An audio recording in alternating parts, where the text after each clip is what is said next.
Alright, everybody. Are you ready to go where no captain has gone before?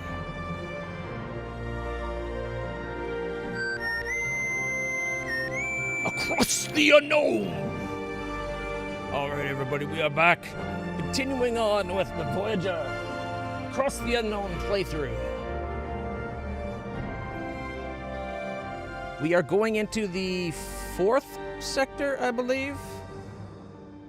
Let's see if we have a save that's just before going to sector 4.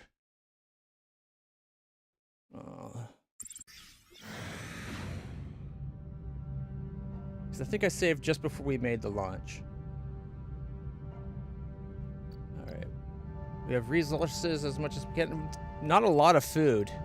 We do not have a lot of food. But if I remember, the only places that had any resources was Tritanium. We might grab the Tritanium in the sector we're in right now. Because there's one less. We might grab that Kazon Raider before trying to go, just because we... Actually, we're at 223, 250. I looked at the Duranium. And everything's like gases along the way. No food. No Duranium. There's some crew if we want it. There's Duranium. So we're 17 days. If we wanted to get more Duranium, we're 17 days away. Meanwhile, we'd be burning through more food than we have.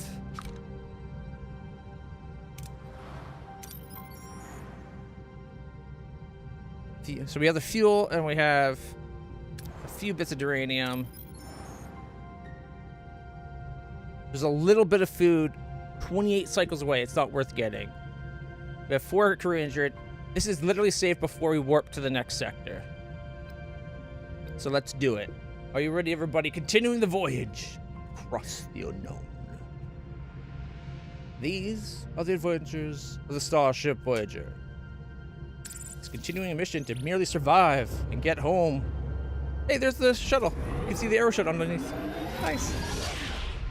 Our ongoing mission of kicking Kazon ass.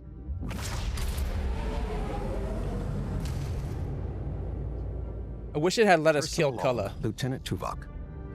Sustained Kazon aggression has brought the crew to its lowest stability index recorded since our initial displacement to the Delta Quadrant. Got good morale. Such a collective mental state represents a profound security liability, especially with the persistent threat from Cullen and Seska.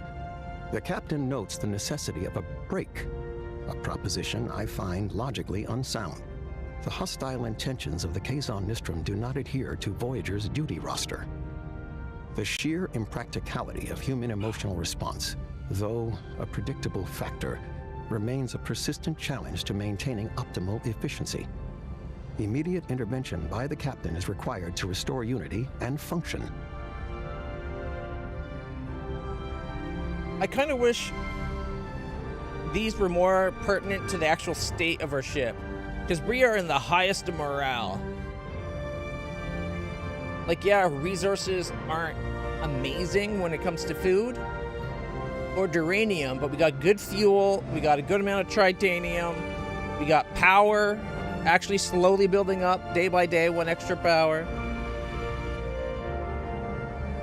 What does Paris say? Personal log, Lieutenant Tom Paris. Oh, it's been red alert 24/7. The Kazon attacks haven't let up, not for weeks now. Everyone's walking on eggshells. That no mess hall brawl record, yeah, that's history. Today, 2 ensigns nearly started a full-blown riot, all because one of them was chewing too loud. At least it's not because of the Talaxian cuisine. Morale is scraping rock bottom, worse than when we first realized we were stuck in the middle of nowhere. I bet Cullen and Seska are having a blast laughing at our misery.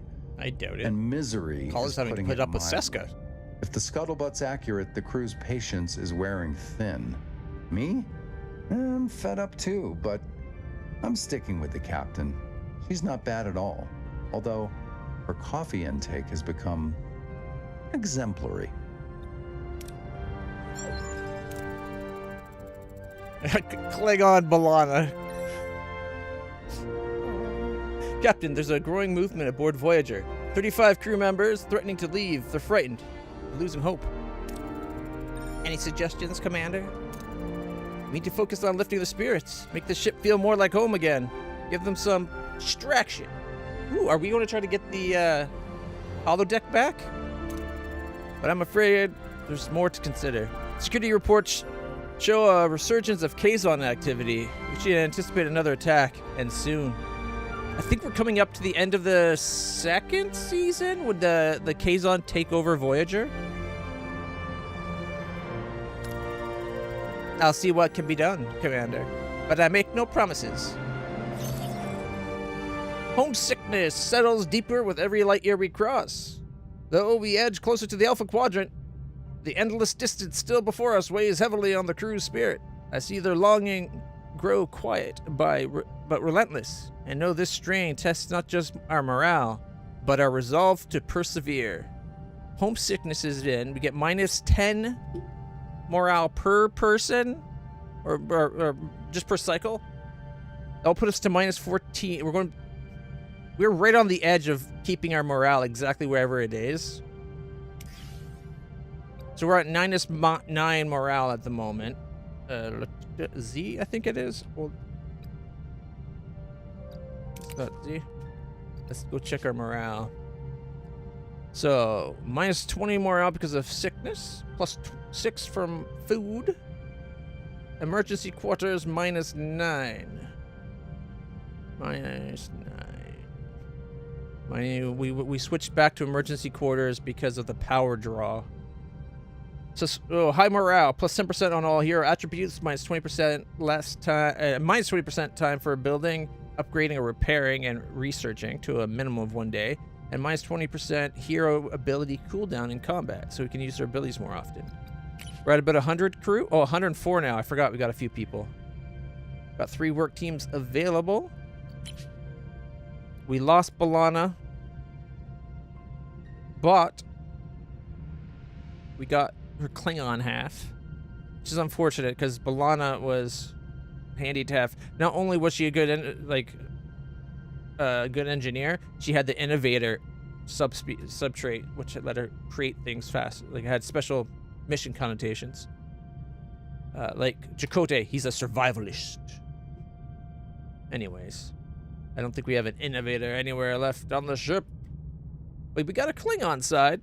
Up to level 3, 42 and 44 phasers. Tuvok's still better. Harry Kim's a little behind the levels, just because we haven't been using him a lot. Janeway's up to 2. I'm surprised we don't actually get to pick Janeway as one of the crew. Alright. Oh, look. A Kazon fighter. 1 cycle away. Ah, shit. I want to check something real quick. I was going to download some mods for Voyager, and now I'm wondering if I actually downloaded them or not.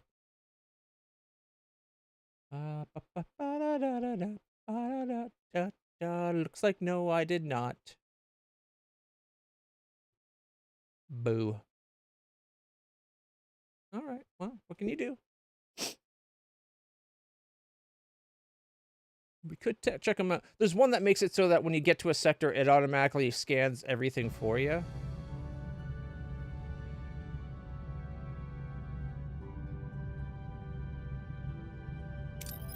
So you don't have to do this right click.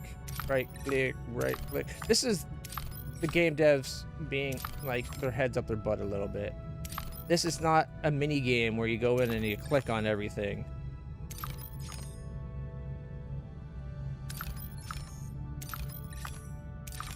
Oh, there's some food there, thankfully, and uranium near us.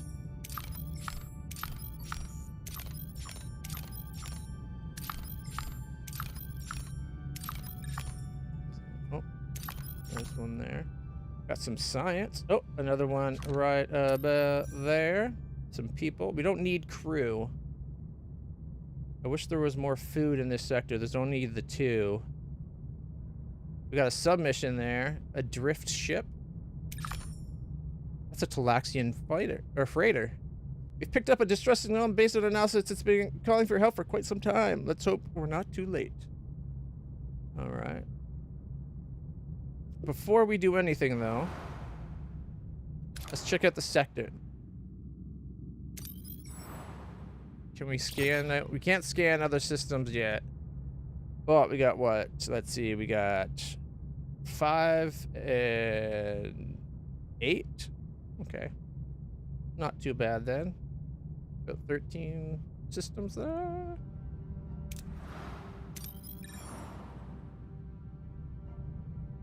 Five, 10, 14. And they're pretty close, only 10 cycles away at the furthest. That is a packed system. Look at that. We got like 5, 10, 15, 22. 22 points of interest in this system. Dang. Oh, we're actually losing power right now? It says -1.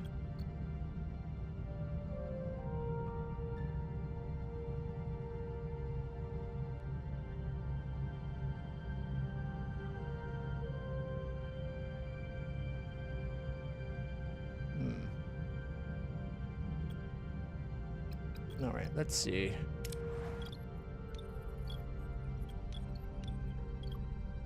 We're going to be probably getting this place back as soon as we need some duranium. We only have 68. Also, I noticed no place has the main story event listed for this. Upgraded still check card notification. To scan. Oh, we can upgrade to still cartography now. Oh, it's right there. We need 75 duranium to upgrade it, but we can do the scan other systems. We just have to upgrade first. All right, what science are we working on? Probably nothing because we don't have any points there.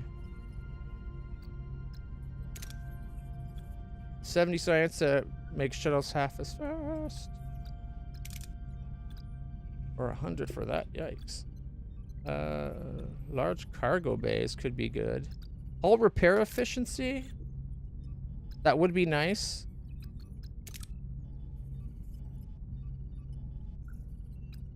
Dynamic storage would be really good. 1 less power per storage bay. We have quite a few. That'd free up like 6 power.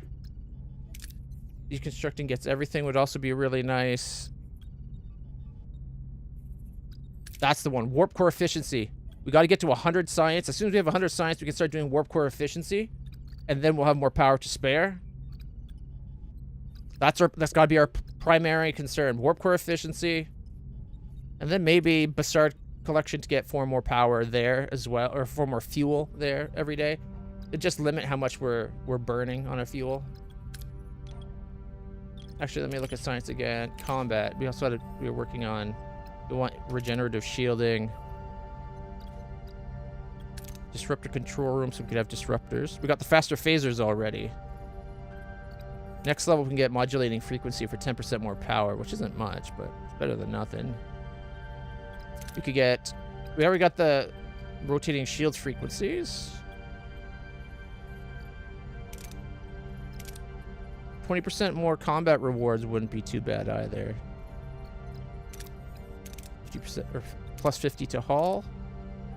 Increase energy threshold for propulsion system in combat by 1. Yeah, I'd rather get regenerative shields before that. And then torpedoes as well. 10% shield penetration to torpedoes would be nice.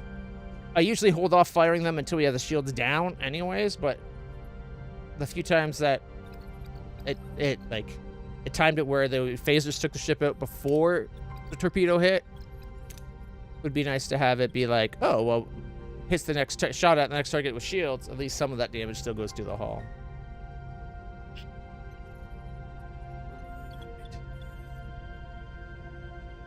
Let's see, we got what? It's a 4 and a 2. Yeah, we got 6 spaces here. It'd take a lot to get them back on, but does it actually take power for life support? It does. Damn it. We do have room available, though. 1, 2, 3, 4, 5, 6 cargo bays. That'd be 6 power freed up. I was right. Okay, if we can get the more energy thing and the cargo bay efficiency thing, that'd be super awesome. All right, do we want to do the submission or do we want to get some duranium so we can... Let's go do the duranium so we can maybe get upgrading stellar cartography. All right, we're going to use a torpedo. Cross our fingers. Oh no, sorry, shuttle. We're going to send a shuttle in. We detected a small debris field scattered across a wide area. The debris appears to be the remnants of a vessel. Maybe we can find something useful in here. Have the shuttle go in and aid us. Come on. Crying out loud. We have the worst luck lately. 97. Stellar cartography, we need it. That's enough, I think. It won't let us upgrade it. We have the resources, so it's story locked now. That's so frustrating.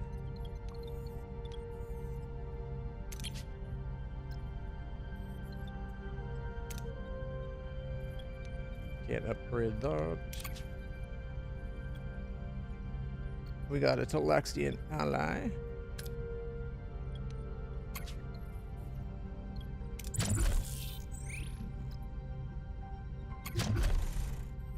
We did upgrade our shields.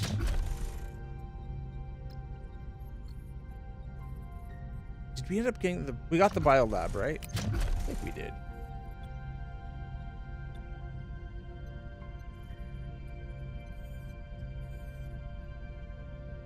I think we got rid of every one of the the better bedrooms to go to emergency quarters because we had to get to 100 and we didn't have the power otherwise. And it won't let us upgrade until we have 100 and a story event. That's so frustrating. All right, well, you know what? Let's go find out what's going on with this officer drift thing.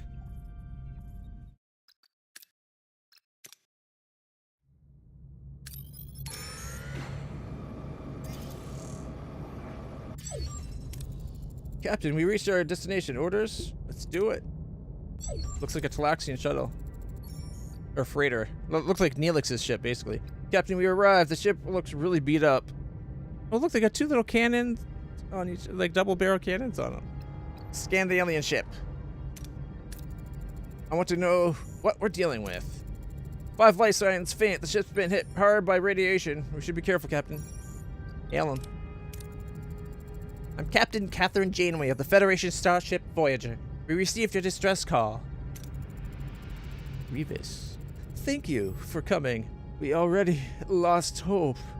I'm Captain Revis. We were exploring a nearby nebula. I don't remember Revis. He looks vaguely familiar. We were unprepared for the subnucleonic radiation.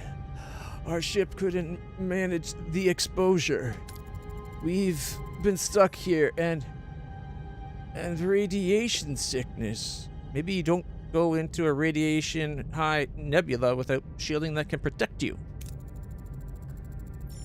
Lieutenant Lonnie, judging by the contamination levels, they won't last long. The radiation destroyed our warp coils. We're dead in the water. We can't get back to the medical facility at our base. A DN surgical device would have let us heal them. Ugh. Offered to take them home. We have a 70% chance if we heal them. We can take you home. No, you must understand. Our research is bound by an oath of secrecy. If you could spare some polyferranide to repair our warp coils. Captain, we can't spare any polyferranide. Our supply is critically low. And we need it for the warp drive, although we found a deposit nearby.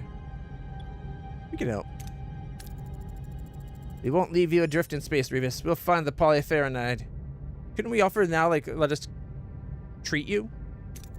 Thank you, Captain. I only hope you'll be back in time. We'll be back soon, I promise. Tricky polyferronide's rare. Any ideas, anyone? Well, Captain, we're not too far from the Drayan system, the moons of Drayan, if I might have polyferronide. Drayan 2 might have polyferronide, but we'd need permission from the Drayans first. Ask about the Drayans. Drayans? A very private species, Captain. Private? Well, Captain, a long time ago, the Drayans became over-reliant on technology, so they cut themselves off from it and from the outside world. Let's try our luck. Helm set course for Drayan 2. That's it. Another system? Alright, so they want us to go there and be forced to come back.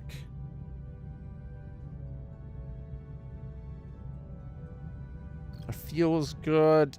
Our food's not amazing is the only thing. We're getting minus 18 right now.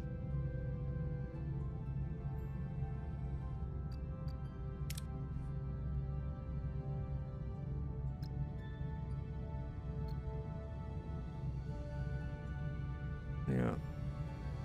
Right, the emergency quarters and the homesick thing. Alliances undergoing attacks. That's 5. Well, we could just pop on over, I guess. Where is it? Okay. Let's go.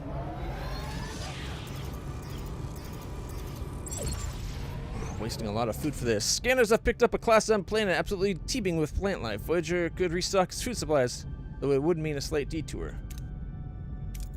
Captain, we picked up an M-Class planet teeming with plant life. Could restock our food supplies. Let's take a look. We need food so bad. A good find. Our food supplies could use a little restocking. Helm, set course.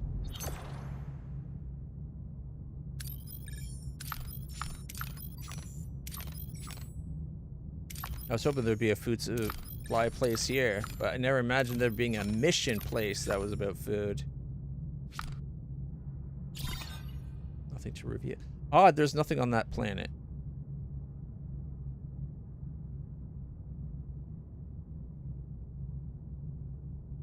Alright, let's talk to the Dryans. Captain, we've established Drayan 2, or Drayan 2.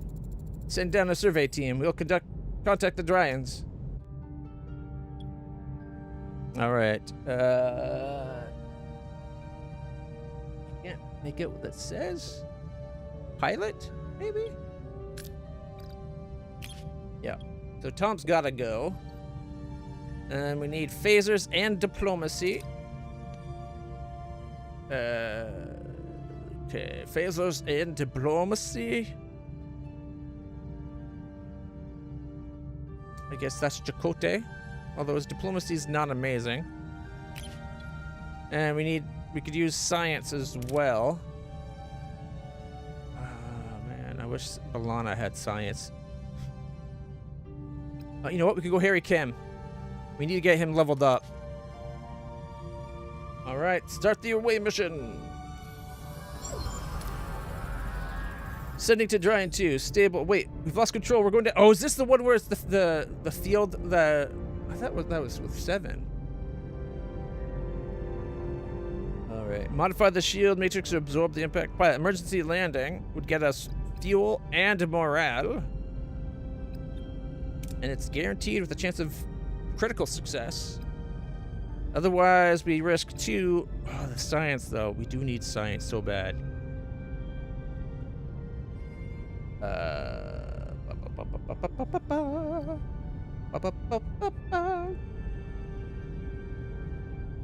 Now, let's go with the morale to top us up a bit more.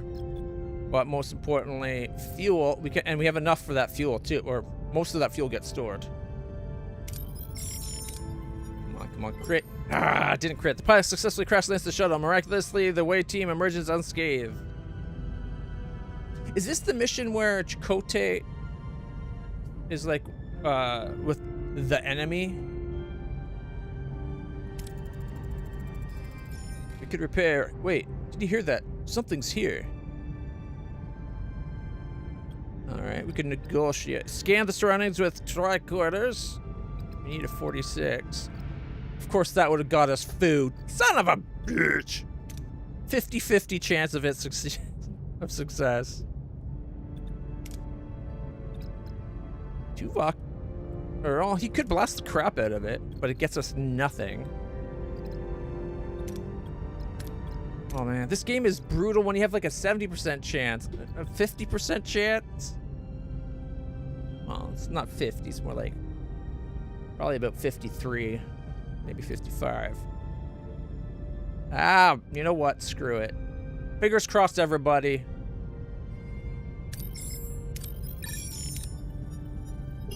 Yes! Tricorder detects 3 children who emerge from the bush and plead for protection, saying that their elders plan to kill them.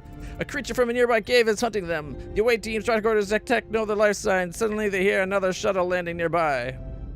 350 food and 16 science. Yeah! Looks like a Dryan shuttle. A squad just deployed from it. They're armed. Alright. Mask everyone's biosignature would get us some science points. Which is what we're going to try to do, because we got lots of dilithium. And fighting is a 78, and we didn't bring Tuvok. We only have Chakotay, so it'd be a risk. So let's do Ensign Kim. We wanted him to get some experience. And I want that science so bad. Come on, 41 out of 56. Yes. I was worried when I saw it bouncing over here, because usually if you're like away from the red, it like way goes to the red. But we did it. We need to fix our shuttle and get these kids out of here before more Dryans come along. Perform standard repairs. Well, I want the science, so let's do both. 45 out of 68. Oh my goodness. Perform emergency repairs or standard repairs. I think it's funny that Chakotay alone would have got the other one. If we didn't do Kim last time, we probably would have been at like another 10 points. It would have been what, 55? So it would have been like here. We gotta risk it. Come on, risk it. The wait team meticulously repair the shuttle. Relieved they take off, but fail to notice a giant ship tailing them. Alright. We made 700 fuel, 200 morale, 350 food, and 46 science. And Ensign Kim made it level 3. Chakotay's level 6. Paris is up to level 4, though. There we go. And we get 2.5 times XP bonus, so this area gets you a lot of XP. I think that's 2 levels for Kim, or was he level 2? Either way, he leveled up. That's good. I think they all leveled up, to be honest, judging by the XP numbers. Captain, the moon's atmosphere is blocking communication with the shuttle. Shall we contact the Dryans? Ask Neelix for advice. Mr. Neelix, first contact relies heavily on first impressions. Any advice? I'd recommend connecting with them emotionally. No technobabble. Hail the Dryans. Greetings, I'm Captain Catherine Janeway of the Starship Voyager. I am Alcia, first prelate. May this day find you at peace. We do not have guests very often. How can we help? Our intentions are sincere. Cooperation and open communication with your people. We've encountered an irradiated ship in dire need of repairs. Its crew is on borrowed time, and it will die if they don't get treatment soon. The warp coils require polyferronide. We were hoping to trade with you. A noble cause. Now, tell me, what is important to you? The crew. The crew, the heart of the ship. I'd be nothing without them. Interesting. We also prioritize the bonds between people. We will gladly trade with you. Let us discuss. Excuse me, Captain. I have urgent matters to attend to. I will be back. Captain, the away team has returned. So soon? Several Dryan children were brought along. They claim the Dryans left them on the moon to die and returned to speed up the process. Is this where the kids are actually the old people and they like age backwards?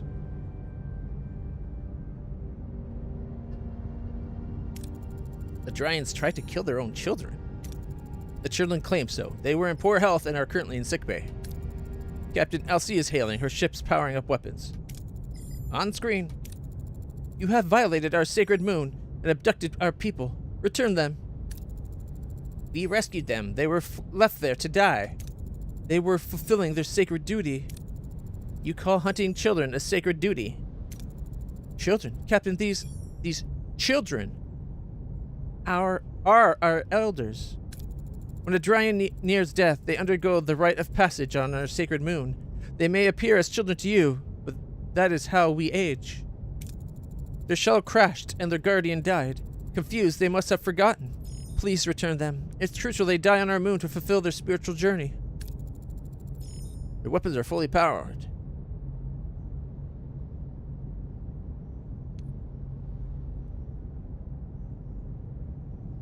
I think I'm going to trust her. As much as I want to protect the children, we're supposed to respect other people's cultures and everything as Starfleet. The Delta Quadrant never ceases to amaze. I trust you, Alcia. Thank you. I sense the kindred spirit in you, Captain Janeway. I'm glad you respected our tradition. Accept these polypharonide. May your acts of kindness echo throughout the galaxy. Thank you, Alcia. We'll beam your people over. Farewell. Goodbye, Captain. Helm, take us back to Rivis. Maximum warp. And we got some food. Ooh, a trading station. We're going to be coming back here for sure. Alright. I wonder if I should go grab the food before leaving, because we got that food planet. You know what? No.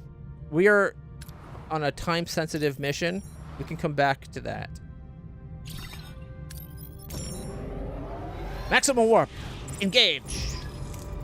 Captain, 2 Kazon raiders approaching. Weapons charged. Battle stations. Red alert. Shields up. Oh, wow, they're still going to get their ass kicked. They don't stand a chance. What are your orders, Captain? All right. Oh, he's got 2 weapons. Let's go to this side so we can go weapons and shields. Moving to attack the port side, Captain. All right, all right, all right. 2, 1. Ability ready, Captain. Oh, too soon. Ability enemy shield. Tutorial, open command menu. Well, open your command menu at any point in combat to give new orders. While the command menu is open, the combat is paused. One of your shields is dangerously low. Switch to defensive action to protect that side for further damage. Continuing without shields on risk the destruction of underlying systems. Oh shit, yeah. I don't know how they got through our shields, but okay. Droid, Captain. Mind you, they're out of...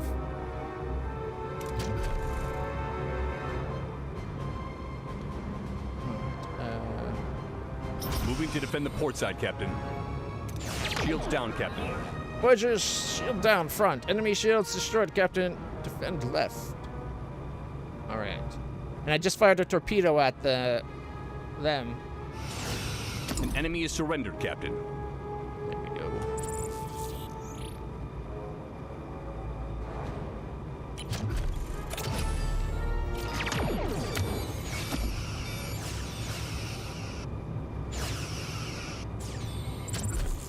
Are they still doing... Moving to defend the starboard side, Captain. Ability ready, Captain. Enemy shield, ability ready, Captain. Enemy shields destroyed, Captain. Victory! They surrender before we destroy them. So we got 150 food, 18 uranium, and 100 morale. We took a little bit of damage. Captain, you reached your destination. Orders? Let's continue. Reeves' ship is within hailing range, Captain. Hail them. Captain, you return. Please, treat his crew. We're beaming over the polyethernide, Grievous. We're grateful. Accept minerals found. Least we can do. Alright, we got 30 science, 10 titanium, 100 deuterium, 100 food, and 10 duranium. Thank you, Revis. Farewell. Elm, set course for home. It's time we continued our journey. 400 more morale. Innocence. Got 5 dilithium for doing that. I was expecting us to try to, like, still have a chance to treat the crew. I just saw the name of the mission. Tuvix. We could get Tuvix. I don't know what to do. All right. Let's see. What can we do with repair the ship? Can we work on stellar cartography yet? Missing technology? Didn't think we were. Science? Active scan. See the resource type of a plant. Oh yeah, no, resource analysis. We do not have it. See the amount at a point of interest while scanning. Okay. Upgrade the transporter room. Get 20% more award. Better deflectors. Better hydroponics, although it's still not worth it. Get an extra 25 food every 10 cycles. Very slow.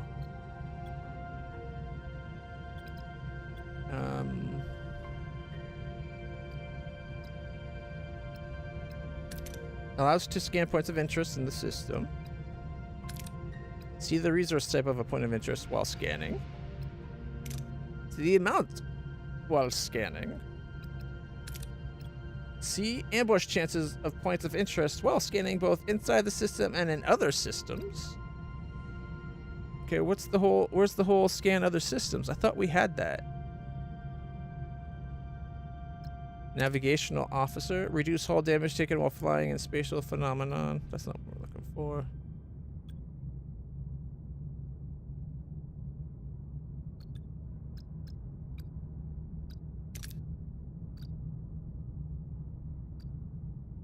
Nebula scanning way down at the bottom.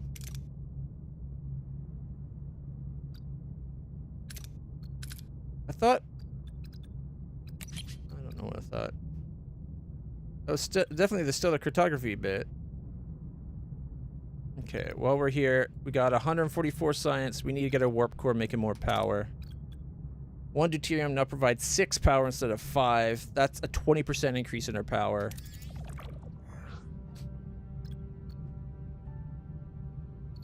And can we upgrade while we're waiting? 30 dilithium. Oh, wow. It takes a lot of dilithium to upgrade our warp core. Maybe we need more than I realized. Okay. 3 turns. I think we're still going to do it. 60 titanium, 30 dilithium, and 100 uranium. The only thing I don't like is it makes it so we're using more power. You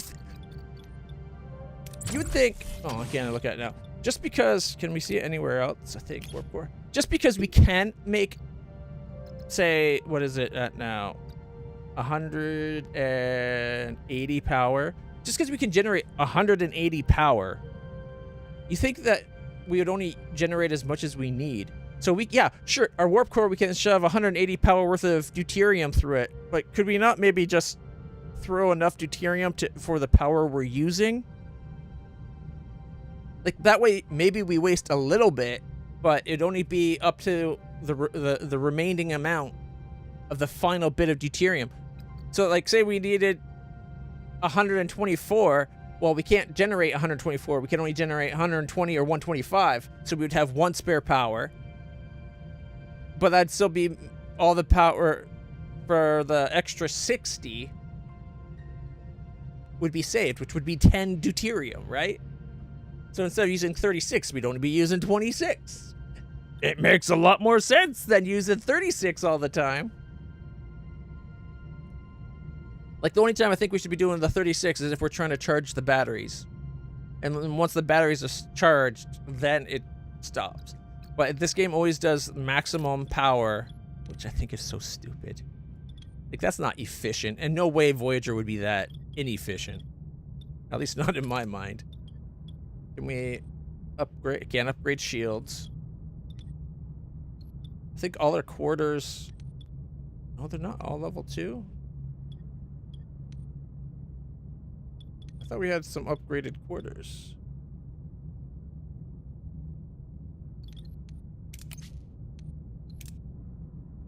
Oh, we can't upgrade. Well, one, we don't have the power, but they're actually locked.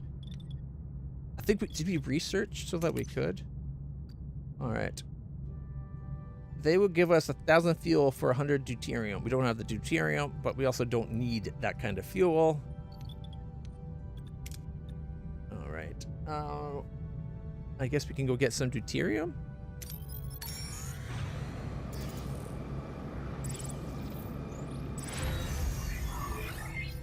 All right. Main engineering, life support active. Upgraded our power.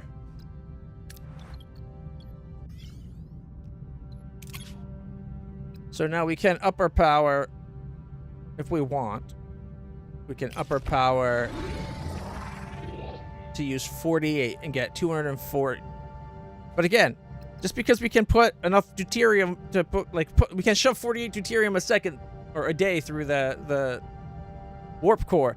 Could we maybe only run, I don't know, say 37 or 38? You know, just a little bit of extra. Mind you, we have the power where we could switch the crew back to the better quarters now and get rid of that negative morale crap. Like, we're getting 240. Oh, that's going to go up real soon when we get the science in like a little bit.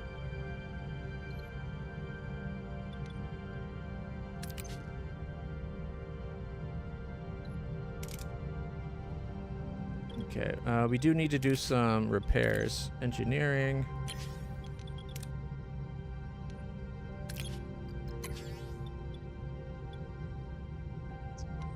I don't know how to command that last engineering. Oh, the shield generator was offline. That's why we didn't have the power, the extra shields. I was wondering how they got through our front shields so fast. We turned it off. That's the kind of thing, like, going into a fight, you should be able to turn those on.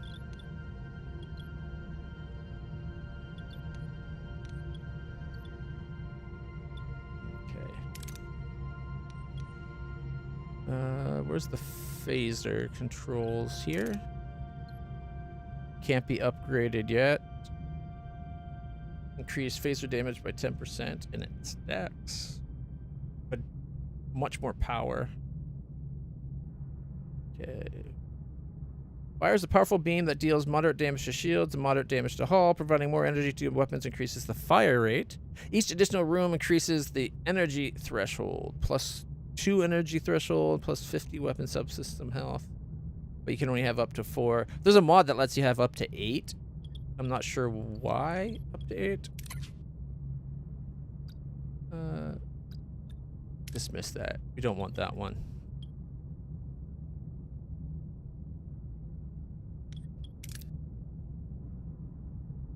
Okay. Oh, wrong button.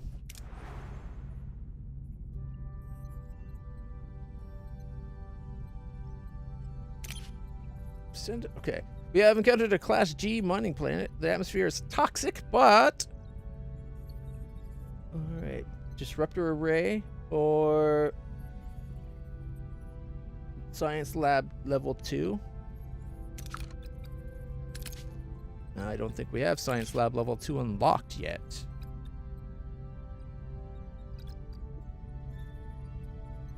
No, that's at the next level. That's a long ways off for us.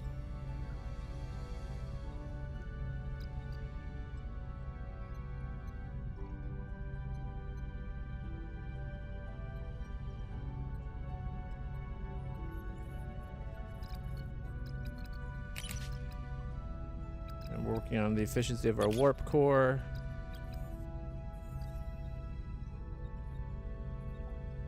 Oh yeah, we didn't do the level 2. You'd get us delicious meals, which would get us 3 extra morale.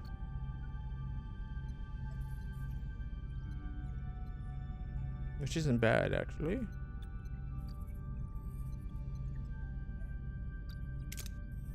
And at level 3, you get another 5 from better replicators. Increase the number of crew members fed per 1 deuterium, and plus 1 deuterium now feeds 4 crew. What?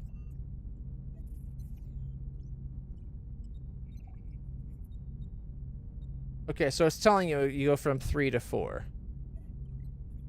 I don't know why they needed both.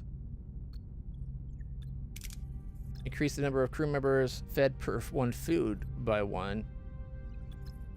I think that one's more important than the replicator one. And it's at this point you can get stronger Talaxian allies. They become more expensive and they cost more to keep around. But they go up to 70 power, which is double their power, and it only costs 50% more. Mighty Talaxians, 125, but it's double the cost. Alright. From 35, almost 4 times power. Almost.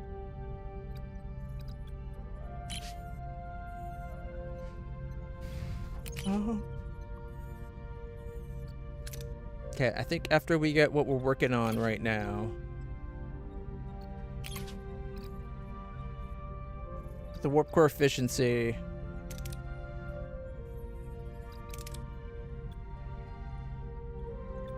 kind of want the Bassard collectors.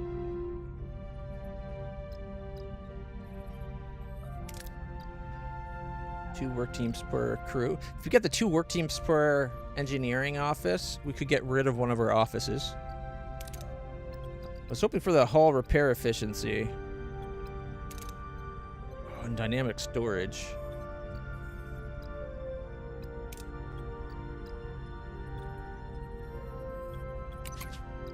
But I also want the disruptor control. Okay, we're going to leave this one for now until we can try to hope to get the disruptor control room. So we can do it safer. Alright, we located a rich asteroid field containing valuable minerals. One of our scientists suggests using a new mining experiment. Gives us chance of danger, but better chance of lots of resources. Let's go for it. That's bad. Oh, no, it worked out! Yeah! Woo! I get so nervous seeing it bounce around here right at the beginning, because it likes to go whoop. This one worked out. It went woo, and then bounced right back. That's a relief. All right, we're up to 63. We'll go boom boom to get some food. We don't need fuel yet. New trade offer. Located another rich asteroid field. This one will get us a chance at dilithium. We gotta go for the big one. Don't die, don't die, don't die. No! Captain, the experimental technique went horribly wrong. The asteroids were vaporized. We suffered some damage. Fudge nuggets. The nuggets of fudge. All right, they want 500 fuel, and they'd give us 40 tritanium. We're actually pretty good for tritanium. Oh, man. We need duranium. Okay, right now, how much power are we generating?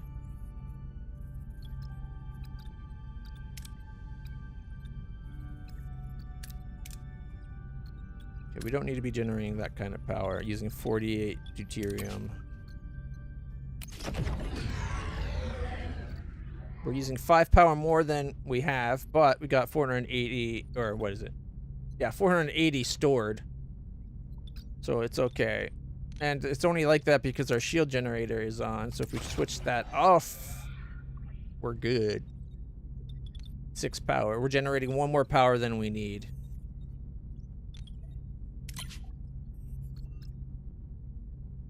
All right. Is there a way where we can go? This is our combat screen.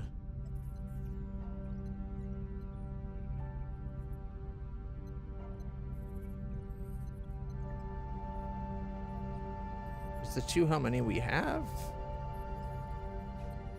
All right, the 2 and 23, close that for a second. Turn on. Go back to it. Oh, now it says 3 and 34. Doesn't give us a lot. Oh well. I was hoping there'd be a screen that would just show us the engineering crews and what we could do with them. Because it needs a screen where we could just see that. Because you get the 1 engineering crew from the ship, and I don't know how to command that crew.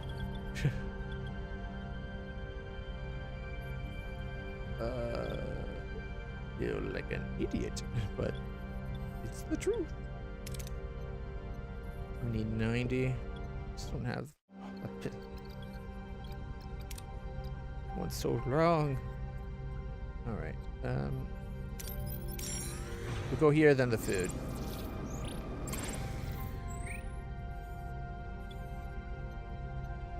Okay, space station. The hull of the space station breached. Detect no life signs. Finding resources in the harsh environment could be difficult. Doesn't give us much better chances.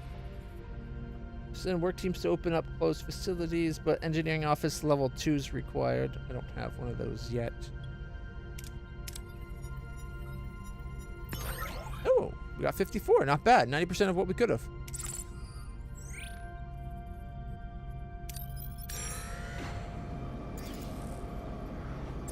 All right. Analyze the local biosphere. Okay, hydroponics gets us 711. Analyze the local biosphere to pinpoint the best food source. Odd that that would give us a chance of like critically going wrong. I think that would just increase the yields. We need the food. Oh, thank goodness. 948. We got all the foods we could get. All right. We can still store another like 600 food. Let's go get some fuel along the way. Ooh, what's that? A repair station? Should go hit the repair station up and then science. All right. We can play it safe. Are you kidding? Oh my god.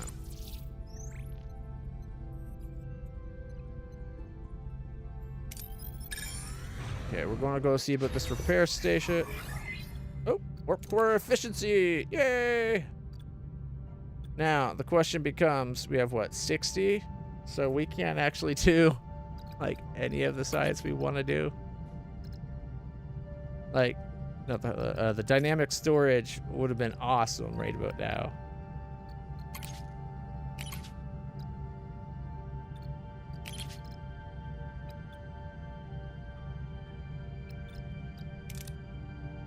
Take 70. So in 10 days, we could start the disruptor control room.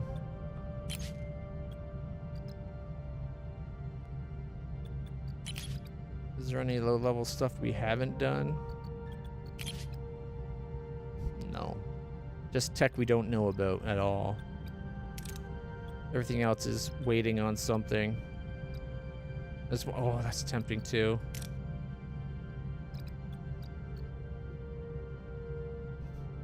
All right.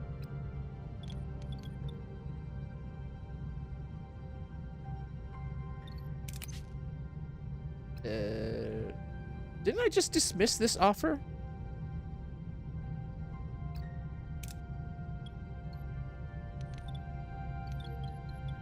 Bugger's trying to trick me?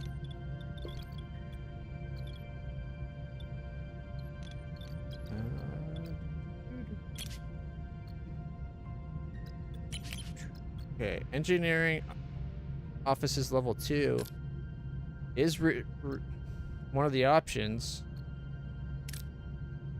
I'd rather get warp core efficiency, or the cargo bay efficiency. Although doubling the teams per office, we could get rid of one of the offices we have.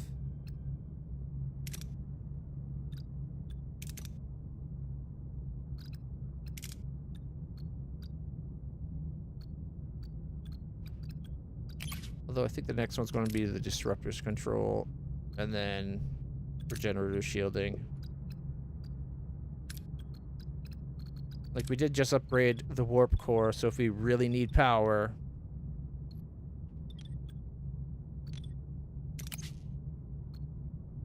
like at level 2, shouldn't that be higher now? It should be 180. It should be 20% higher. Like 200 and something.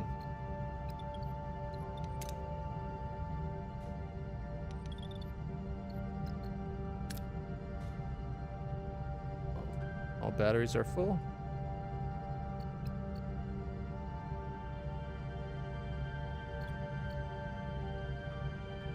Yeah, we're generating 185.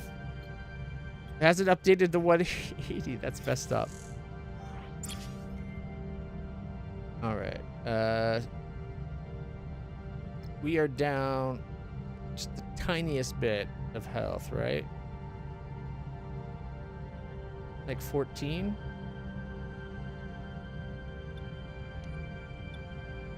Their costs are like crazy expensive. We could do one binaural, but you know what? We're like 2 days away from having it fully repaired anyways. Actually, 1 day. Forget that. All right, let's see. Let's see if we can get some deuterium, then we'll go for fuel. Okay. Captain detected traces of metal on the planet's surface. An old structure nearby, and the decay suggests it's been abandoned for quite some time. We could salvage these entire structures. All right. Carefully collect loose fragments. We go for 48. Or risk getting damaged to get 69. Nice.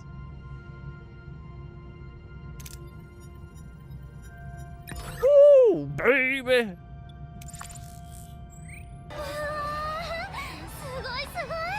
Yeah! Push this up to 90, which is not a lot. We can go for 1,000. Risk to maneuver Voyager into the unknown of the cloud. Okay, sensors detect a cloud dense of interstellar gas with an unusually high concentration of deuterium. There's coffee and then there are clouds. We could try to use the Bassard collector, but it's risky.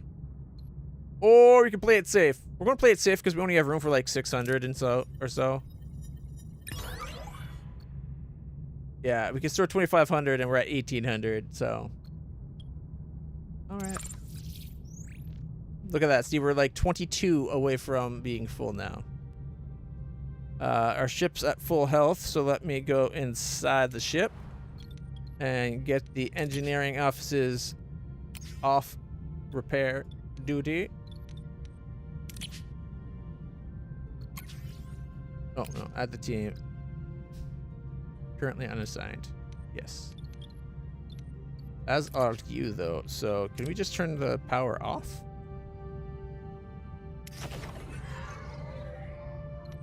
Like, if we need a third crew, we can just turn it back on. But now, we have 2 crew doing nothing. Okay, we got a standard shuttle. I wish it would give us an option of building a different shuttle. I love a Danube class runabout.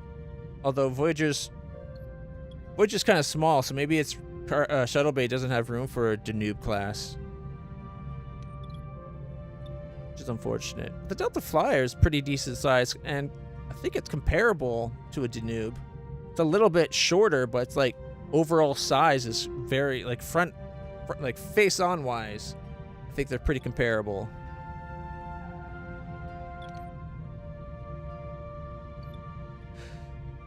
Okay.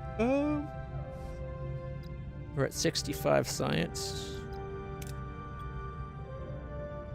Okay, we'll do deuterium and then science.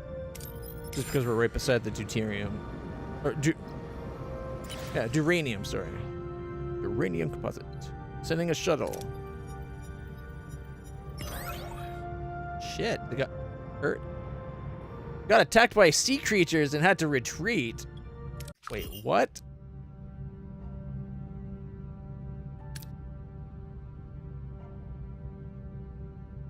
A Class O planet? So it's a mostly a planet that was mostly ocean. Well-hidden science station on a small moon. All right. Orbiting an inconspicuous planet. Despite its hidden nature, the scientists hailed us and were eager to talk. Offer some of the scientists to join the crew. All right. Or ask for an exchange of data. Help with the current project. Oh, if we had a level 2 science lab, it could be like, let us help you. Come on, come on, come on. No, no, no. We only got 25. Ooh, 6 days from 100, though. Like, I was going to go the disruptor control for 70. But we're only 6 days from being able to do, like, level 2 engineering offices or hull repair, or better yet, dynamic storage.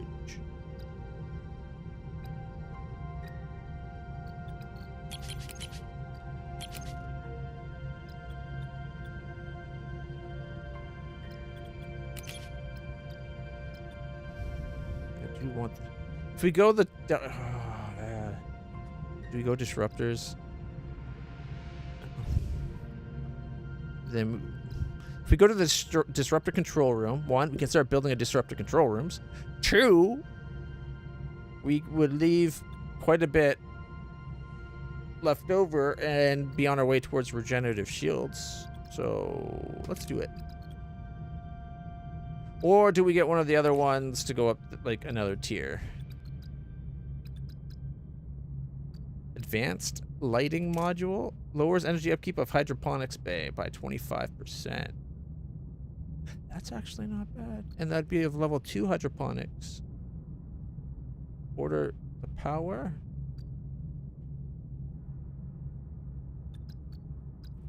In science lab 2, but that costs 100. We'd have to wait 6 days and then it'd take all of our science for 15 days and it wouldn't even get us anything.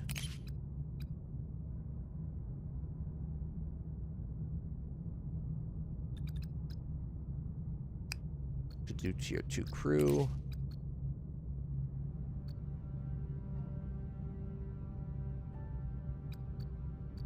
No, let's go with the combat. We have been getting attacked by Kazons a lot. We got to arm Voyager to the teeth. We don't need more crew.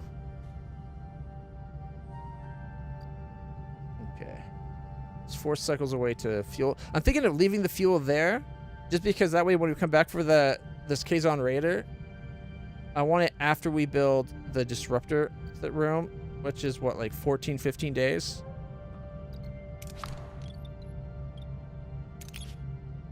Yeah, 14 days. So, let's go get some food. Captain, another Kazon attack. 4 vessels this time. All hands to battle stations. Do I have the other shields turned on? What are your orders, Captain? Moving to attack the port side, Captain.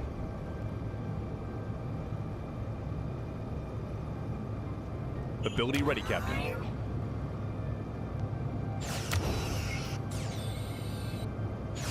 Ability ready, Captain. Enemy shields destroyed, Captain. Ability ready, Captain.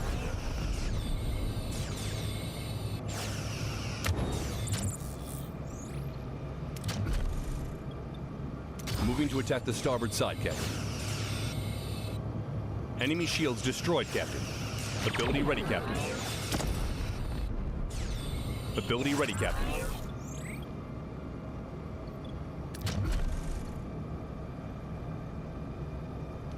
All right, we're behind them, so let's take their Moving to attack engines the aft, out. Captain.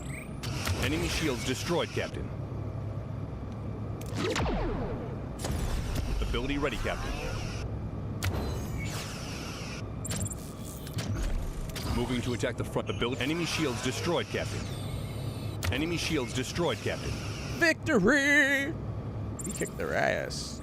150 fuel, 18 science, 100 morale. Only a tiniest bit of damage. All breach on deck 3. What? Minus 40 hull. Janeway to engineering, report. Jonas here. What do you need, Captain? Crewman Jonas, where's Lieutenant Lonnie? Is she alright? She's busy with the wounded. Guess I'm on comms duty. Very well. How's the situation in engineering? It's chaos, Captain. A console just blew up right in some of the crew's faces. Pretty nasty. I'm fine, though. 3 crew got injured. Morale down 500. What? But we just kicked the rat. I see. Help the lieutenant. She should report to me when she's done. It's almost a miracle we went this far without taking casualties. We need to end this now, Captain. That deadline the 35 gave us, it's passed. What? The 35? You sound like you already have a plan, Commander. An alliance. We had some Kazon sects on as allies. The others wouldn't touch us.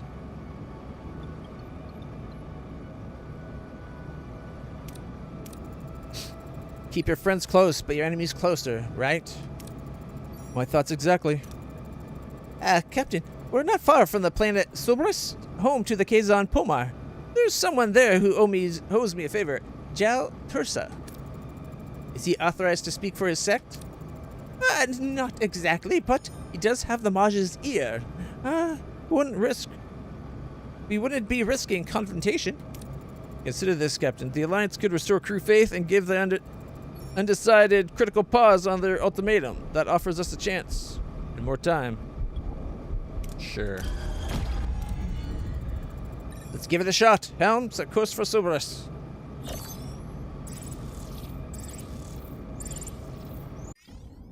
Out of food. Your mess hall will now give it emergency rations. Premium rations, actually. Switch on. Repair hall. Repair hall. That was bullshit.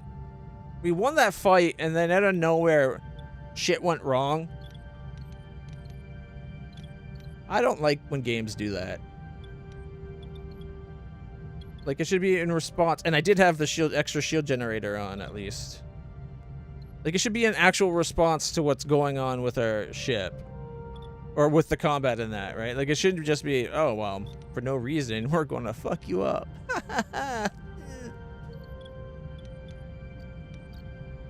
Let's see. Morale. I think that dropped us down a bracket. 3 severely injured and another 3 injured. Apparently the second 3 injured, like the 3 normal injured, they're not as popular. Didn't affect our crew. But yeah, we're down. We're under 3,000.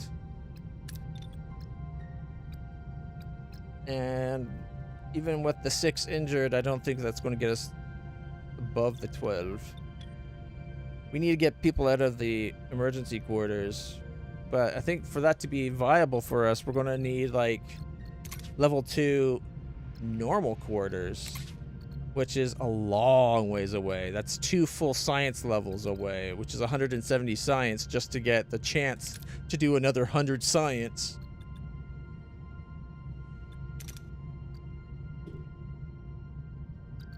Which is not good. Although, if we try tier 2 and do delicious meals...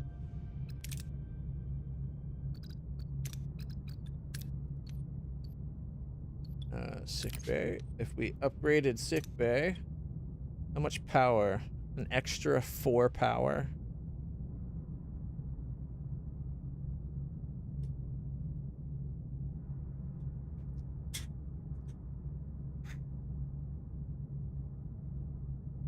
It lets you treat 3 extra people, have 5% faster treatment efficiency, like better treatment efficiency, and it takes 4 more power. Not a very good upgrade if you ask me.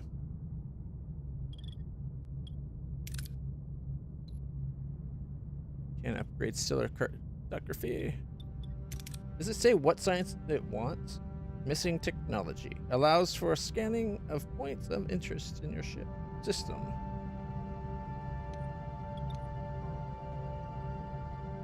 Hey, there's the warp core. And there's the one in engineering. Doesn't Voyager have a secondary warp core? I know the Enterprise has the vertical and a horizontal one, like the Enterprise D. Okay, focus. We ran out of food. Good thing we came to get food, although our odds are not great. A Class P planet, largely glaciated, but our sensors discovered animal life that could be used as a food source. Ooh, it worked. That gives us like 10 days.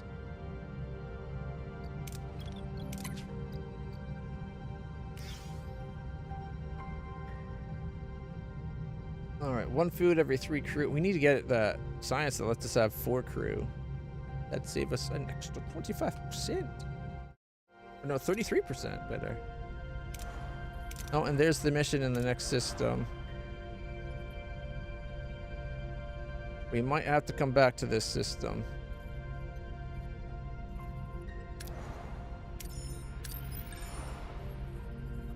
Alright, food is a concern. And that's a Tuvix mission. I don't know if I want to lose Tuvok. Tuvok is super effective officer.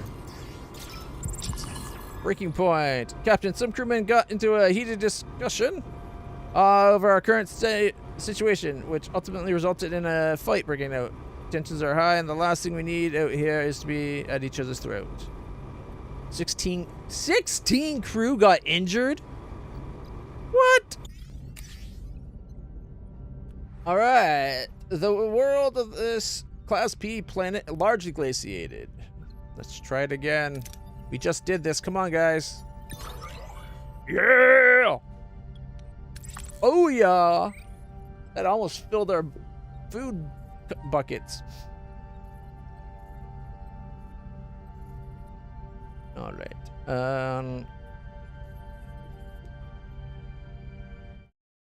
All right. Let's go start the Kazon peace negotiations.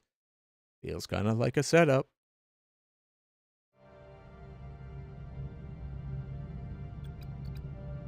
Oh, we're close to having.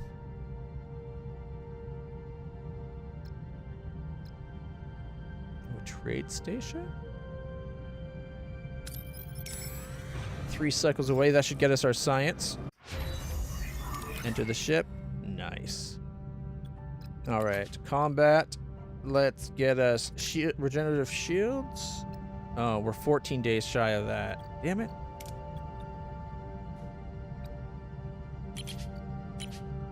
Which means there's no science we can do right now. Close. However, I do want to build us a disruptor array control room. It's a 4? Damn. Kind of wish we could build it right by the phasers. That'd really screw things up. But thankfully, we got space right below the mess hall there. 10 cycles to build that out.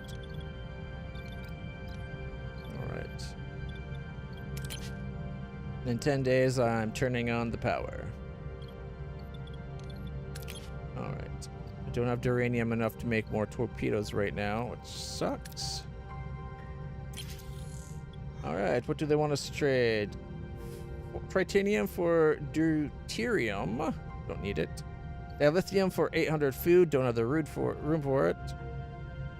Okay, we'll have to leave it for now.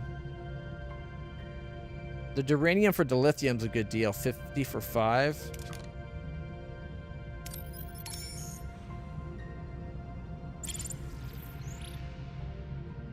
Come on, mining team. Yes.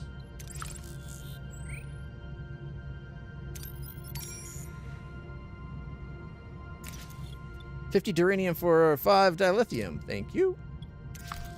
Pleasure doing business with you. Okay. Destroy this place to get as much as possible. 68, not bad. All right, I'm going to make the save right here. We're going to go do the peace talks. Oh boy. How long till our new guns are made? 6? Ooh, we should probably wait 6 days. What could we do in the meantime? I don't want to do 2 Vics for 6 days. Do we just waste 6 days? Just need to waste 4 days.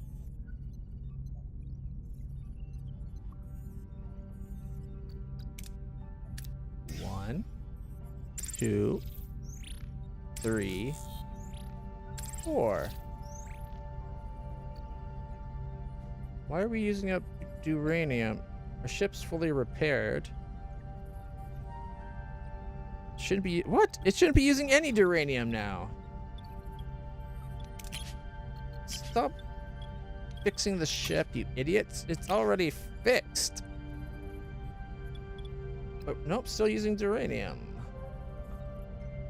Or maybe that just doesn't update. It does seem like the UI... Oh, the danger is really high. The UI doesn't update very often. Oh, I forgot to check trade. No new trades. Yeah, one more day. So we'll hear about it on the way.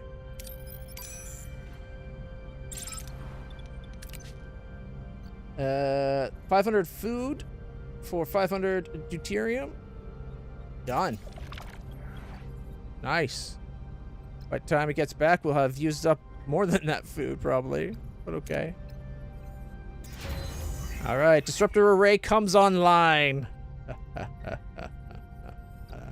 Enter the ship.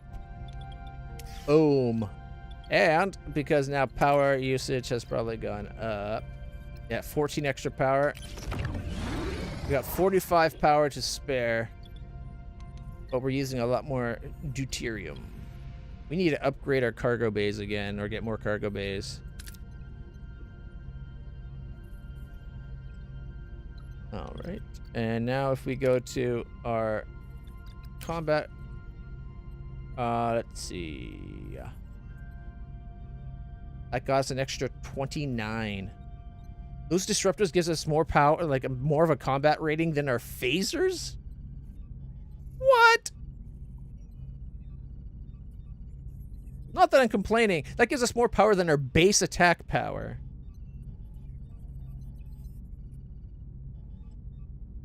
All right, hey, you know what? We got a 70 offensive now and an 84 defense with an extra 8 from tech power, even though it's just 5. All right.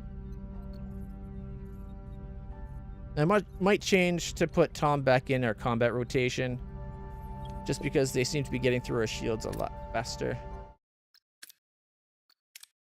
All right, if things go to combat, we're a new, stronger, more ass-kicking Voyager. Kind of want to get in a fight now just to see how it works. Captain, the away team is ready to meet Jal Persa. Let's send them. All right, so it recommends Vidian. Don't have a Vidian. And Vulcan.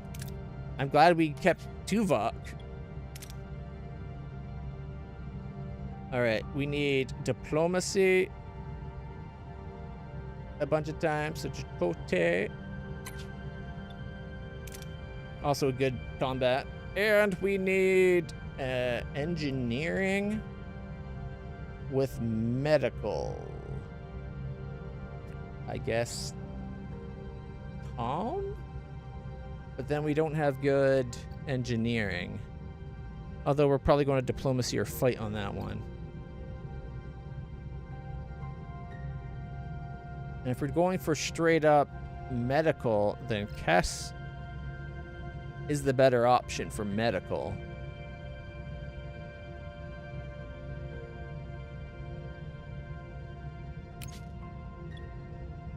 Interesting that Vidian is a thing there. Alright. Captain Jal, Tursa, and another Kazon are already here, and they don't look cheerful. How do we approach them?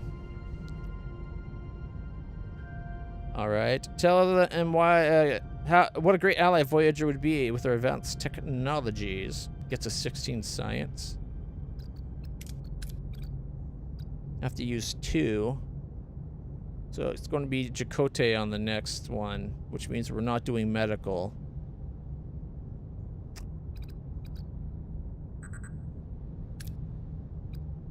Let's go.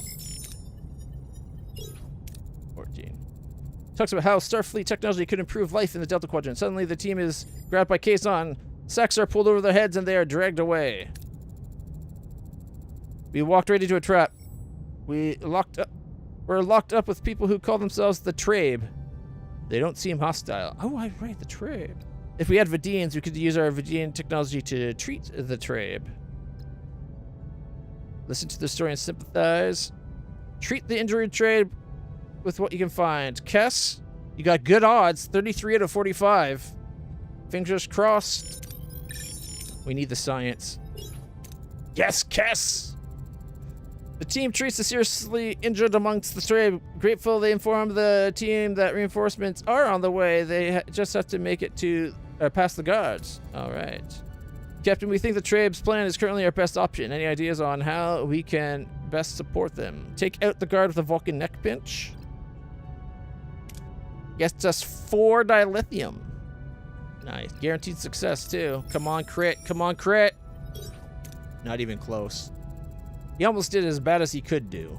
The Vulcan team member reaches through the bars and neck pinches the Kazon guard. He goes down silently. The team unlocks the cell with its keys, and the way is clear.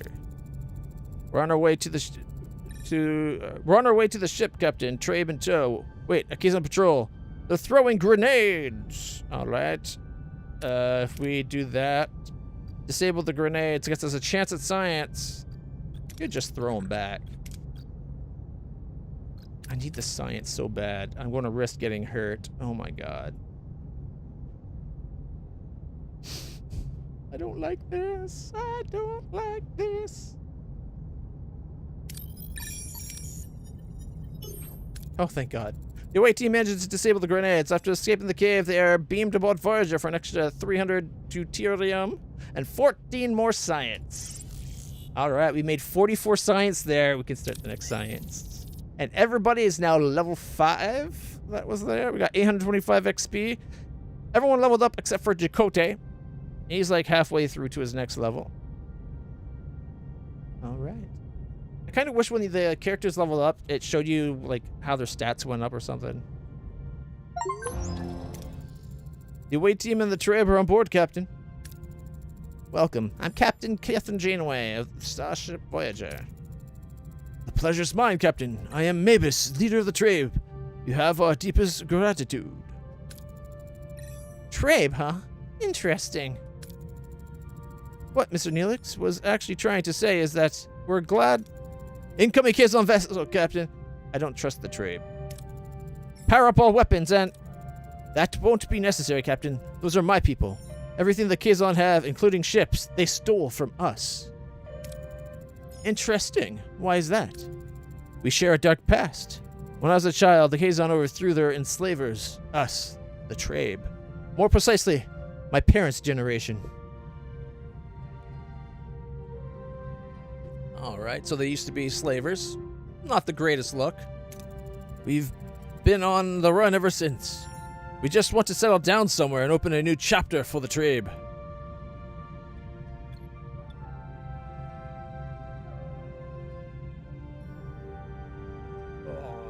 You know what? We need the allies. Punishing children for the actions of their parents never worked. I'm sorry, Mavis. Your compassion's appreciated, Captain. I was told you sought an alliance with the Kazon. A shame it didn't work out.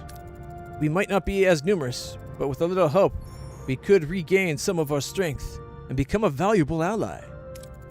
The Trabe were an advanced species before the Kazon's uprising. I think they could be valuable allies, Captain. All right, we could give him food or building materials. Let's give him the building materials. Ask Neelix. Oh, ask Neelix about what he knows. Mr. Neelix, I take it from your reaction earlier that you know more about the trade. Everyone knows the trade, Captain. Great scholars and artists, but no one knew about the Kazon slaves. How come? Doesn't seem easy to hide.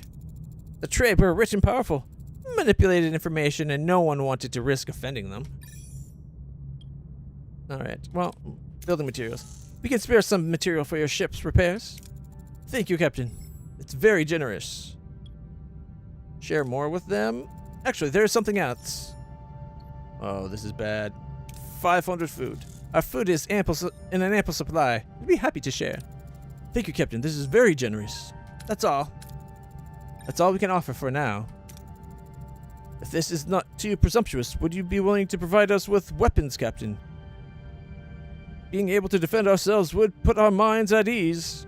I thought you already have weapons. 5 torpedoes?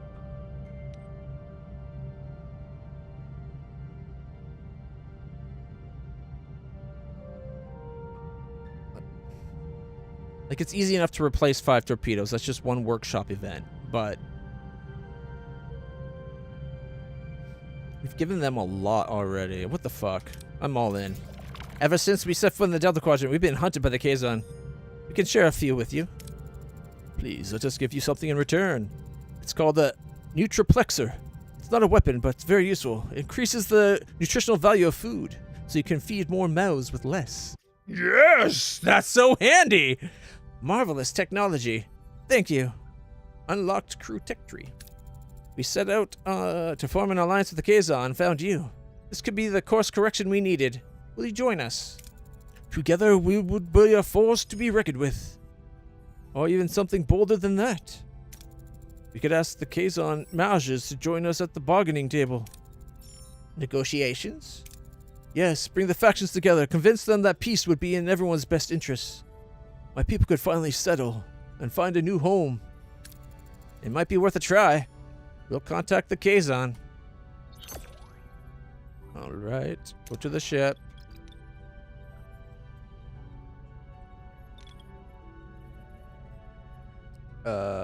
We had people join us?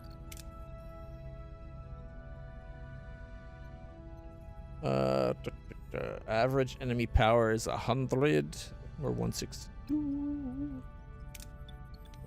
Not what I was looking for. Crew 113. And we have room for 102. We got 9 emergency quarters.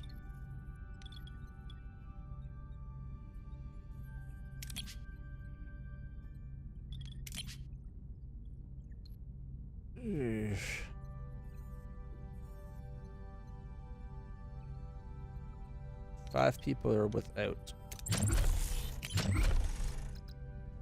And we're short on duranium because we just gave it to these people. Otherwise, we could accommodate 10 more crew. Alright, we got science again at least.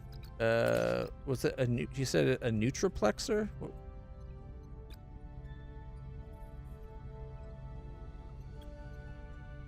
I thought it was crew. Oh, Nutriplexer. Emergency rations from minus 40 to minus 30. Oh, look at that. The morale penalty for emergency rations has been reduced by 25%.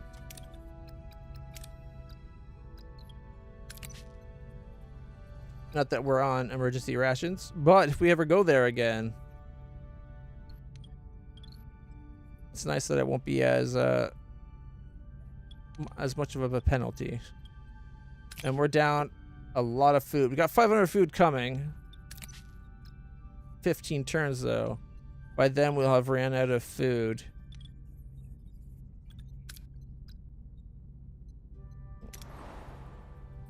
Okay, we don't have any place to call at the moment.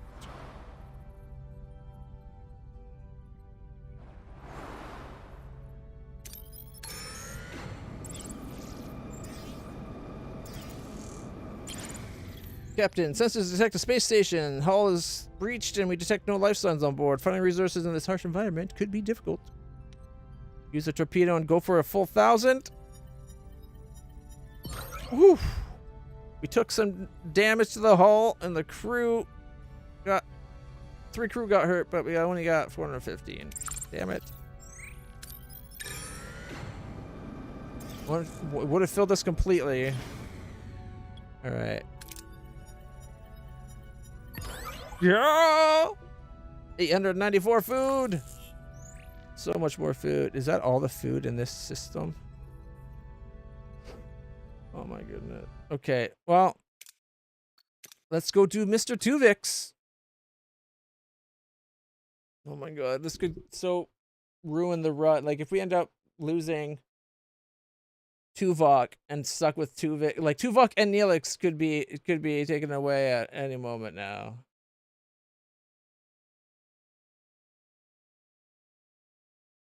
Oh, 1 second. Pop up in Windows. There we go. Well, where to go?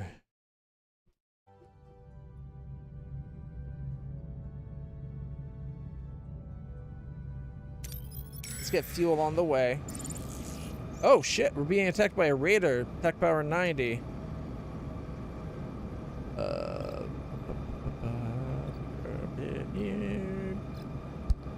Evasive maneuvers, I guess. What are your orders, Captain? Moving to attack the front, Captain.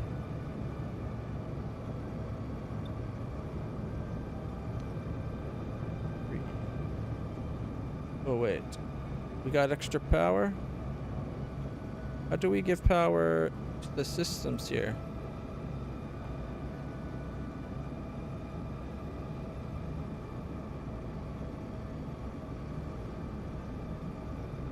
It's not letting me... Like, we got 3 extra power. Oh. Ability ready, Captain.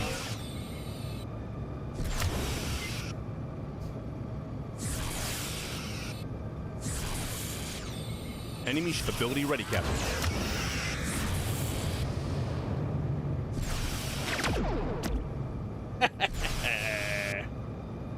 Victory. So you have to use the arrow keys. That's so stupid that you can't use your mouse. Deuterium 240, 24 duranium, and 100 more out. We don't have the ally anymore. We've altered course to investigate a distress signal, but something feels off. Sensors show an unidentified vessel closing in fast. It's an ambush. Battle stations! Wow, we just did this exact fight. What are your orders, Captain? Why does it always start? Could it not just start with power on the system? It's so stupid. Moving to attack the front, Captain. We got a little bit more shields, but we got a lot better weapons. Ability ready, Captain.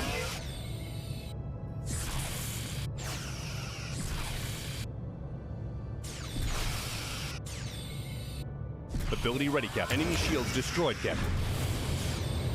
Enemy shields destroyed, Captain. Ability ready, Captain. Maybe I should have took his engines out. 240 deuterium, 24 duranium, 100 more out.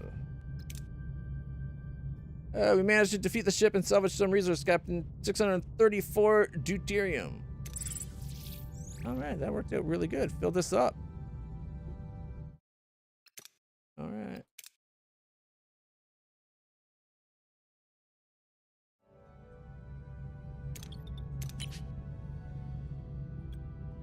We'd have to spend more dilithium to get the Calaxian ally back. I'm surprised that's not a Trabe ally now. Like, should we not have Trabe allies in this section just for everything we just did? Like, we gave them food and stuff. We could now build the beds for the crew.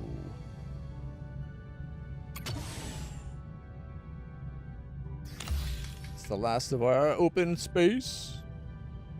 Plenty of space in outer space. 90. Oh, and where is it? There we go. Start fixing the hull.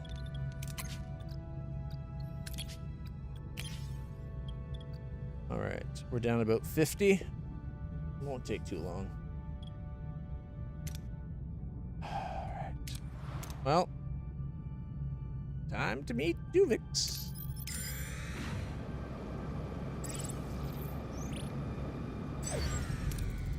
Captain, reach our destinations. Orders. Let's go. A lush, vibrant green planet fills the view screen, teeming with abundant life. Its surface glows with natural energy, a stark contrast to the desolate expanse Voyager often encounters. Sensors confirm the planet's ecosystem consists of a multitude of unknown plant species. I volunteer to undertake the cataloging process. Look at that! I've never seen our Vulcan so enthused. Please, Captain, let me lend Mr. Tuvok a hand. As a morale officer, I'm hoping some of my cheerfulness rubs off on him. Change your mind. Why not? Tuvok unavailable, Neelix unavailable. I appreciate your eagerness, gentlemen. Prepare for transport. We'll establish a rendezvous point for pickup. With Neelix currently unavailable, his duties will be temporarily overseen by Shaban. Or Shaban? This well-traveled to... Oh, his friend, Zyban. Okay. Shaban, his well-traveled intellectually is a bit reserved, but he seems seen his share of the Delta Quadrant, even surviving as a Kazon captive. He's a true survivor with a quiet, deep knowledge of the region.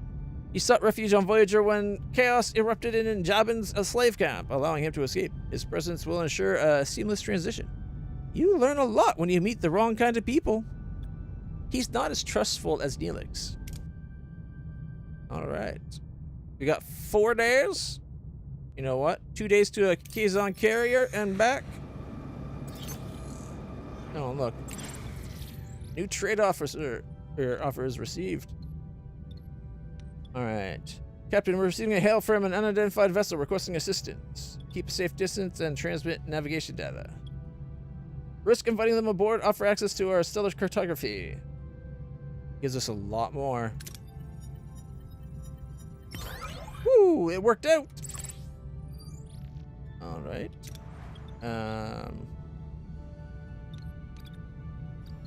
Oh, new trade offer. Look, 500 fuel for 500 food, 2 days.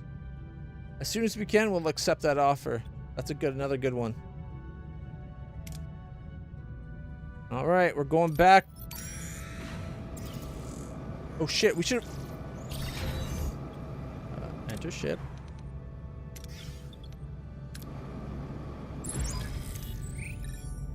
Return later.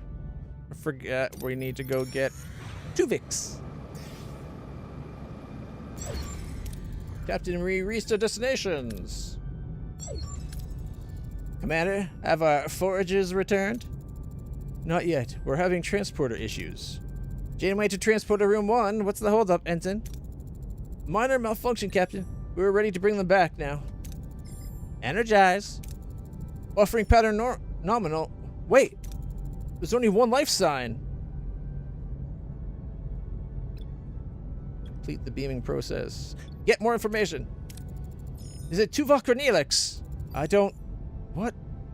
A stranger materializes on the platform, a being both familiar and alien. The crew stares in disbelief. The stranger bears a perplexing resemblance to both Tuvok and Neelix, but is neither. Who? Came to security, intruder alert. Transporter room 1. Wait, I'm Tuvok. And I'm Neelix. What? What? Captain, bioscanner said their patterns have merged. Asked the intruder about himself. You claim to be both. How is that possible? You asked for a credible explanation. A simple transporter malfunction seems illogical. I could tell you the exact recipe for my infamous Talaxian surprise, or recite verses of the teachings of Surak. Would that suffice? Report to sickbay immediately. My scans indicate that all biological matter was merged on a molecular level. He is surprisingly healthy, given the circumstance. The man you see before you is a fusion of the two men, Captain. Did their minds merge as well? Who are you? As I said, Captain, I am Tuvok, and I am Neelix. Their minds, their memories, they are mine. I know all of you. You are my good friends. Fascinating. Do you feel as if you're thinking with two separate minds? I do not have multiple personality disorder, Captain. I have a single consciousness. Have your tests revealed anything else, Doctor? Yes, a third genetical pattern. It was tricky to spot since I wasn't looking for plant genetics. Excuse me? The orchids. We had collected several dozens of them. They're part of your genetic structure now, but they aren't affecting your biochemistry. Could this alien plant have affected the scanners, Ensign? Possibly. I'll know more after running a diagnostic on the biofilters and transporter log. Get on it, Ensign. In the meantime, Doctor, examine... What should we call you? Ah, a name. I hadn't thought about that. Why not Nivok? Or, no, wait. Tuvix. Very well. Doctor, examine Mr. Tuvix and the orchids. Keep me posted. Of course, Captain. One transporter protocol. All right.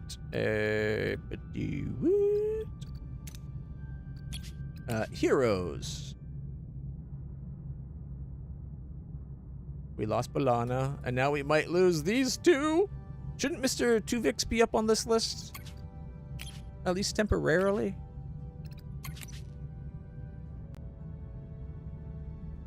I hate that we have to add power to that disruptor every time we go in. Alright, we're up to 129 science. Do we go I kind of want to go in regenerative shields. 14 days for 20% faster recharge.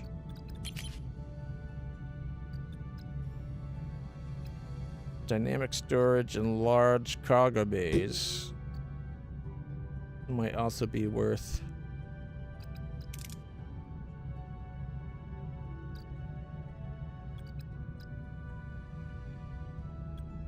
Let's mention engineering offices. Upgrade would be a good one.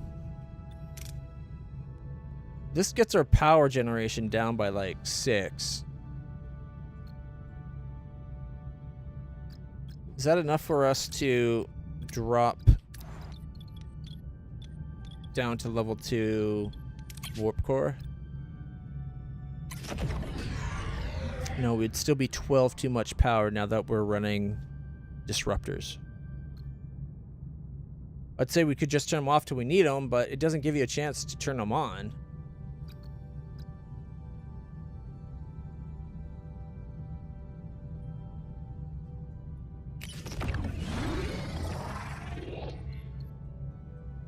All right.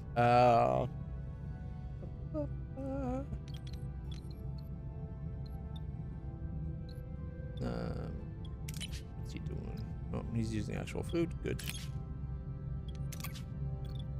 Hero. Can we give? Guess we can't even give that, the guy that's taken over. It doesn't count as a hero.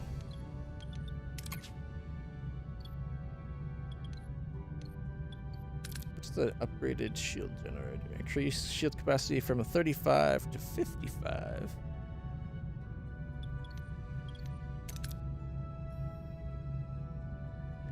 Okay. I think Voyager has a natural 40 on its shield, so we got an extra 70, putting us to about 110. Okay, all cargo bays are level 2.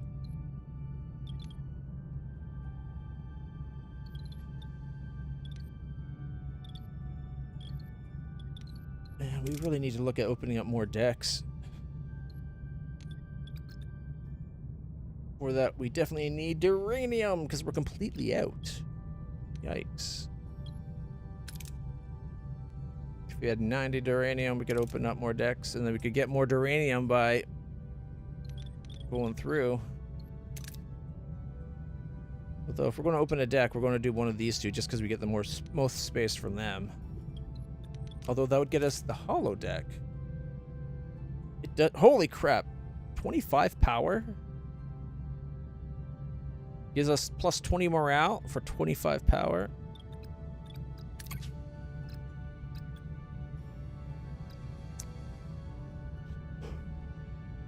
Hull repair efficiency would be really nice too.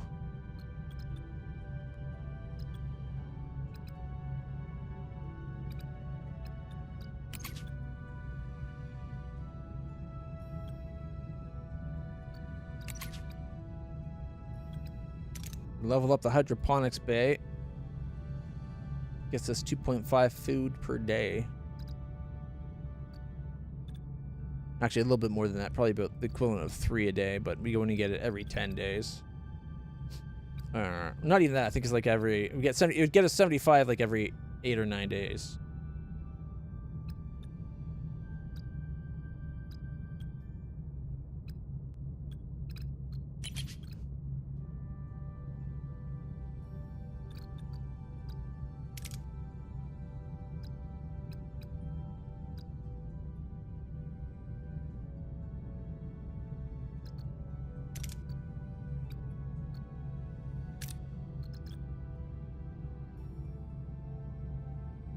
I'm not sure the shields are actually worth it.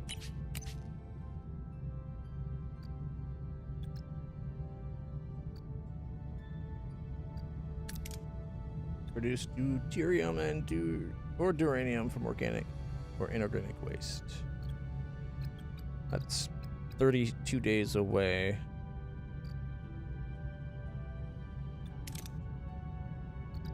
That would just get us some level 2 stuff. No, it's crew. Okay, you know what? We do need the delicious meals for morale.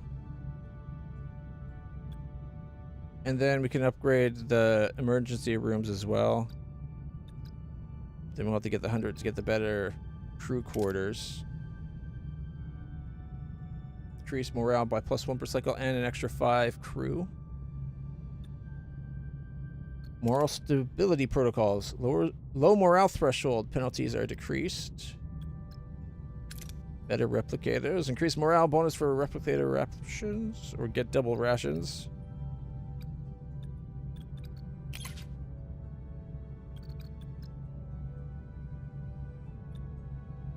We could also upgrade our batteries to store more power.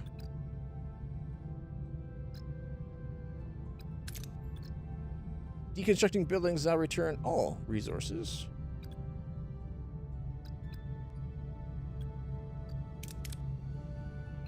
Faster hull repair. We get 4 per engineering team. Large cargo bays. It'd be hard to fit them in, but if we can find a way to fit large cargo bays in, they are a lot better storage. Screw it. Let me get the...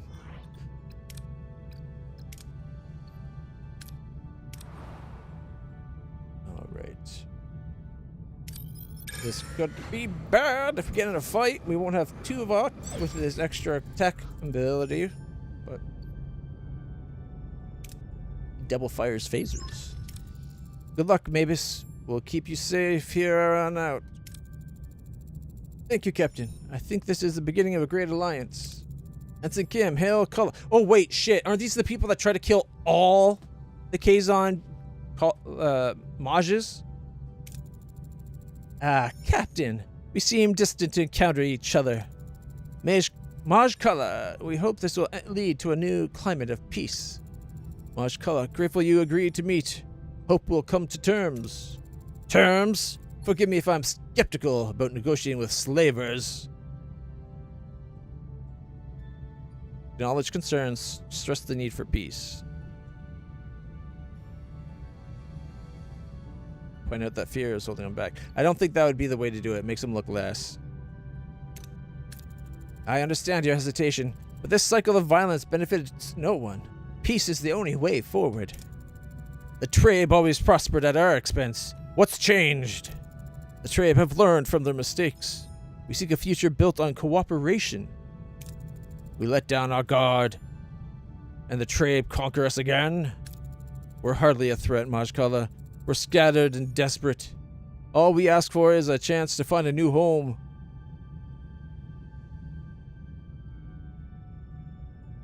Acknowledge past wrongs. Emphasize change. The Trabe were unjust, but they seek change. Can we offer them a chance to prove it? Actions speak louder than words. The Trabe must earn our trust. Captain, we must be careful not to dwell on the past. It could undermine our efforts towards peace. This union with the Trabe seems like an effort to force us to capitulate. If so, it's doomed to failure.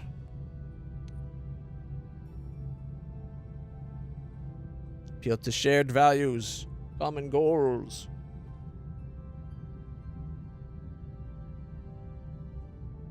We could challenge his judgment and leadership, but I don't think that's going to help.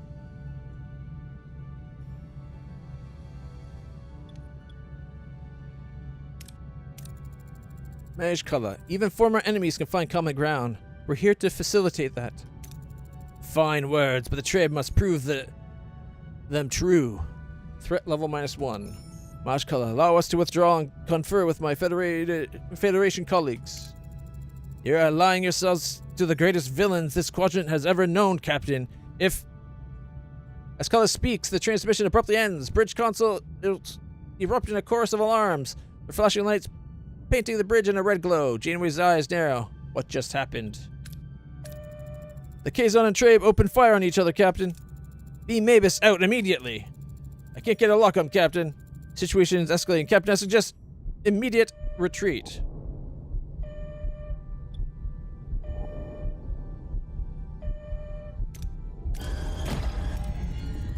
No, we won't let the Trabe fight alone. Open fire on the Kazon.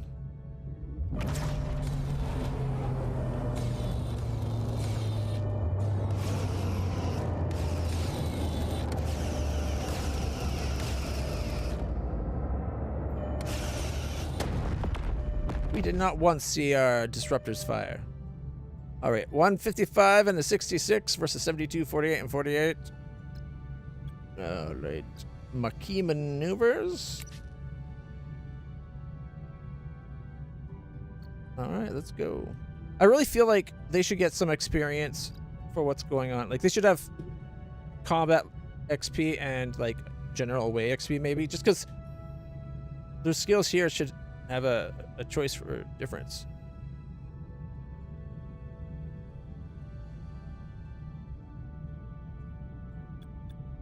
Just heard a noise. I'm not sure what I heard. What are your orders, Captain? All right, we're gonna go for their weapons. Moving to attack the front, Captain.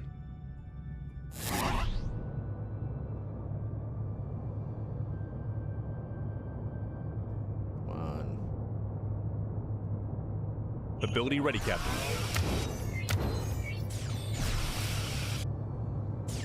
Enemy shields destroyed, Captain. An enemy is surrendered, Captain. Ability ready. Enemy shields destroyed, Captain. Moving to attack the front, Captain. An enemy is fled, Captain. Move. Ability ready, Captain. Enemy shields destroyed, Captain. Victory!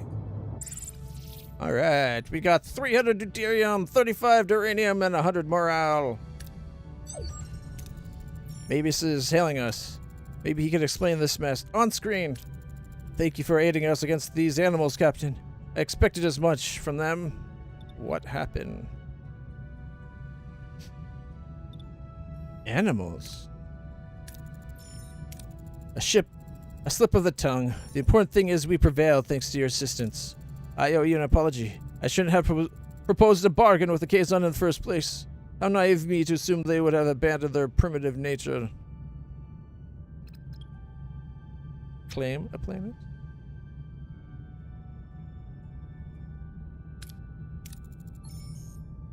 Claim a planet? I misspoke, Captain. I meant settle on a planet. We have no desire to infringe on the rights of others. We simply seek a peaceful home.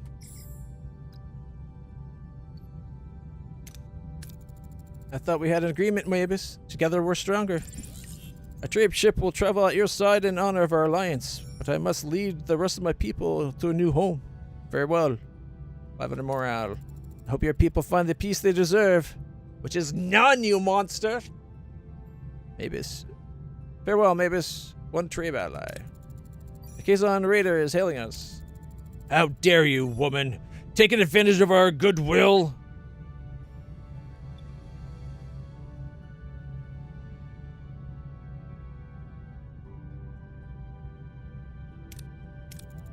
None of this was my intention, Cullen. I'm not sure about Mavis anymore.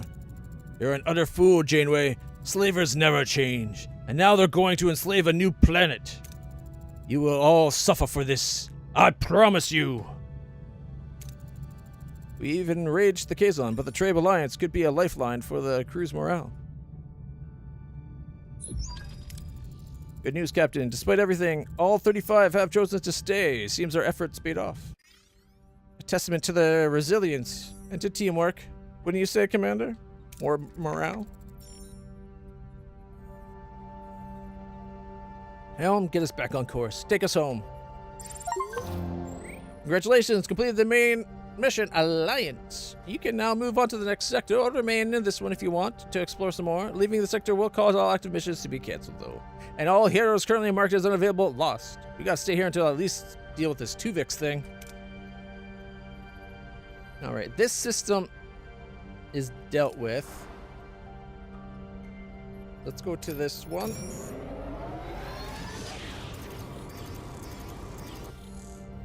Nothing new to review.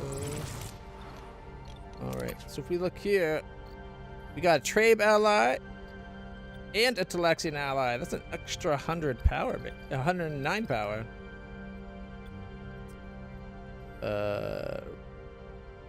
10 per cycle. We're going to be burning through our duranium at that rate. Good thing we don't have them right now. We're expensive to bring in the loop. Okay, I definitely want to get the mod that auto scans the entire system.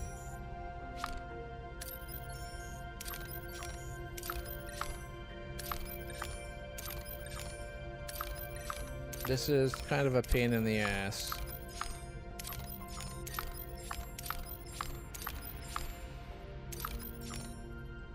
Alright, Tuvix, investigate transporter or science laboratory. Oh, we have to go. I didn't realize there was something I had to manually do. I thought it was just something that would happen. So ship, science lab, 7 days, find out what's going on with the transporter. I would like to try to keep Tuvix if at all possible, but I'm getting Tuvok back. He is our most capable officer. Alright, we need food and we need uranium.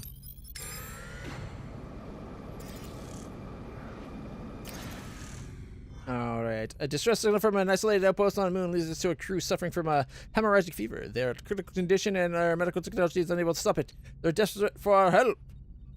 Alright, send a medical team down or beam them to the sick bay. Ooh, we can get uranium as well as food. Risk it for the biscuits! Oh, fudge!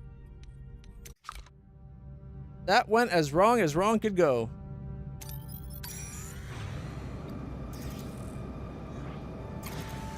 Carefully salvage less debris. You know, let's carefully salvage.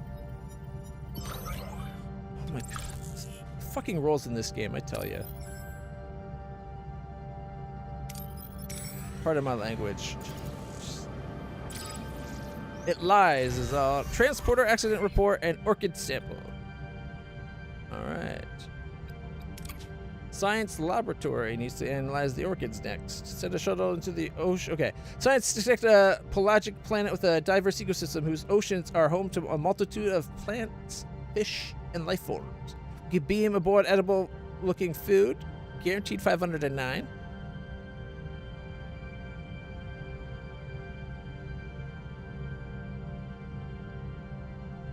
Analyze flora fauna to safely gather edible food sources for 1,000. Or send a shuttle into the ocean to collect 1,000. The shuttle's the safest way to get the most food, but we have the chance at losing everybody. Yeah, we got 764. Not bad. I keep hearing a thudding coming from outside.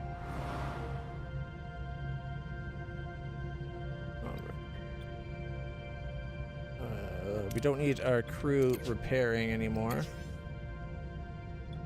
We do need our science guy to do 6 days of analyzing orchids. Alright. What's science? The large cargo bay.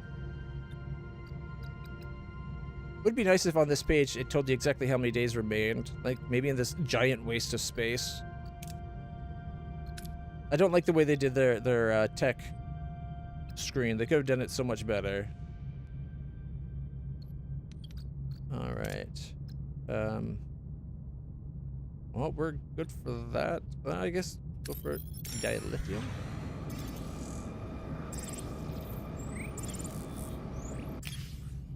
All right.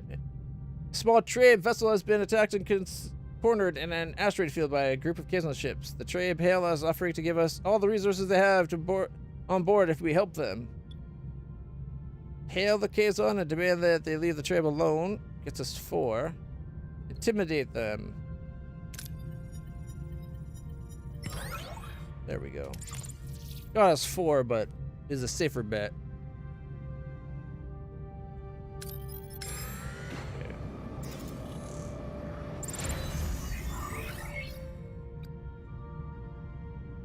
Alright. We've got a comms request. That's why nothing was going on. We've got 8 days left on our science. We gotta make a save before we do the 2vix thing. This could go so wrong. Ready? Comms. 2vix. Captain, I've completed the diagnostics. It was a textbook transport sequence. No anomalies, power overloads, or malfunctions.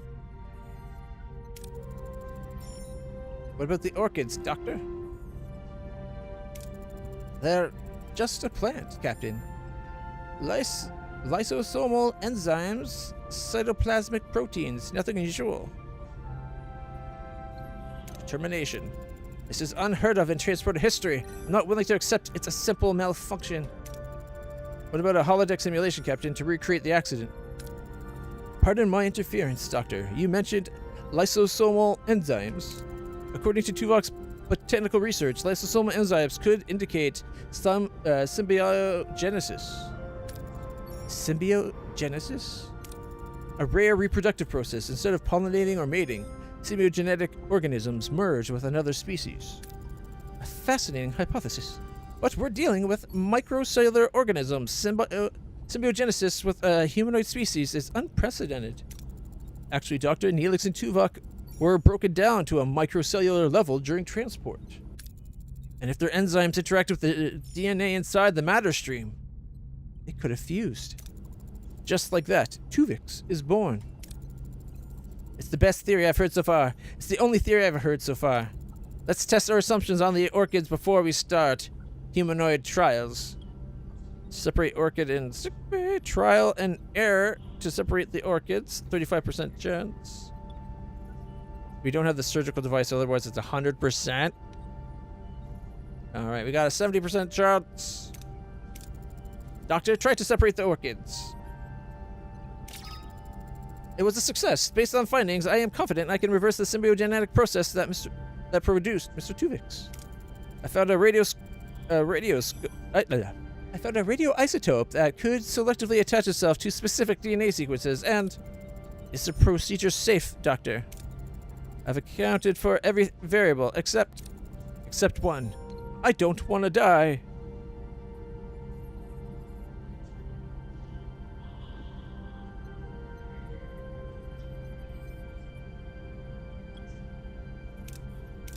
Doctor, what's your professional opinion?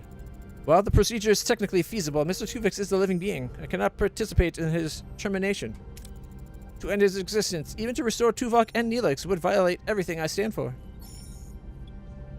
Interesting. Because that's him deciding to let 2 other people stay dead.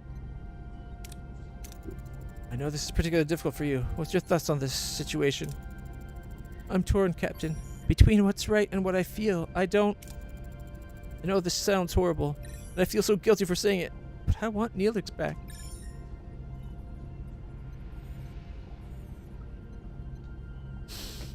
I don't know.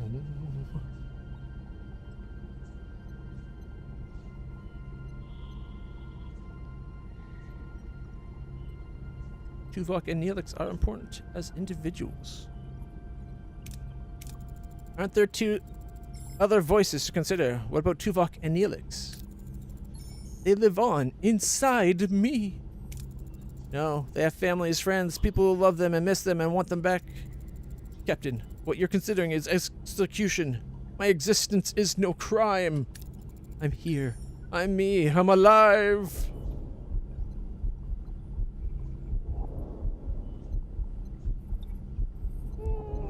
wish we could save him and them. I liked 2 Vix, honestly. All right, you know what? We'll try to perform the separation, and then reload and don't perform it. Maybe. Oh my god, this is a hard choice.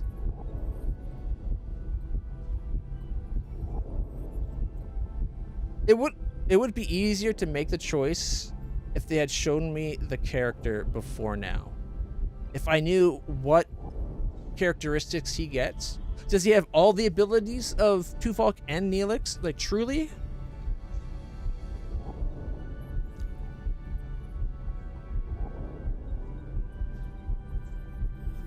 Because, like, I mean, like, for away missions and his level and everything, and his actual skill points. I know there's a mod that makes him, like, an Omni character and gives him, like, every ability. But I think the game only naturally gives him 3.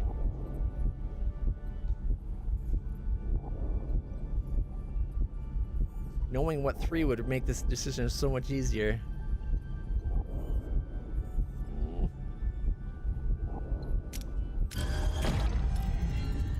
I know, but Neelix and Tuvok have a right to live as well. I'm sorry. Doesn't anyone want to intervene? Does nobody disagree? You're all going to stand there while she commits murder? Tuvik's despair fills the sickbay as he faces the agonizing reality of his impending separation. He pleads for understanding and mercy falls on deaf ears. The crew's silence speaks volumes. You will all have to live with this, and I'm sorry, for you are all good people. Captain, I cannot perform the surgical separation. I'm a physician. I cannot take Mr. Tuvik's life. Captain, please. I want to live. Oh, they make you double down. They don't just do it. They're like, no, you gotta really commit. Just keep saying murder, murder, murder. It's not. I'm doing the... It's kind of cold and calculated, but like the survival of the ship. 2 lives versus 1, right? Like, you can't just be like, there's no, like, it can't, it's not just all one-sided. Oh man.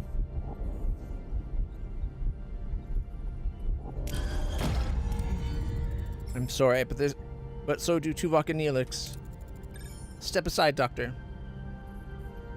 The moment of truth arrives as Janeway administers the isotope into his neck. With a heavy heart, she locks the surgical scanners, but before initiating the irreversible separation sequence, their eyes meet one last time. You're a murderer. I already said yes twice.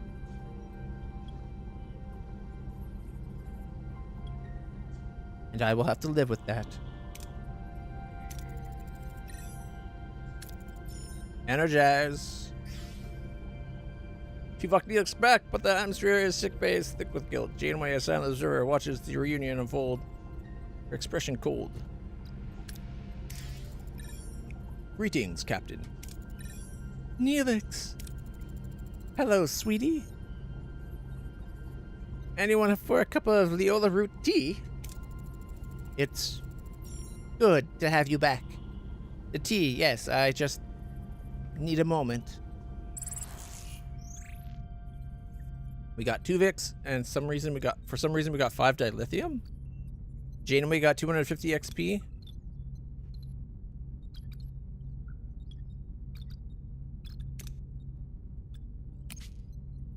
And they're back.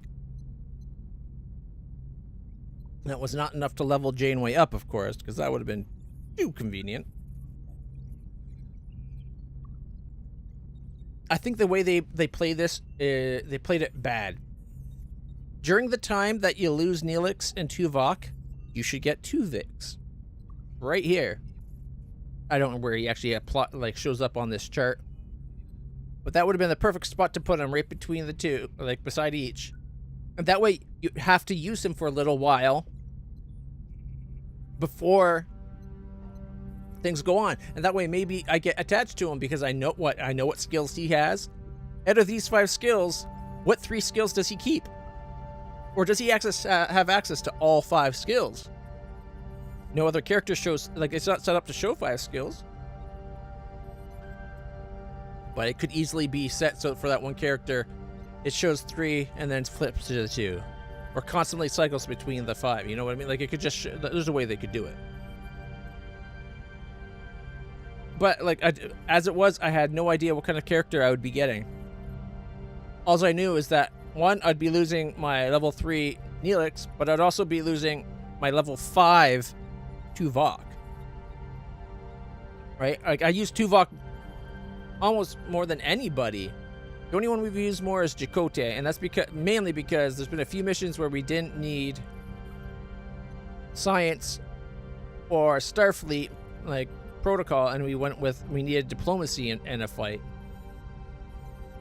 But mostly Tuvok, like, Tuvok's is a huge powerhouse. We use them in every combat. So had they showed, like, let us use Tuvix for a while,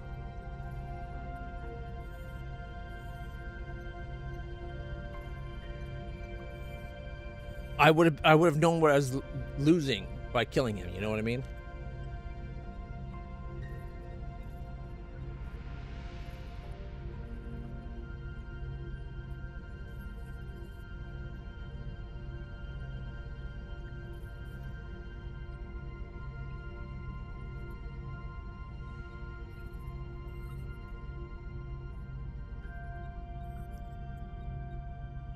I think I might load up.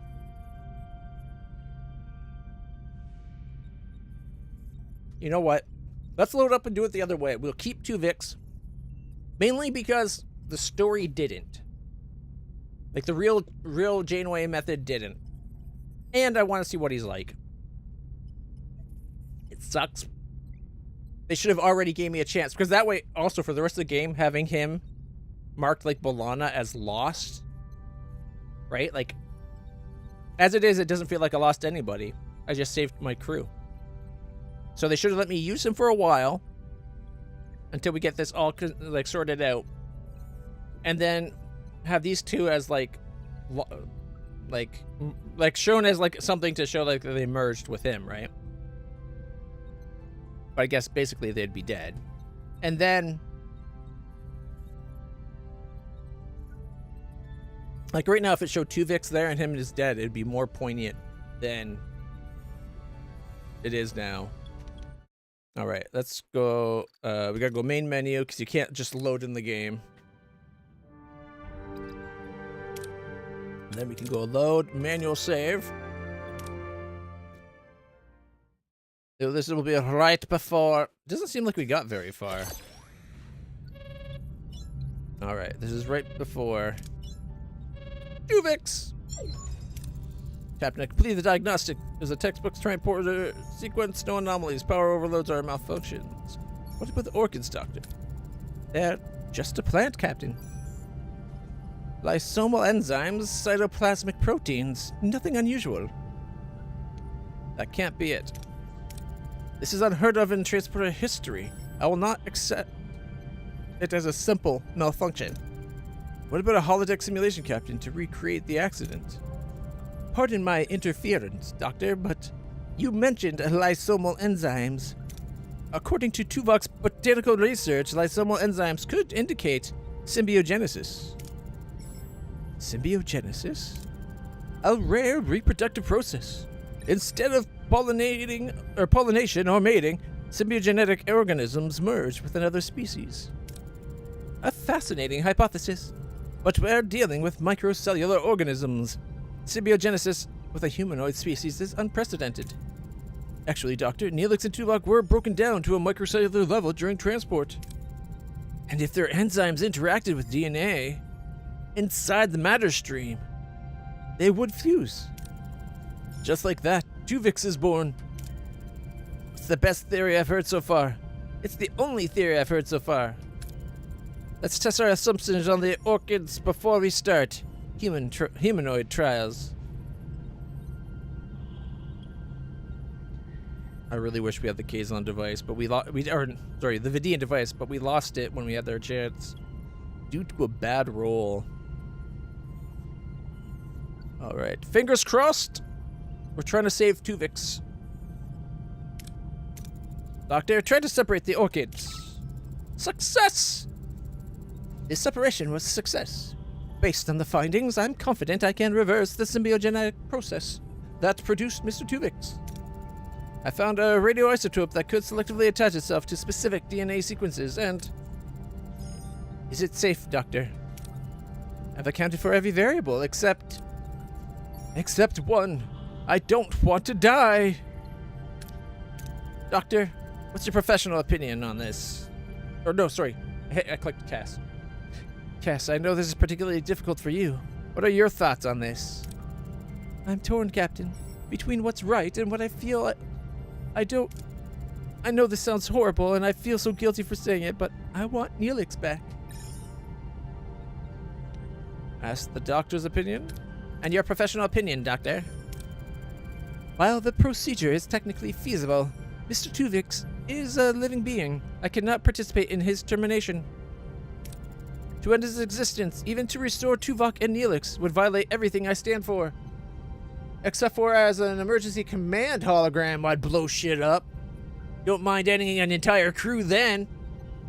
Hypocrite! Alright. Tuvok and Neelix are important as individuals.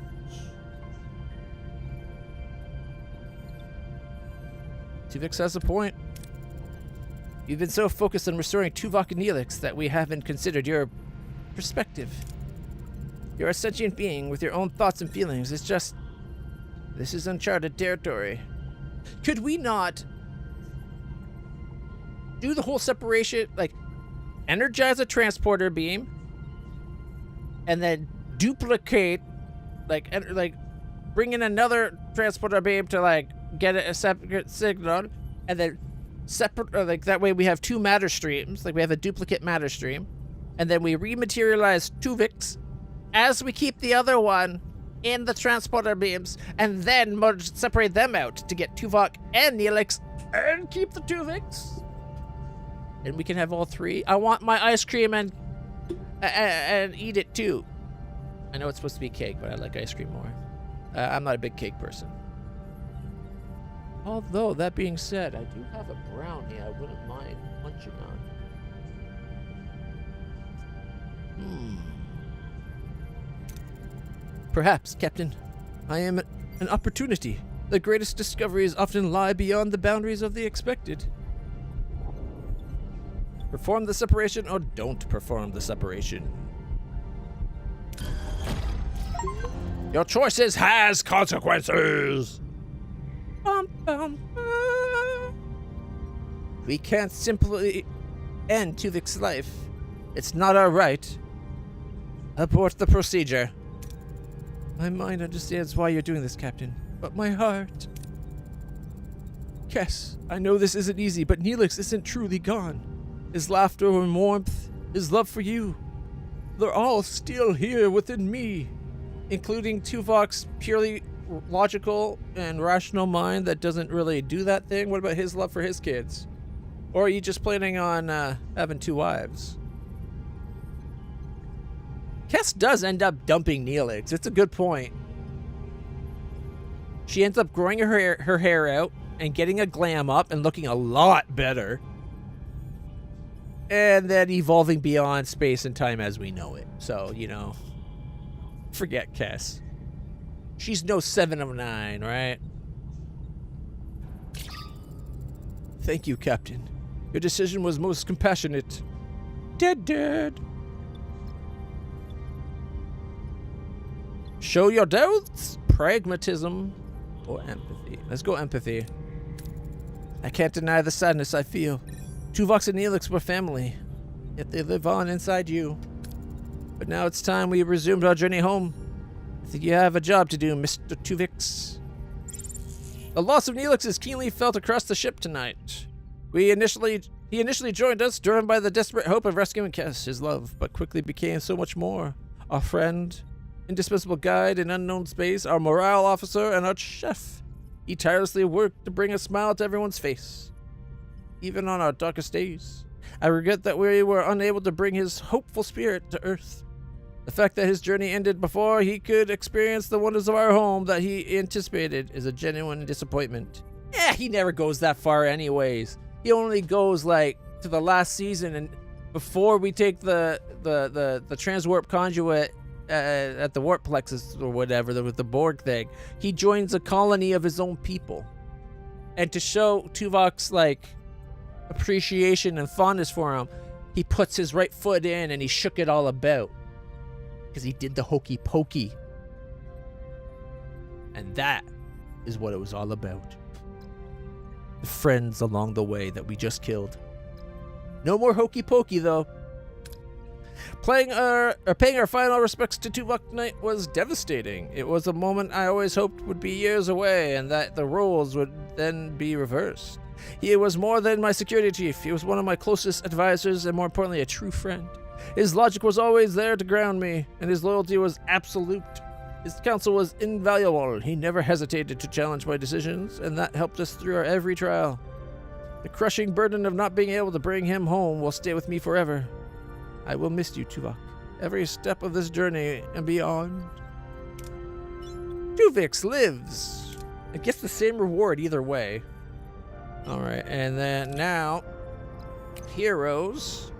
Oh, he's way down here. Alright, so he's only got 2 skills?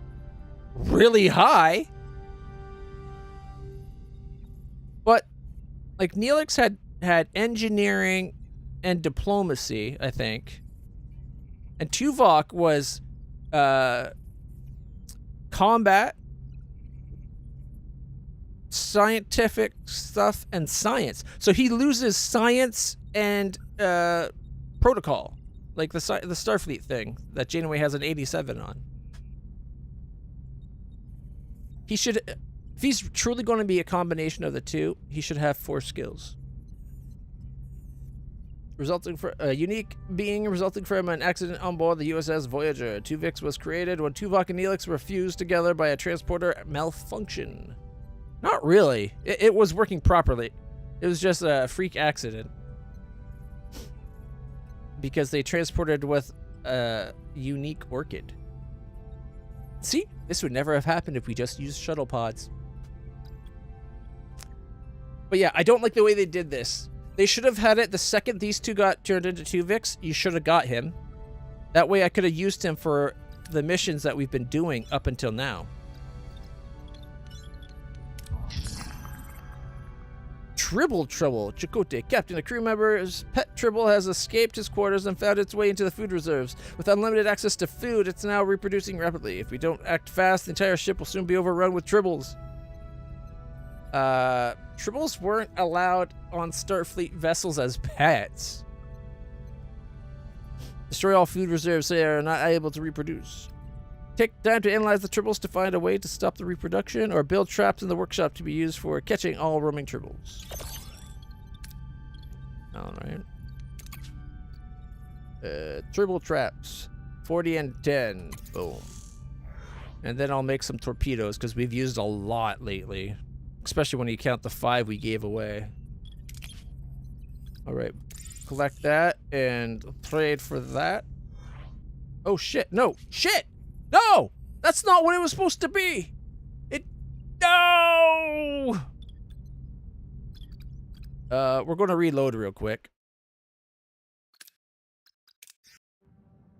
There was an offer before that was the opposite. Trading 500 deuterium for 500 food or something like that. Like, it was the one we had just accepted. There was a duplicate offer of that.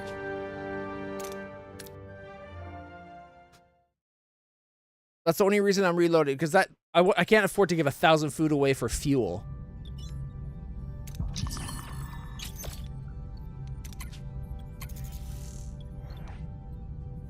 How long was it going to take to make that?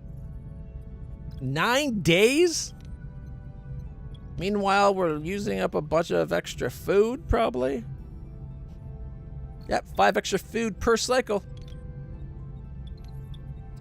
Could we not put like shields around the food stores in the meantime? All right, we could put, if we come into here, we could put 2 Vicks, an extra 8 morale per cycle. Or did I have 2 Vox? Did I have him on the phase cannons? Increases the fire rate of the phaser. But by how much? 8 extra morale is actually a lot. Chakotay gets 4.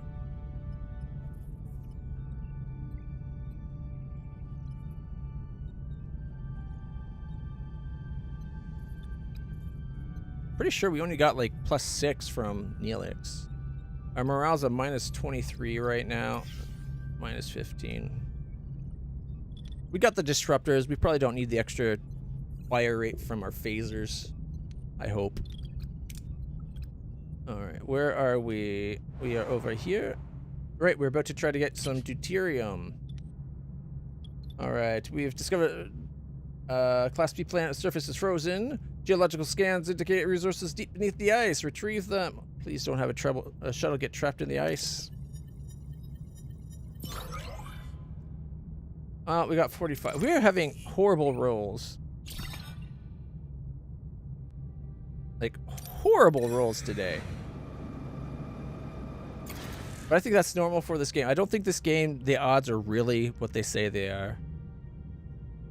Alright, we've encountered a Class C planet. The atmosphere is toxic, but general scans reveal vast deposit of crystallized resources embedded just below the hard surface. Well, we got disruptors now, so we could try to get 66. Looks like a 15% chance of getting catastrophic failure. Maybe people die and the ship damaged. Or we can use our disruptors for a chance at 89. Bigger chance of failure, but we're going for greater and no catastrophic failure. Woohoo! Success! All right, and we don't really need tritanium. We do need some fuel though. We're down to 1,600 out of 2,500. All right. Space station. We could destroy part of it, trying to get more food. Or play it safe. Send work teams to open up closed facilities if we had an engineering office too. Wonder how bad that option, like risk of failure. You know what? It's only like, it's less than 100 extra food. There we go. We got 645, which actually ended up being way less. I think they should actually show, for things like that, it should have showed us the full range and not just the one-sided aspect of it. All right, let's go get some more food. And there's fuel and dilithium. Large cargo bays have been researched. Nice. We have 57 science, so we're going to have to wait for the dynamic storage where we save 1 power per cargo bay, which is our probably the next one. Or we go for a regenerative shielding in 13. I don't know.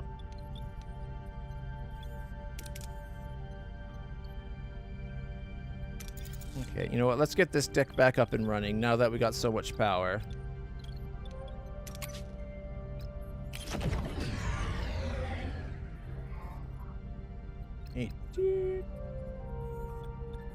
So let's see, we were making 198. It's odd that the way they do that, they show it at like out of 180, we're now making 198 because our power, we got that efficiency thing. Shouldn't they just up the max to say that we're making 198 max? How much are we using?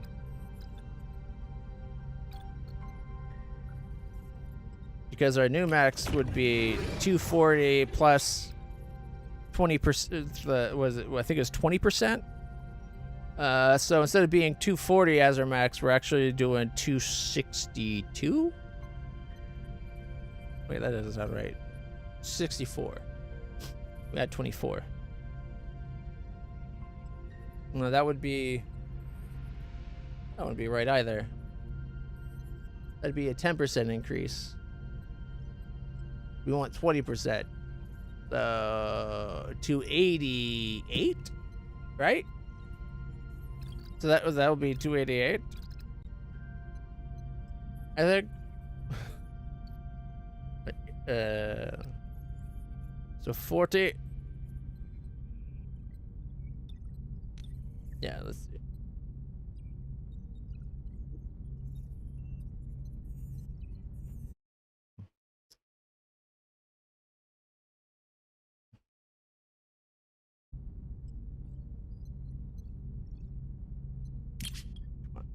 Keep that up for a second, and then come over here.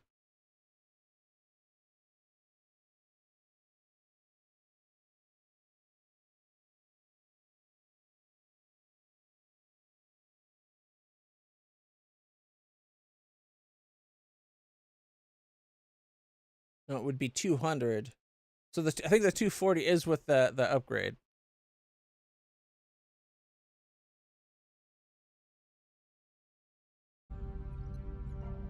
So that would be 40 times 6. But down here, 30 to 180, which is the times 6. But then we're getting 198.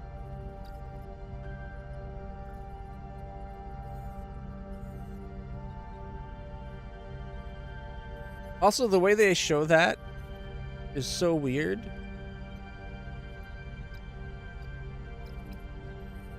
Is there another screen for this?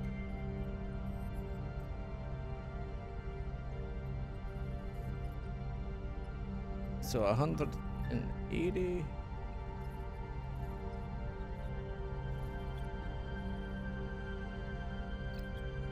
And why is it saying we're getting the 198?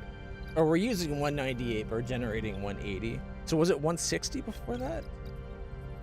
I don't think it was, though.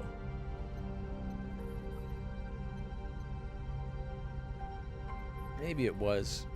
Like, we are using the 18 extra.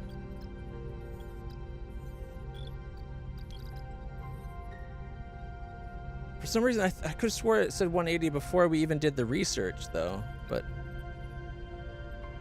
maybe I'm just misremembering. All right, and we got power backups. Ooh, that's something else we could look into. Engineering, no, science, batteries, I think. That base. Engineering. We could upgrade our batteries as well. An extra 60 capacity each, so we could have an extra 120 power storage. I would really like to get the Bastard collectors so we get 4 deuterium per cycle. It's just using less fuel. Not that 4 would make a big difference. We're using like 30 a day.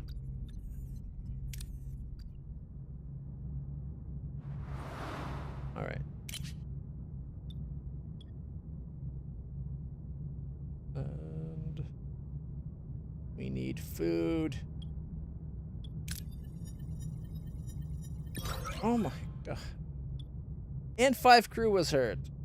We accidentally entered a quarantine zone. There's a nest of hostile alien creatures infesting the lower levels. We had to emergency beam out. We only got 153 food.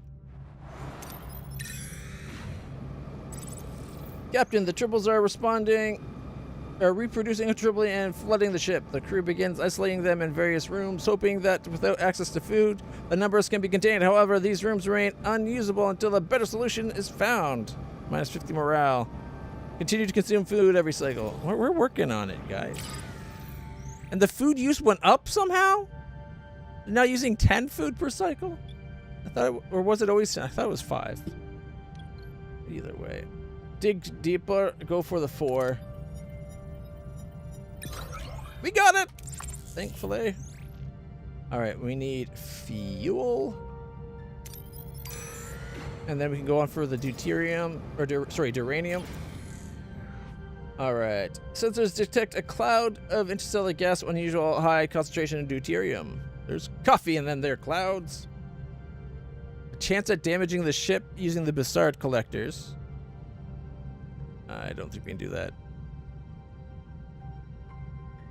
Alright. Automod held a message.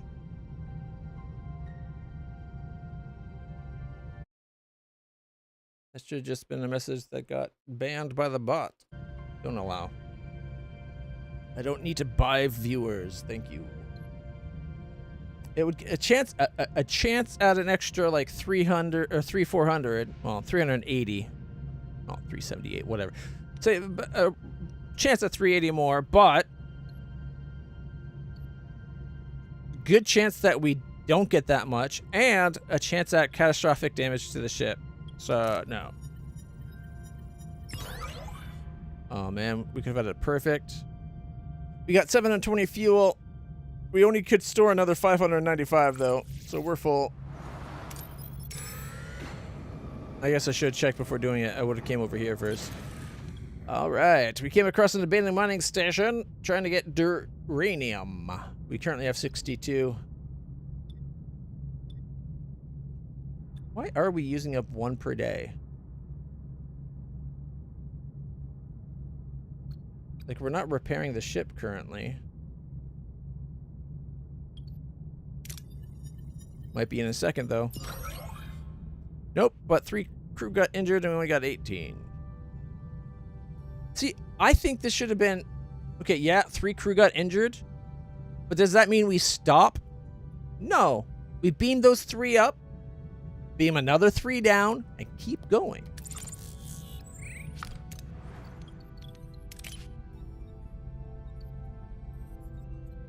Wait, when did this cargo get damaged?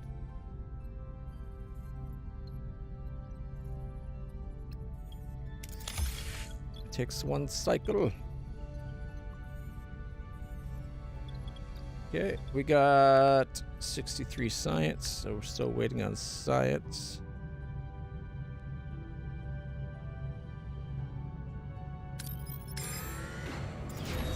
All right, the cargo bay has been repaired. And systems are back online. Now we can start clearing out. This will get us 30 duranium. This one will get us another 30 duranium. Repairing the holodeck will cost us 26 bucks. 26 uranium, 6 titanium. Let's do it. In 4 cycles, a lot will happen. In 4 cycles, Sandrines opens up. Hey, we're about to be attacked by a Kazon raider.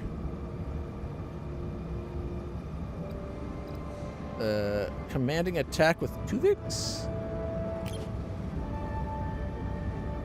A combination of Neelix and Tuvok's abilities. Fires an enhanced phaser shot and reduces the cooldown of other hero abilities. 25-second cooldown. Okay, I like that it's a combination. He's actually pretty sweet there. Start combat. What are your orders, Captain? Blast the frack out of him. Moving to attack the front, Captain. 3, 2, 1. Ability ready, Captain. Ability ready, Captain. Ability ready, Captain. Ability ready, Captain. Enemy shields destroyed, Captain. Enemy shields destroyed. All right, 24 science. Nice. 24 duranium and 100 morale. Captain, the triples are reproducing. Yeah, we know, dude. The crew begins isolating them in various rooms, hoping that without food... Yeah, you already said that. Yeah, food's just doubled. Captain, all roaming triples have been caught. Fortunately, their numbers weren't too great. Most are distributed to crewmen as pets, while the rest are confined to a secured room until they can be safely released on a suitable planet. Hopefully, this won't happen again. It will, because you just made them a freaking room. Like you gave a whole bunch of people pets now. We went from having 1 person with a pet tribble to like a whole bunch of people. That should also help their morale. Like all the crewmen that have tribbles as pets should have a bonus morale. All right. The holodeck offers plus 20 morale for 25 power. All right. If we're going to turn that on, we better turn up the warp core. Instead of using 30 fuel per day, we are now using 40.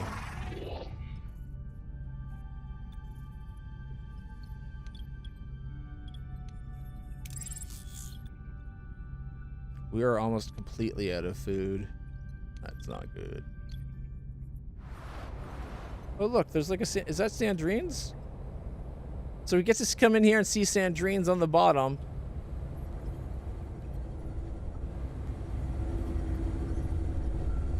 And then I guess that's like where they do stuff. What is this middle section supposed to be, I wonder? You think that the whole thing would be the holodeck? Like, why waste an entire deck towards just connecting up from a deck, another deck above?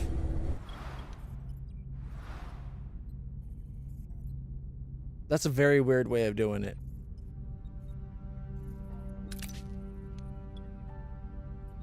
Why are all these things damaged all of a sudden? Like, we took damage to the cargo bay too. Okay, 175, so we have room for that. Another 30 duranium. Somehow the small room also has tritanium. Nope, just this one room has some tritanium.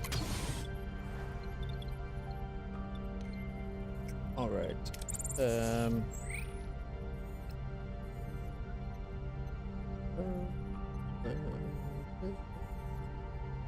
We don't really need crew.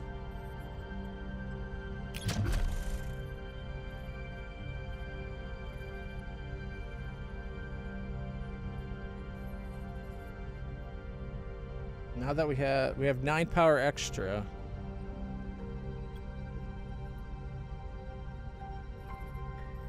How much crew? If we do for the morale, I don't know if it's worth it.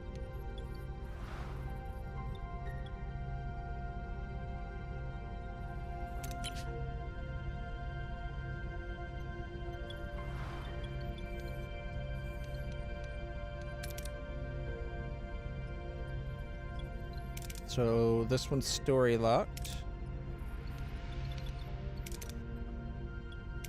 I wonder why these ones are story locked.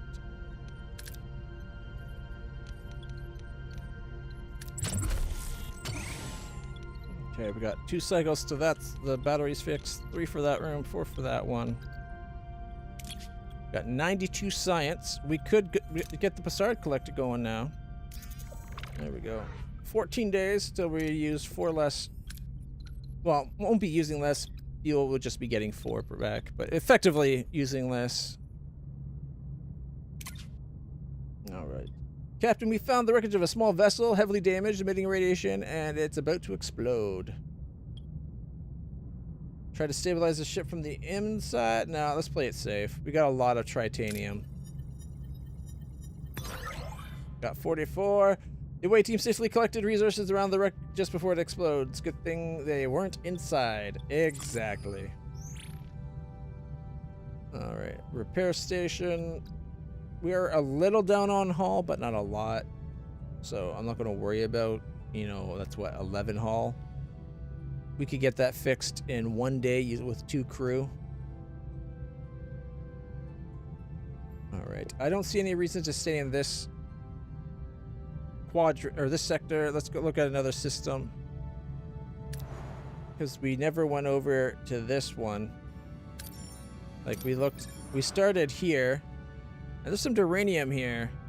That wouldn't be too bad. Lots of fuel, but I don't think it's worth it for 1 duranium spot. We actually aren't bad at duranium right now. This system, I think we should at least check before we leave. Engage course. All right, on the way there, the battery compartment comes back online. So now we can store up to 480 power. 128. And 120. Oh, there's another one over here. 120. Zero charge at the moment. But that's okay. We are making 8 extra power a day. Alright. We're gonna have a surplus soon, I think, if we keep ripping up all these.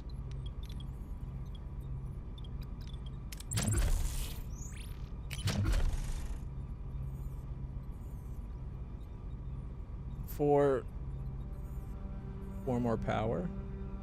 Gets us another 50 food every 10 days.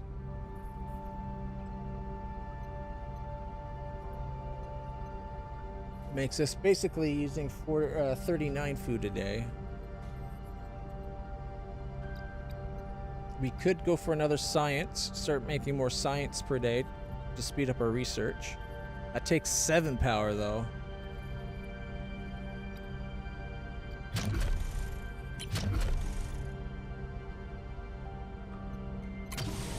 I wish we had room for that. I really do. Like we would have to take out the engineering office and thing. We could move the engineering bay down and then take out the cargo bay and replace it with a large one. Yeah, let's do that. So this engineering office.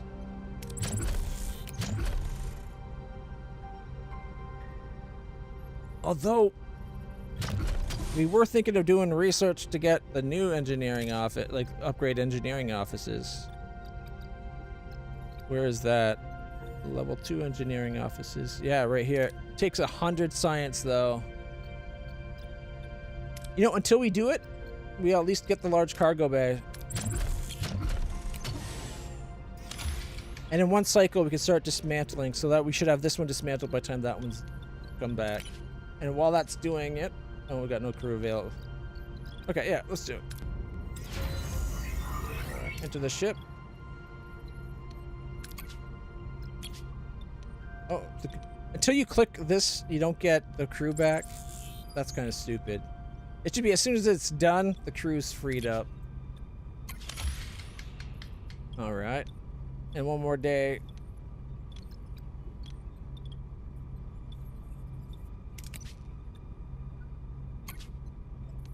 No, cancel. All right.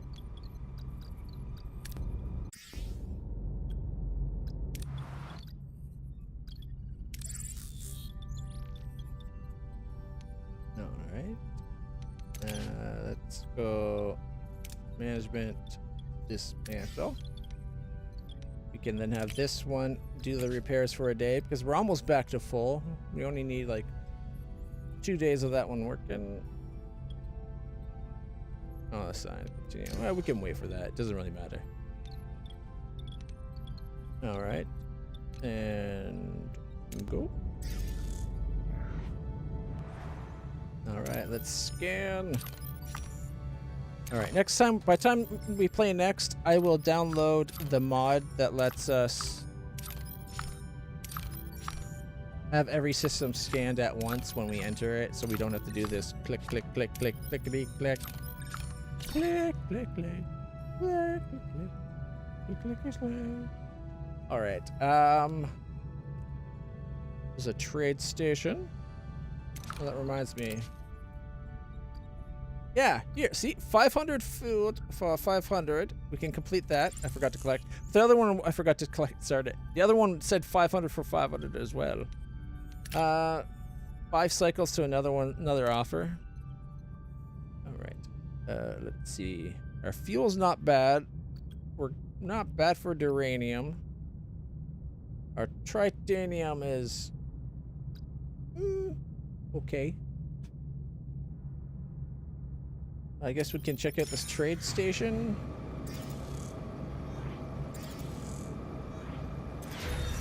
Engineering out. Oh, enter the ship. Engineering office has completed. And look at that. Unassigned them. Ship's fully repaired.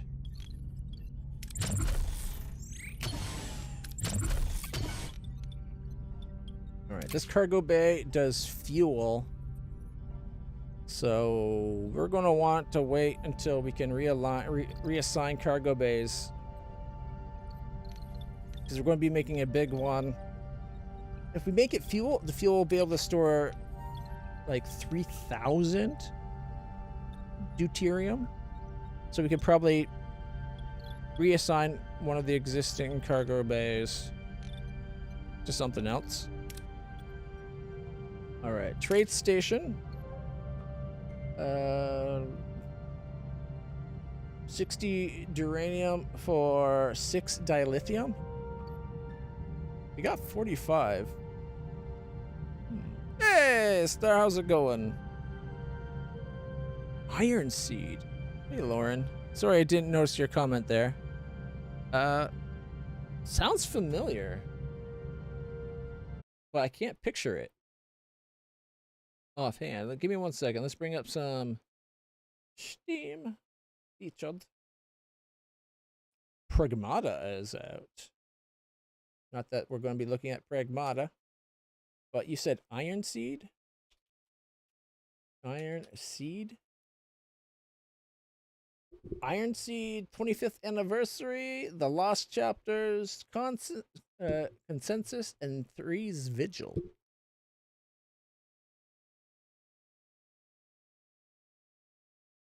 '25th anniversary edition. Let's see what it is. A sci-fi exploration game written in '94, updated to use a modern 3D engine, and remains faithful to the original. The story is fully intact with only minor tweaks to gameplay and cosmetics. The original game is often compared to Star Control and Starflight. Not bad games to be compared to. Okay, so you can go from planet, fly around systems. I'm not sure what that's supposed to represent. It's probably just extra detail. It's about performance, something. These are still really hard. Mental, physical, emotional. Text is really hard to read. Flight path, star logs, an asteroid. It looks like, okay, that last screen, this looks like a combination, like they kept the old user, like the thing that was like this. It's like the exact old one. They didn't even update it. That's why it looks so blurry and the text is large. But then like the screenshots that they did, those got updated.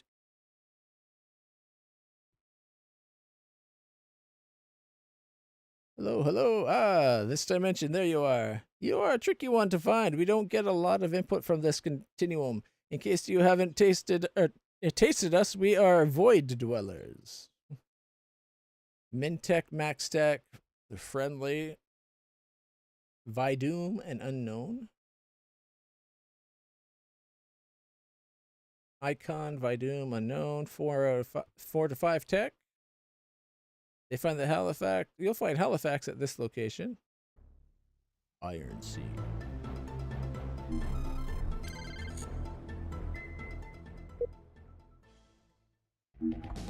It's weird how they've upgraded some things, but not others.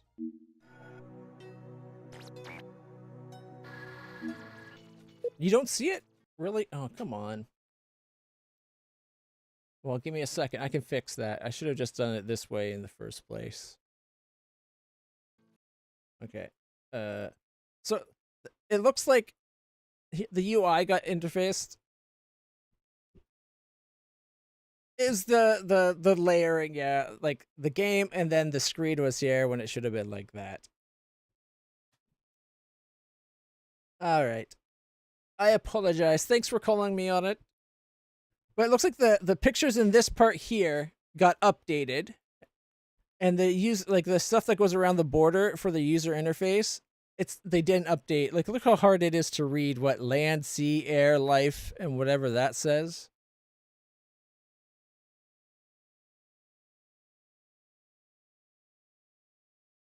Like, mental, physical, emotional is hard to read. Kill, performance, Something? Anity? Rare? No, I don't know what that says. And you got, I guess there's the path that you've been flying. Starlog. The pictures in this section are definitely updated, like higher resolution text. But like, look down here, look how bad this looks, right?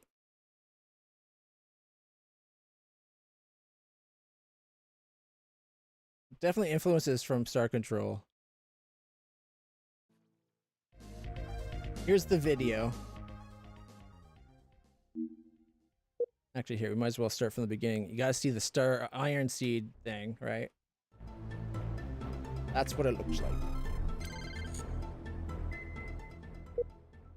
Looks like they used Unity to update it.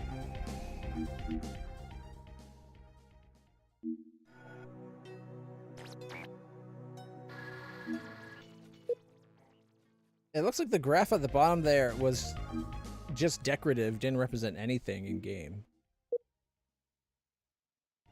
The Rubik's Cube of actions is interesting.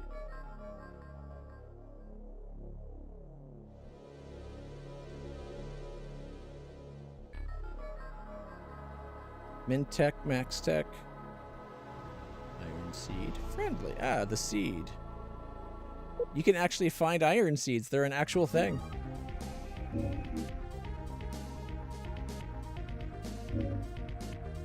System configuration and components. I can see why you see the relation to them.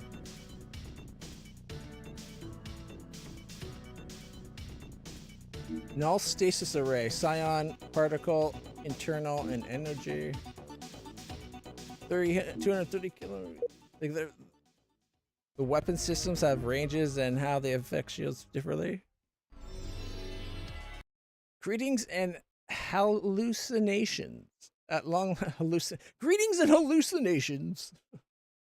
It's so weird. At long last, we have awakened a mysterious distress call, activated the encode power-up sequence.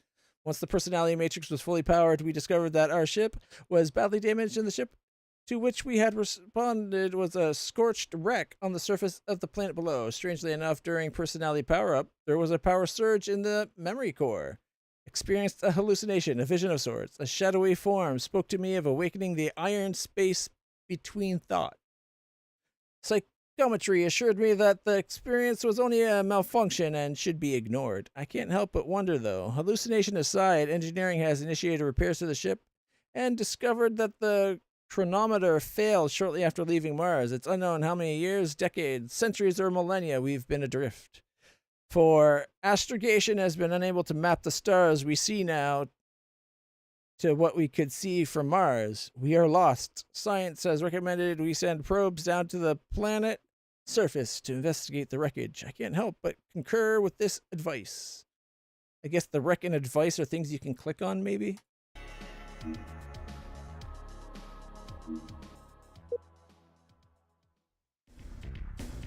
This little Rubik's Cube thing is kind of like weird.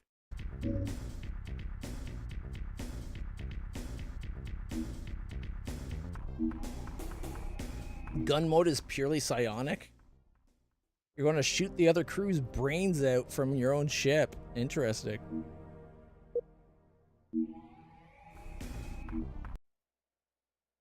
Iron Seed. Okay.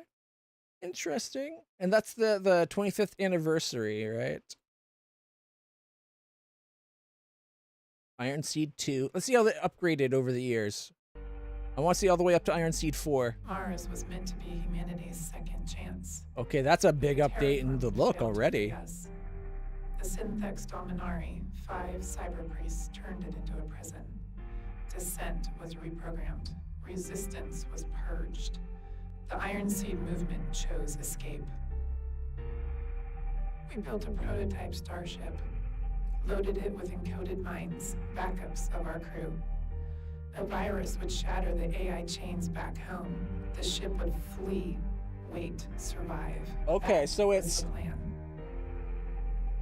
Maybe the Iron Seed is the technology to store brains. Maybe that's what it is. It's like the seed of thought. Okay, the background is Lauren already covered this. The background of your group of rebels against the evil government, but you get the sleeper ship malfunction plot device to awaken in storage space. The bad guys in the new area of space are very Star Control-esque. We are the backup. A fail-safe vessel. Heavily damaged, shields gone, weapons destroyed. The crew's scattered, jettisoned, or lost during the jump. Systems offline, memory fragmented, no destination. Well, this one is for the second game, so maybe this is a different ship. As captain, alone. There was a second ship that also tried to do what the first game did, and they had also bad stuff happen. But not entirely. The encoded crew still exists, scattered across his forgotten. That planet looks space. good. Your first task, bring them home. Your second, find a new one. The graphical jump from 1 to 2 seems crazy at this point. If this is what the game looks like, it might not be. We got a year for the game. I was just saying 2025 for all of them because they only just recently got here. It's the 30th century. Earth is legend. Long lost to time. Humanity now clings to survival on terraformed Mars, a world ruled by the Pentatech. The 5 cyber priests who crushed dissent and built a brutal technocracy, but rebellion sparked in the shadows. The Iron Seed movement, a group of exiles, created a virus to dismantle the planetary AI system and escape aboard a stolen prototype starship. Their plan: vanish into deep space and wait for the technocracy to collapse. They were never heard from again. Now the story continues. You awaken alone, drifting in a crippled ship. The systems offline, weapons gone, memory fragmented, the crew scattered. You are jettisoned to deep space under unknown circumstances. This wasn't the original ship. It's a backup, a failsafe, secretly loaded with your crew's preserved minds and illegal containment vessels and launched in parallel. A second chance, but barely. You are the captain. Your first task, recover the crew. Only together can you rebuild your ship, uncover the truth, and determine what comes next. There's no clear destination, no home to return to. Just a fragile hope that somewhere out there, life can begin again. Would have been good instead of again, anew. The word just fits better. Iron Seed 2 Consensus is a sci-fi RPG of survival, exploration, rebuilding in the aftermath of escape. Travel procedurally generated star systems, retrieve your lost crew, forge a new path forward through debate, disagreement, and ultimately consensus. Survival, name drop. Survival is only the beginning. All right, AI-generated content disclosure. The developers describe how their game uses AI-generated content like this. Still images generated by Midjourney. Written content was written by the developer and edited with AI assistance. So I think they took the original game and then updated it with modern stuff.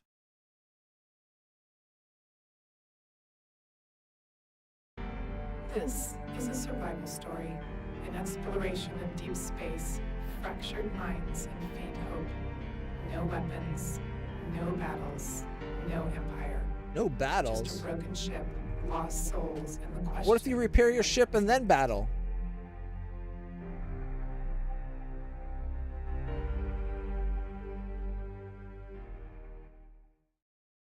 Planet's Edge? That sounds familiar. The graphics look actually a lot... Like, this is so much better graphically. They kept the whole... Again, I think this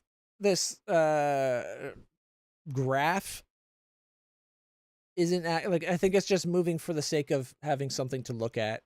I don't think it actually represents anything. Soren Thal, Vera Clements. So this is the crew. You got engineering, science, astrogation, psychometry, and archivist. I'm not liking the audio of the game so far.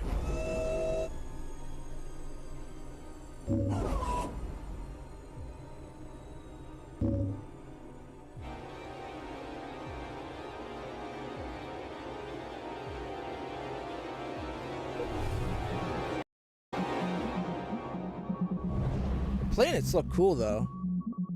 Not sure why every planet has huge lightning storms. Check out the aurora going on. one mental weave. So the engineering bay is doing a lot. Okay. Let's look at some stills real quick, and then we'll move on to the next game. So there's the solar system, I guess.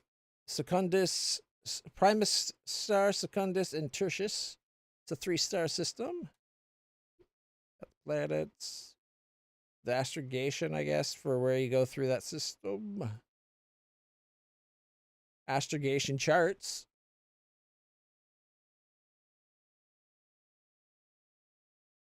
All right. Let's go to 3 real quick. Next one's called Vigil. Mars was never free. The Synthex This sequence here looks very familiar. Dominari, 5 cyber priests, ruled through obedience and fire. Thought was reprogrammed, dissent was erased. The Iron Seed movement chose exile.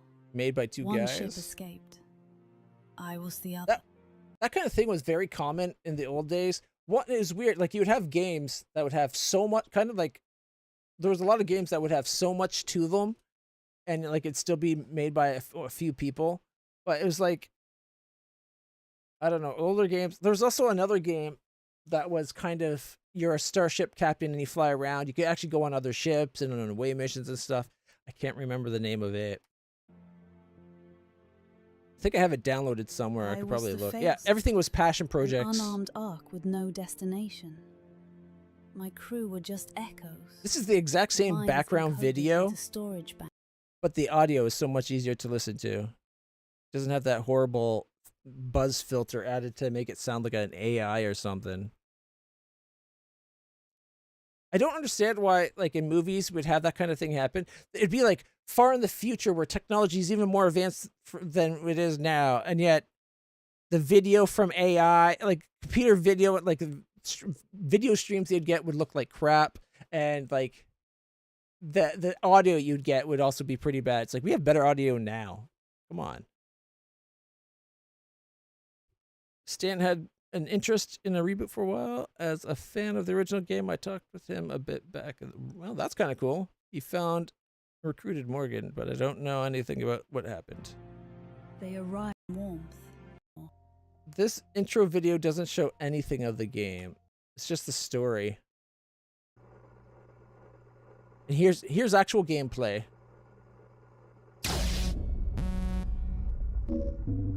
Oh, the audio is horrendous. Maybe that noise is because they're actually getting shot at.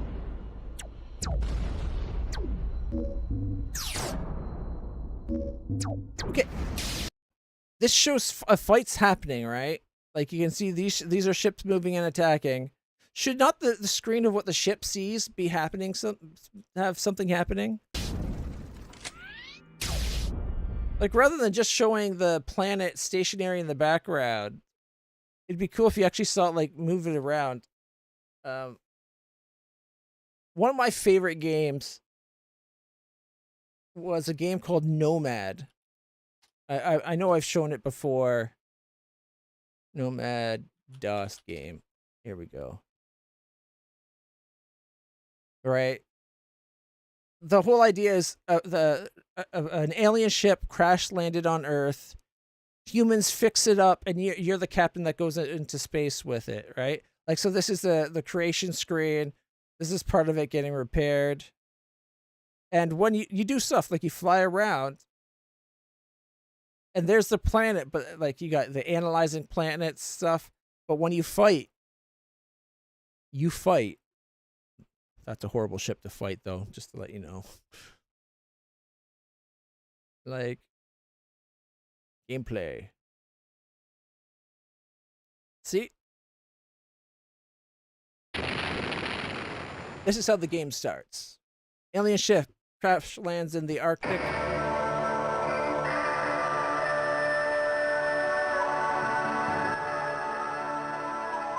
Papyrus Design Group. Nomad.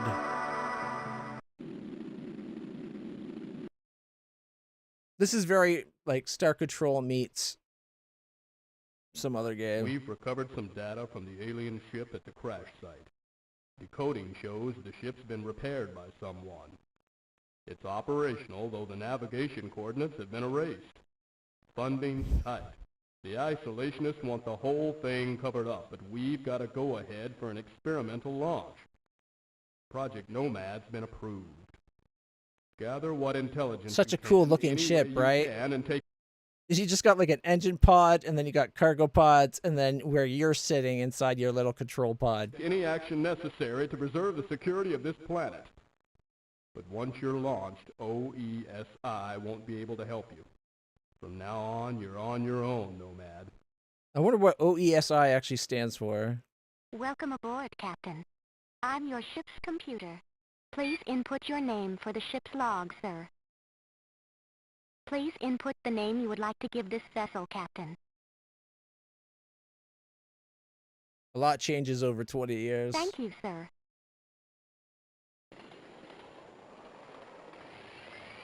The fact that this game had actual like dialogue, voice dialogue when I was a kid, I loved it. Now see Earth. Earth looked like Earth. You're right.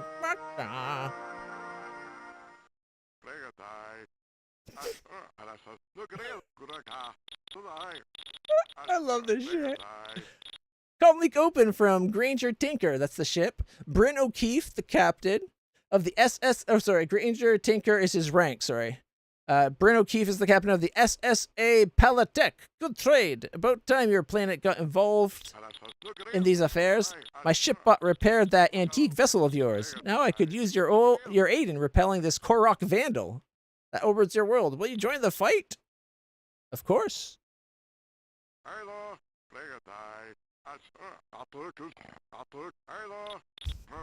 Sentient llamas. Gravekeeper 2? Oh man. I'm gonna have to play that. I love the first one so much. Less than 10. Help us all against. Alright, and so it's like this is what the game looks like when you fight. So you go to combat.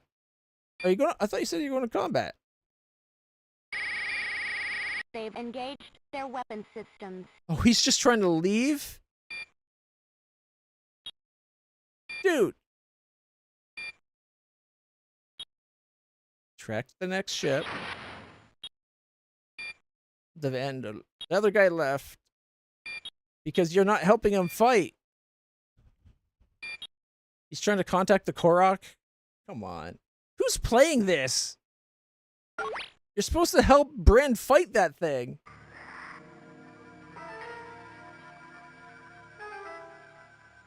Reveals that it's a cybernetic. Start transmission. WR-4000 class Korok scanning alien vessel. What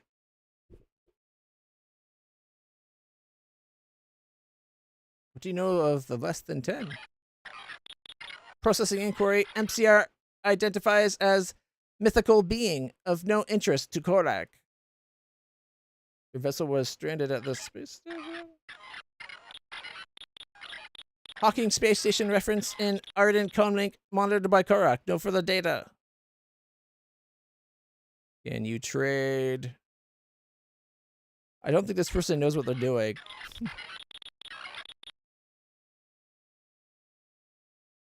Don't. You'll trade 200 antimonies for 500 missiles. 2,000 for 2? Negative. He's not going to give you any of his missiles, you idiot. Trade with humanoid for component deemed unproductive. Exchange of componentry results in receiving MCR override commands. Transmission must be terminated.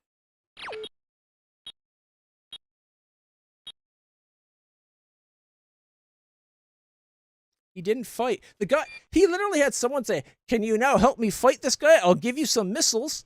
He got the missiles and then he didn't help fight. Look, it's Earth. See, there's the sun, there's Earth. It doesn't show the other planets. And this, like, places you know. There's a way to go to unknown places too, I think. But this is like the systems you know, Macabola. Leaving standard orbit. You communicate with the other races to find out extra places you can go to and stuff. And then you get to fly around, interact, and do missions and trade. The main idea is to fight off the Korak, which is like a domineering, aggressive machine race that's trying to control the galaxy. Establishing standard orbit. They've lowered their shields. Communicate with the ship. And then you gotta pick, like, see, there's a whole bunch of ships there right now. But all the ships were in 3D. Like, that's pretty good for the day.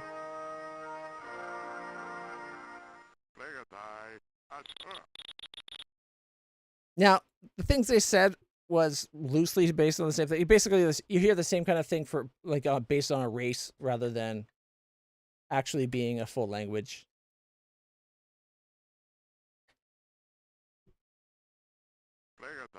The Master Control Robot. There is little we know of the MCR, other than that it guides all Korak. Some Muslim scouts, such as Bob Cloklee, believe that a few Korak have managed to stay independent of the MCR. They might help defeat the MCR, but have not yet to see such a Korak. Nor have we learned more from the Altec Hawker, who must know of these other Koraks. Do you want to trade? He's going to trade. He's going to trade his chocolate bar for 2 Corsair engine boosters for 5 chocolates. Yeah, they all look and sound the same. Well, it's not that they look and sound the same. It's like this species would all sound basically the same. Because that way they're speaking the same language, right? And then you have it translated by the computer. You could have got so much more for that chocolate. Sharsblatt, it's a good barter. That means he's getting ripped off, but he's still making the trade. If the guy that offered you, he's like, yeah, I'll give you 2 boosters for those 5 chocolates. And you do it, and he's like, oh, you will? Oh, thank God, that's amazing. You traded too much. And that's what Sharsblatt basically meant. Anytime they were like, Sharsblatt, you're like, oh, I traded too much for so little. And of course, the trading robot flying it over to their ship and back. But the game was pretty good. Like, all of, like, this species had similar ships. I don't know if this video is going to show anyone else, any other species. Yeah, you could go to planets, scan them.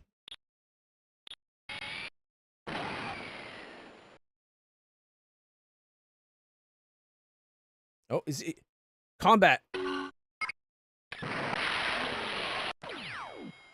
Fire missiles. So, hunter missiles, 8.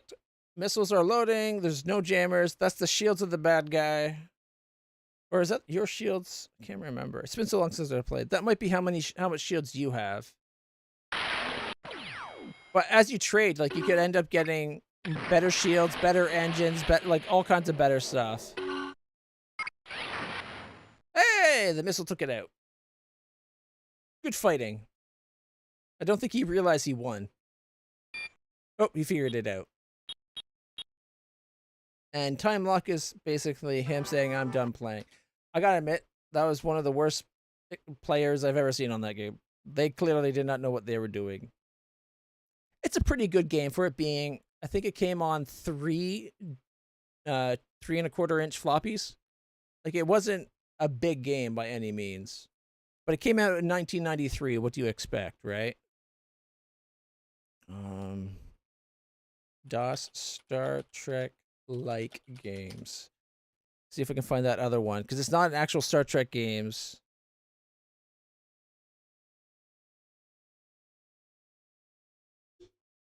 For Star Trek games for DOS. No, not actual Star Trek games.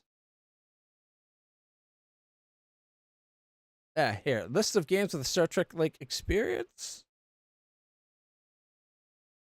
No Mass Effect. Oh God, that's so bright. 1 second.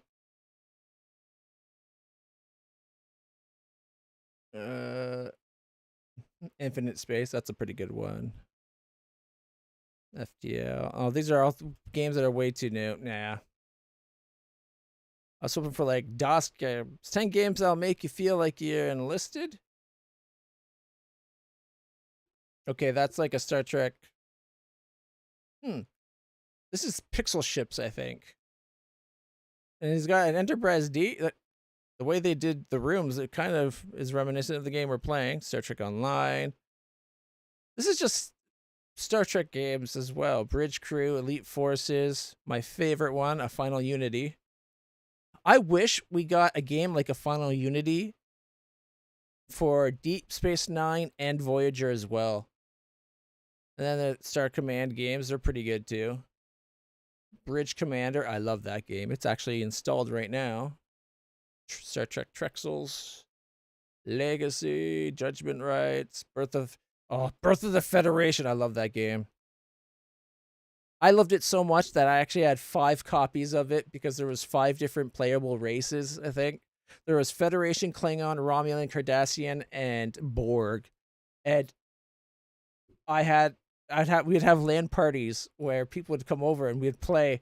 I think we only ever got up to a 4-player game, but like everybody in my basement apartment at our old house, and it was so much fun. It's basically a Civilization style or Galactic Civ style experience, but Federation.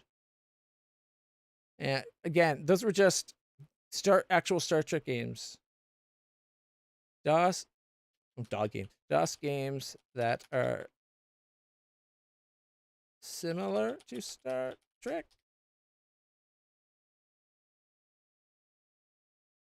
4 Star Trek games for, again, it's just like they go right to actual Star Trek games.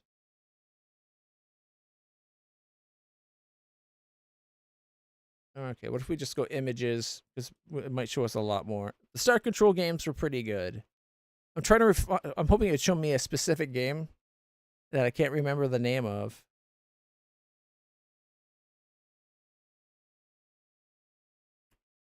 And I don't think. What about DOS Space? Maybe I should go DOS Space Games. That's probably a better way of doing it.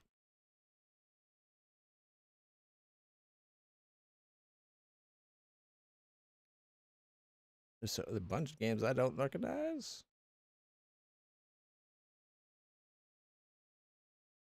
Space Station Escape? No. Yeah, I'm not seeing what I was hoping to see.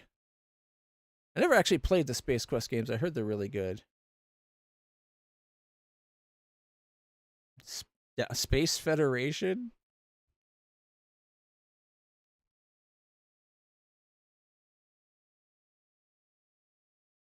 I apologize for this detour. It's going on a lot longer than I had intended.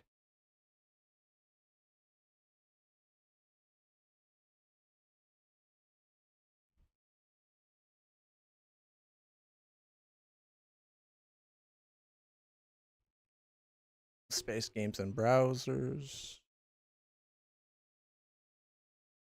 Game set in space. Pre-2000 8-bit DOS game about space exploration.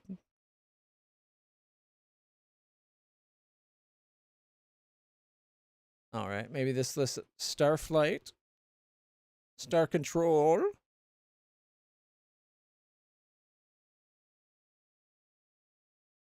Starflight. Okay, they're saying Starflight. What's this Starflight game? DOS game Starflight.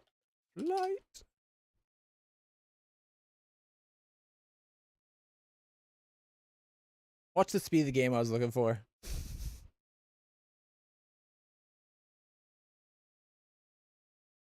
All right, let's skip into it. I'm not recognizing this. But check this out. So this is your ship. It's got Class 2 engines, no shields, armor, missiles, or lasers. So it's kind of cool that you could have those systems. Yeah, this is not the game. The game, it was kind of like, oh, not Masters of Orion. It's kind of like Might and Magic, but in space, and you had your own spaceship and stuff. This does look pretty impressive for its day, though. All right. Might and Magic, but in space. Heroes of Science. No, that's not stupid AI. DOS game. And it's just going to probably be like Might and Magic, because there's some reasoning to believe Might and Magic takes place in space, right?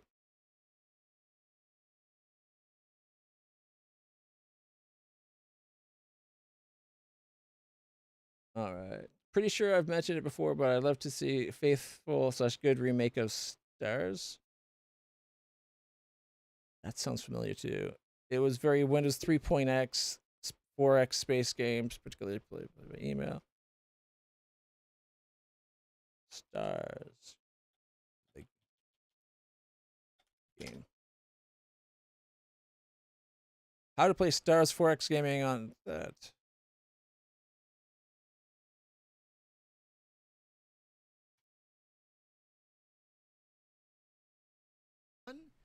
I wanted to show an example of a game. Read all of your messages now. The messages are down here. Whoa, that's a lot to take in all at once.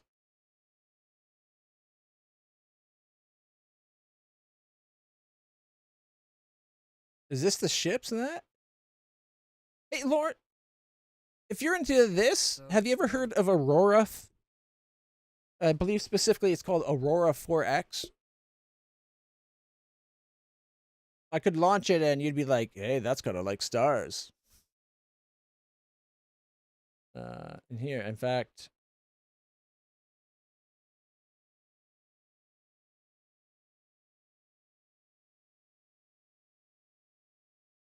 you were never able to get into Aurora 4X.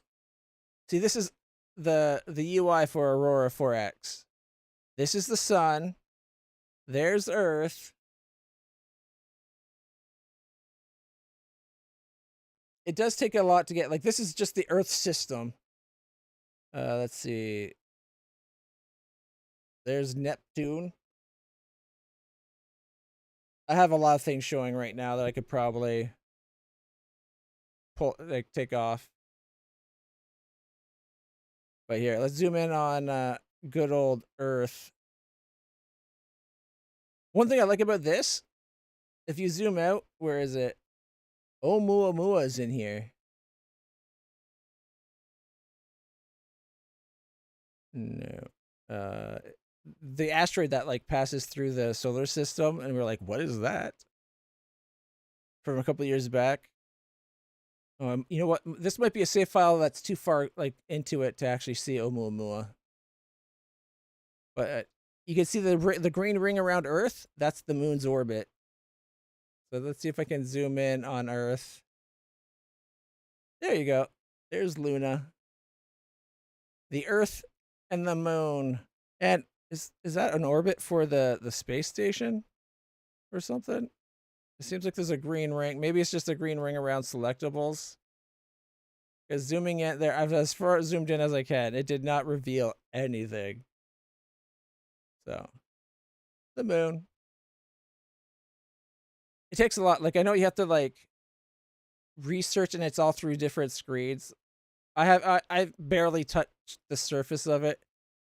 Like, this is the different research screen, and that's the economics. I thought I clicked the research one. But you have to do things by, like, projects and stuff, I think. Like, it was hard to figure out. Like, this is the fleet screen. As you see, I don't really have any battle fleets.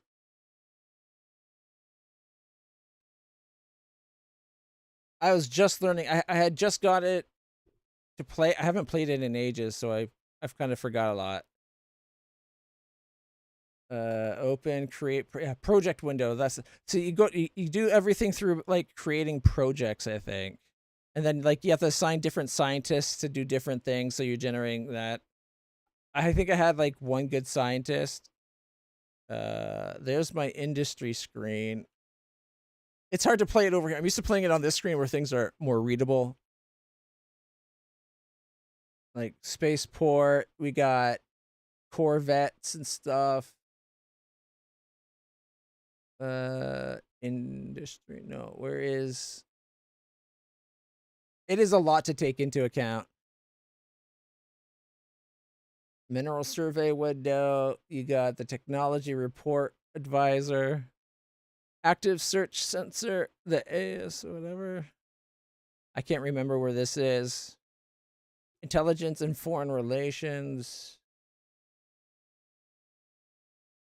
So this is everything about my race. I wish I could remember more. My wealth tab. No, where do I go to see the scientist? And everything, like you do everything, like it's a turn-based game. So you could have it where it automatically progresses turns, or you could do it where like progress 8 hours into the future and you'd be like, yeah, let's go one more day. Go 5 days. And every time I click, there's 5 days at a time. Yeah, let's go 30 days. As you see, it's orbiting. We're doing a month at a time now. All right. I kind of went overboard there. Here's my personnel. My scientists, I think. Advisors and stuff. There's a crazy amount to it. I was just trying to get into it. And I was starting to figure it out the last time I played, but it's been months since I played, unfortunately. 3-minute ad break. Ugh. Gosh darn those ads. It's almost over, though. Anyways. That was not the game I was looking for. Star Control was a good one, though. I think we should probably get back to the actual Voyager game. Oh, I want actually while we wait, because there's a couple seconds left on this ad break.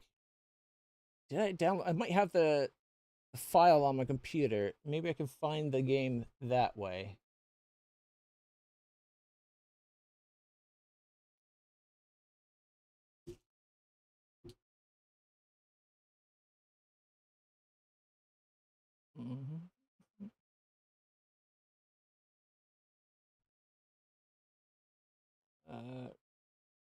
Is there... Okay, let's see.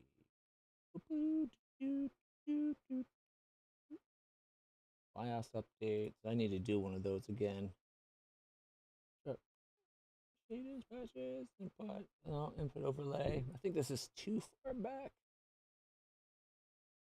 Star Wars Legends. Nope.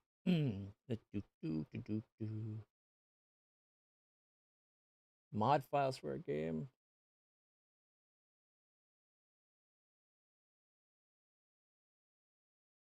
Yeah, I don't think I'm going to be able to find it.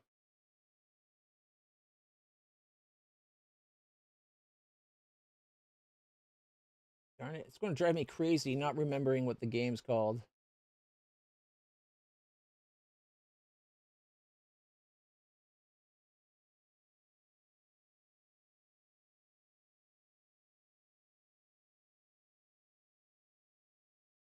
Not that it's a really big deal. Like you could have points where you'd be in the ship flying around and you would see like little lines drawn to the ships to show that they're firing and stuff. It was a cool little old game, but DOS space game like Might and Magic.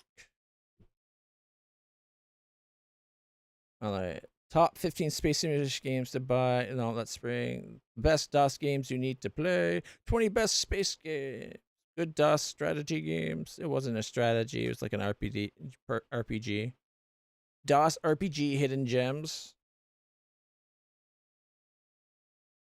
What is the name of the old MS-DOS game similar to the game you're thinking of? Is likely the Bag game. Never heard of that. The most legendary DOS RPGs from the golden age of gaming.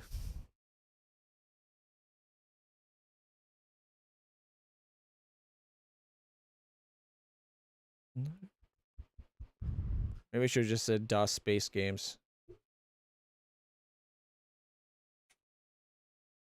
Because it's only marginally like Might and Magic. Like, is the Might and Magic part was like when he went on to ships. Space Games from 96. Okay, if we go for the images for a second, is it going to be the same ones we saw a moment ago?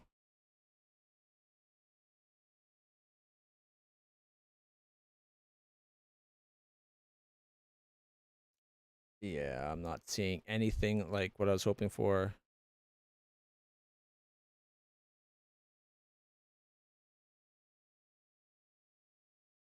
Ooh, so disappointing.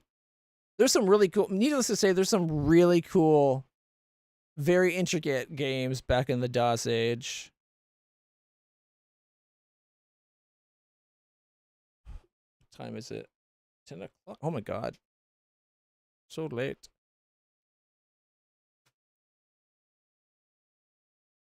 Oh, okay, that's Iron Seed 3. Let's quickly check out this. Gotta end this thing. What?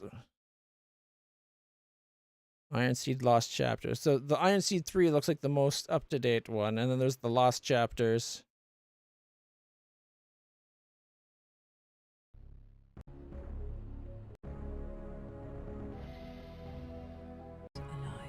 Ooh, the Lost Chapters has a cool intro video explaining this story. The updated graph it's weird that it seems like they left the UI updated or up resolution, but they made new stuff for other screens. It's exactly like the one we were already looking at. That's too bad. Seems kind of neat. Relevant, similar to Starcom Unknown Space, which is an amazing game, and then Approaching Infinity, which is another great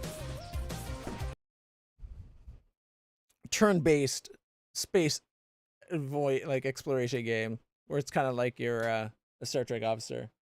It sucks that we didn't find the game I was actually looking for. I need to take some pain meds, otherwise I think I might throw up. Oh, right. On the plus side, you guys distracted me long enough that I went like an hour without taking my meds.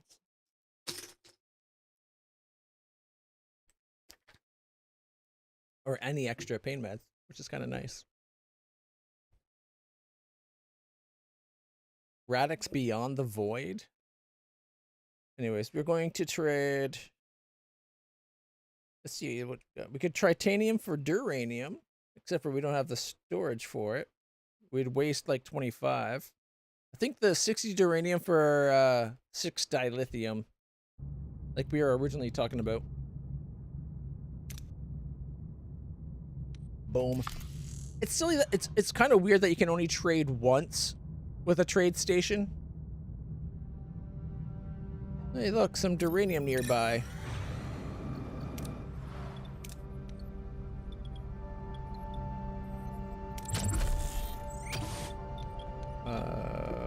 Why does that say pause? But resume building. It's removing. I don't know why that got paused.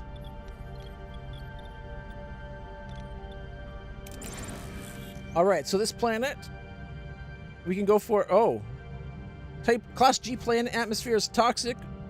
Geological scans reveal crystalline deposits. So if we dig deep, not only can we get duranium, we can get dilithium. If we use our disruptors, we have a chance at getting 98 and 6. Otherwise, and no catastrophic negative. If we just do the normal method, a really good chance of getting 73 and 4, but there's a chance at catastrophic, like people die in red. The dark orange, they just get severely injured. Light orange, they get slightly injured. Although it's injured, severely injured, and then dead. Yellow, orange, red. So let's try to just give them the middle finger and go for severely injured. But hopefully we don't. We want green because I want the 6 dilithium and I want 98 duranium, because we just traded off 60 of our duranium. Yeah! Woo, baby! Now, the weird thing is, we have 57 dilithium right now. I thought upgrading our... I thought we used like 40 to get the upgrade. Did it just want to make sure we had it? Because there's no way we've gotten that much dilithium since we used 40. Because we were at like 40 something, and we've since gotten up to 57. No way we could have used 40 and still gotten to 57. Because that means we would have had to get more than 40, at least 40 dilithium.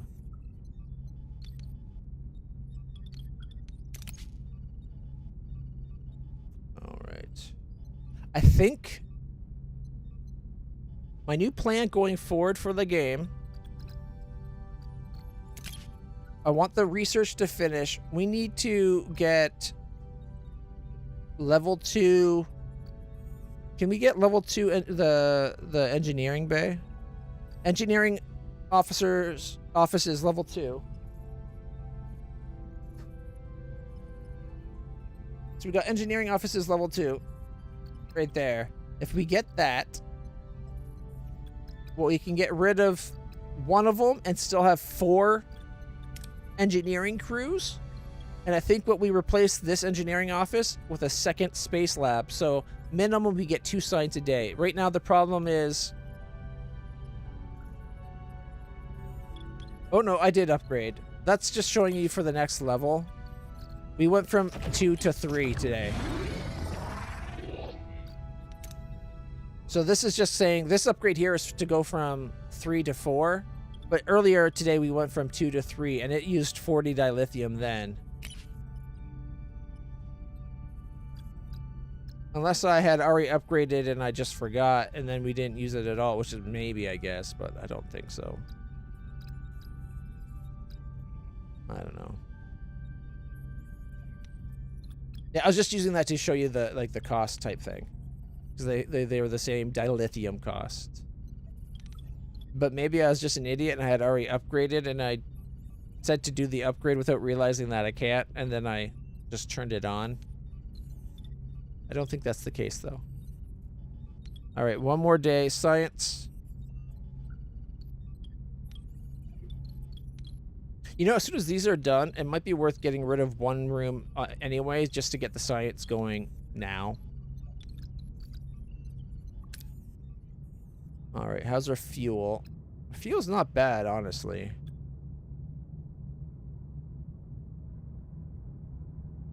Alright, this is all about trying to get the large cargo bay right here, right?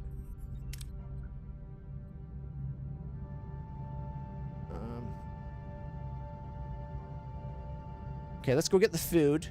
It'll spend time, and we need food. Oh, I didn't notice that one. Dismantled the engineering. All right. All right. So we have a cargo bay there. 750 fuel.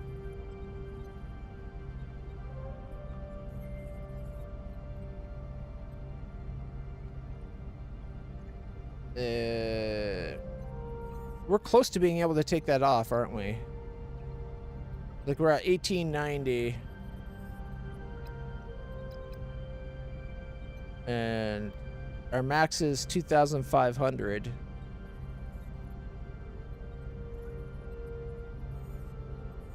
Do we have to wait till we're at like 17? I think if we wait till when we get there, we won't lose any. But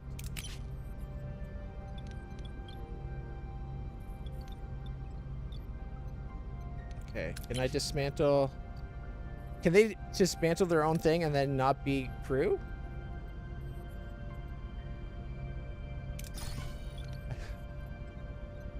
I don't think it'll let me do that because it shuts it off. Yeah, well, we're one day away. All right, get that, and then we can resume the dismantling of that. And then we're full of duranium. We have something we can spend duranium on, like maybe torpedoes. There we go. We got torpedoes being made. And now we can dismantle this cargo bay. It sucks that we're only getting partial, but that's fine. And we'll replace it. We'll have room for a battery right beside it. Unfortunately, the spacing didn't line up perfectly. Well, that's okay. So, in one cycle. All right. And now we can go build a large cargo bay. 13 cycles, dear goodness.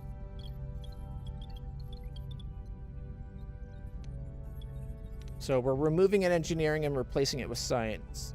And then we can get, as soon as we can get level 2 engineering offices, like we'll be down to 2 engineering bays, like two off, like people we can do. We'll only be able to have 1 repair the ship at a time instead of 2 until we upgrade. But as soon as we upgrade that, it'll put us back up to 3.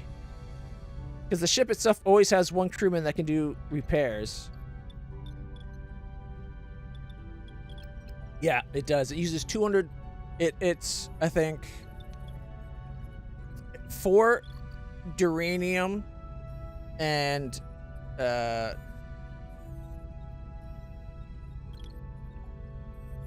wanted to say 50, but it's not 50. It takes 20 and 200. So 200 divided by 5. Whatever the math. My brain's not working. 200 divided by 5. I've had a migraine the last couple, like all week since Monday. That's why I haven't streamed all week. 40. There we go. Wait, I knew that. It's 4 and 40. So it's 4 duranium and 40 deuterium per photon torpedo. And because you get 5, and it takes 7 days to make.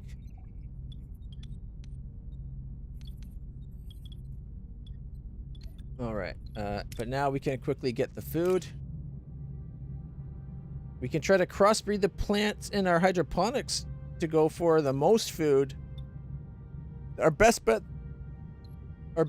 though is transporters for the most guaranteed food. But I say we risk it for some good food.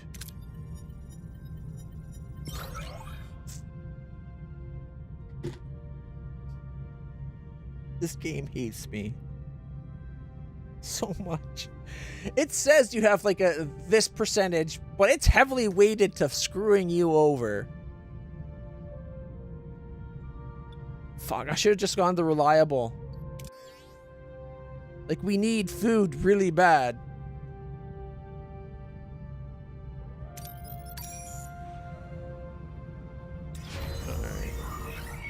Alright, we're dismantling that. Do we have enough? Does that give us enough to do the science? Oh wait, science would be this one. Another science bay. There we go. 6 cycles. We had just enough. All right. Oh wait! Whoa! Whoa! Whoa! Whoa! Whoa! Whoa! Whoa! Whoa! Whoa! Whoa! What just happened?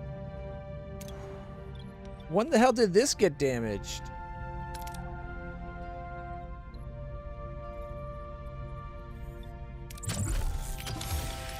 Repair the hydroponics. We have rooms getting damaged all of a sudden that I don't think we were having that happen before. You're gonna go look for your earbud? Oh no!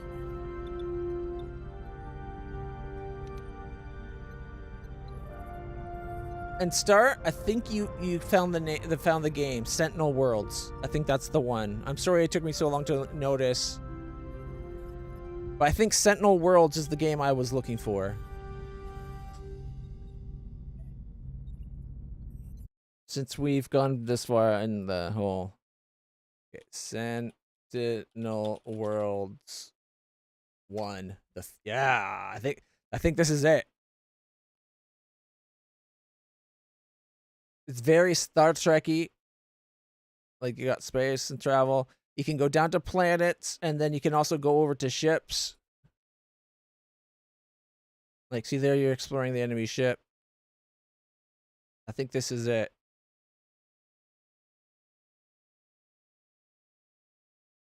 See? Leave it to start. I know you'd be able to find it. Sentinel Worlds. Was this a remake? Remake? Tales of a Dungeon Basher, Sentinel Worlds 1. Alright,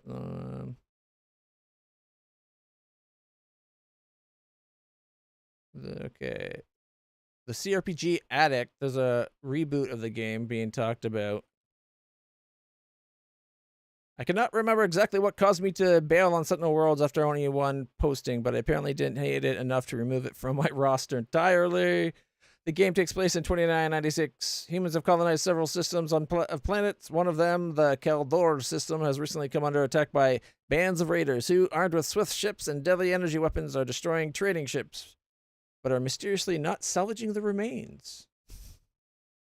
The crew consists of pilot, navigator, communications officer, engineer, and medic. Just as in Starflight, the game automatically rolls these 5 positions for you and assigns their names, but you have the option, which of course I exercise, to go in and create party members from scratch.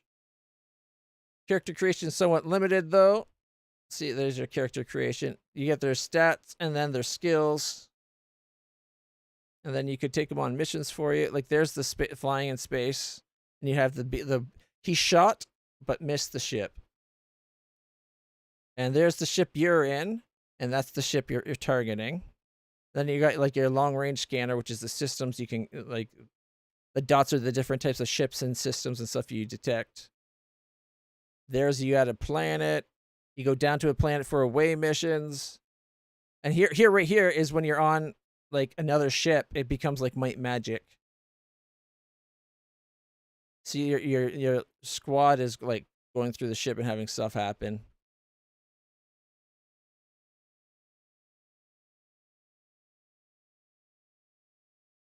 This guy's, I've always had trouble with sci-fi CRPGs. Medieval games I can get into easy because we sort of have a cultural idea of what fantasy means. But there's no real cultural idea of what sci-fi means that can handle everything sci-fi can do. One sci-fi setting has FTL ray guns, the next sublight travel, and you shoot projectile weapons. Yeah, but that's all contained within sci-fi. Like, that's still... Does all fantasy have people using, like, arrows? No, sometimes they have really primitive guns. But yes, the Sentinel Worlds 1 Future Magic is the game I was thinking of. It's from 1988. God, that's old. That would be a cool game to see or like a remaking of.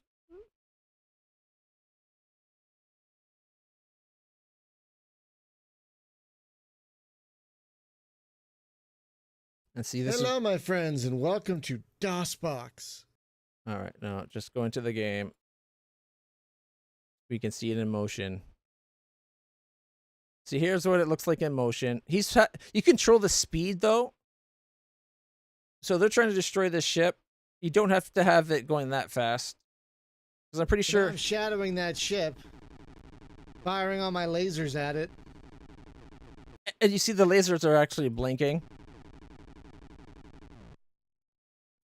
Okay. I'm pretty sure you control like a time dilation, like how many ticks happen. Because I think you can make it so that the turns go slower. It could just be that his DOS box is going at high speed.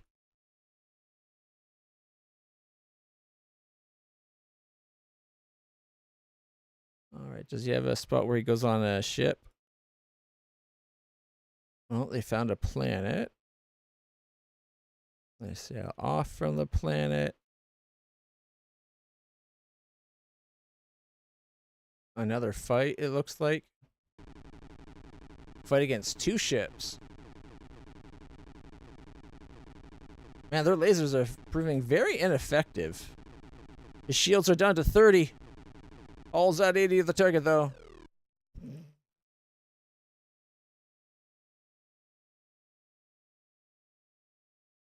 Okay, they found a planet. They're about to go down on an away mission. Where's the... I don't know if we're going to see him board an enemy ship or anything. Like the way missions, you're in this little. It's like a shuttle, but has tank tracks, and you like drive it around. Yeah, it doesn't show space combat or on-ship combat. Anyways, that was the game I was looking for, Star. You totally found it. Should have known that Star would be the one. Star is very much into old games.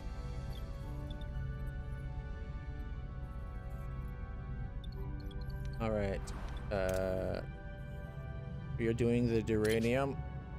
Voyager discovers a debris field. All right. We can concentrate on scanning for traces of the aggressor's path, or just gather the usable stuff. Voyager discovers a debris field composing of Duranium polyalloy, an extremely resilient material. Whatever was once here, a truly devastating weapon, must have destroyed it. This unsettling discovery leaves some former Maquis crew members visibly disturbed, as if they've seen something like this before. Oh my gosh, is this that weapon that B'Elanna made? Scan.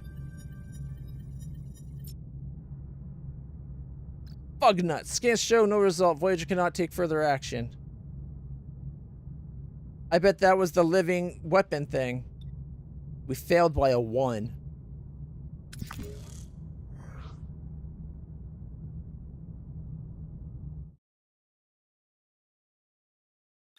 How long ago was the last autosave? Because if I want a chance to find that weapon so bad. That was one of, like, I really liked that episode.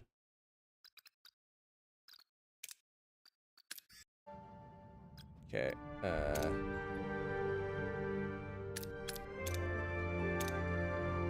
it was 15 minutes ago. Like, see, we're very early in the journey. Although it looks like there's 2 big jumps. Okay, we're over. This is before we tried for the food.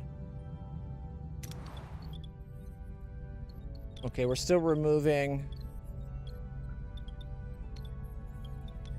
Alright, so this is just before we came over to try to get that done. Okay, let me order the torpedoes. Because that, like they said, gets us... uses up some of that. Which we're going to need to do. And then we can come get some food. If we're lucky, we actually have better results on the foods this time. Gets rid of that. Get us that again. Okay. And one more cycle, and then we could get rid of that office, make it science. Okay. We can go dismantle. Boom, boom, boom, dismantle. I'm an idiot. I wasted some resources. Because I could have done that and then clicked on those. I should have clicked and then built. Oh well, it's just Duranium. We find lots usually. Alright, and then can we go dismantle the second engineering office? Alright. Fingers crossed that we crossbreed. No, you know what? We need food so badly I can't risk crossbreeding. We're going to do the safe. We got 548, which is 75% of what we could have got from this world on a perfect roll of the other one. Yeah, quickly pop over to get some Duranium.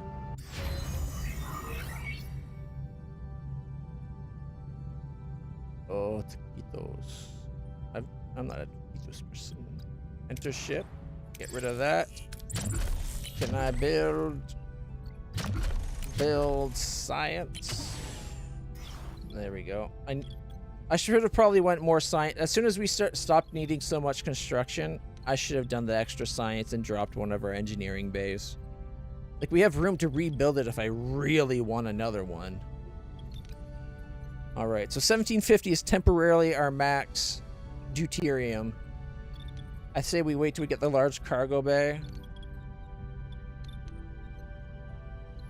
And we can't really do more large cargo bays until we're able to reopen both these decks.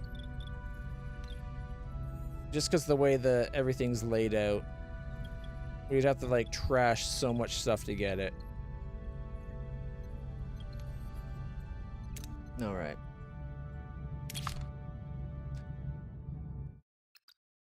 No, okay, abandon the mission. Oh, shit! No, that's...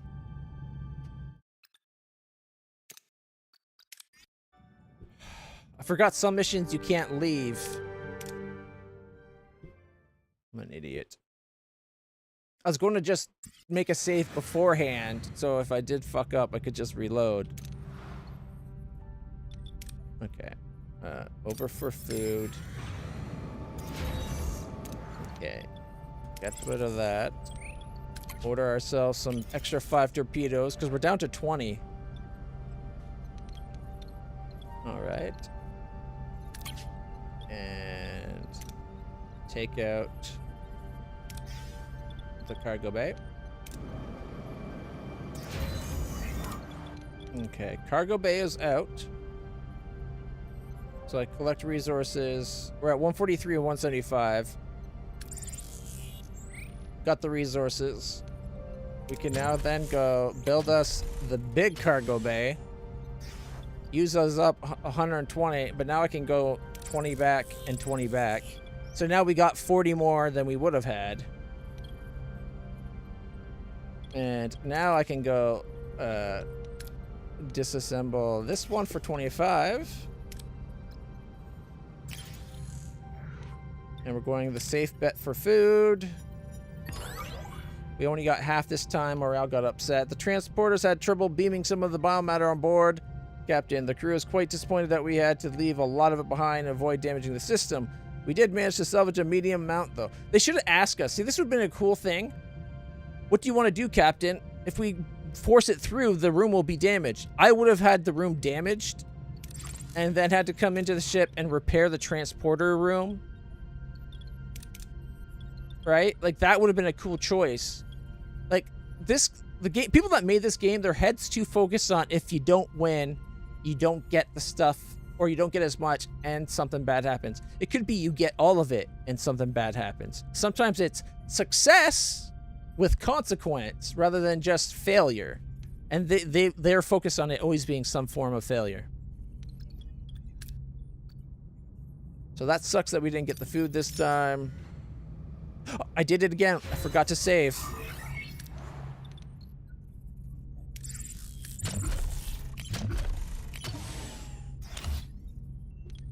Okay, can we save?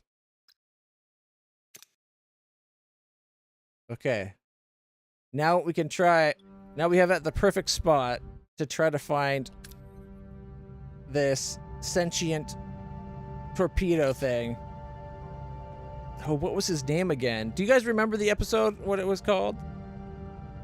Okay, we got Voyager discovers a debris field composed mostly of duranium polyalloy, an extremely resilient metal. Whatever was once here, truly devastating weapon must have destroyed it. The unsettling discovery leaves some Maquis members visibly troubled, as if they had seen something like this before. Find it! Scans identify it as an AI-guided tactical missile. The former Maquis crew instantly recognized it as Dreadnought. There it is. A Cardassian ATR 4107, nicknamed Dreadnought. Once intercepted and reprogrammed by the Maquis to fight Cardassians, it has somehow ended up in the Delta Quadrant and is now targeting a populated moon. Immediate action required. We don't have Bolana Torres. We have Klingon Bolana. Shit. Scans. Okay. Intercept and deactivate Dreadnought. Analysis made provide data. Can't interfere. Even Dreadnought will probably destroy the moon. Attack! Okay, we'll try to analyze. Whew, yeah. Ally unlocked. Dreadnought ally unlocked? What? A team beams aboard and deactivates the missile, saving the moon. Flight logs suggest the caretaker teleported the Dreadnought to the Delta Quadrant. It then drifted until finding a target matching a Maquis programmed parameters. The crew has now reprogrammed it for allied combat support. What? Oh, man. I didn't get resources, which is what I wanted, but we got an ally.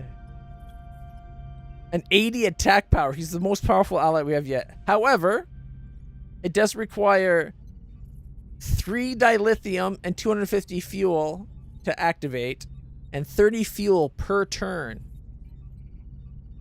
But we got an ally. Yes, save. Fuck yeah. That went so perfectly, finally. And the only reason I had to load up so many times is I wanted to make a save beforehand, and there's some missions where once it starts, backing out is an abandons the mission, and then there's most missions you can just back out and restart it. I hate that there's that backing out abandons it. It should always give you the choice of coming back, in my opinion. I don't mind having events where you're flying along and something happens and it's like if you have to respond now or you've lost it forever, because that's in flight. But when I'm just sitting there, because when you fly, if I'm on this screen when I reach a destination, it automatically triggers.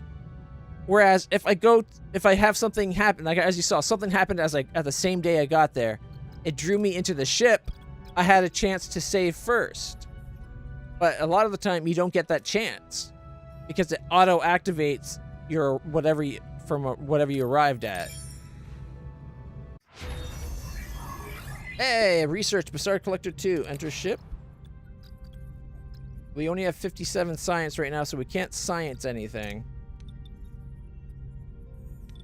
But it looks like the Bassard collection is automatically.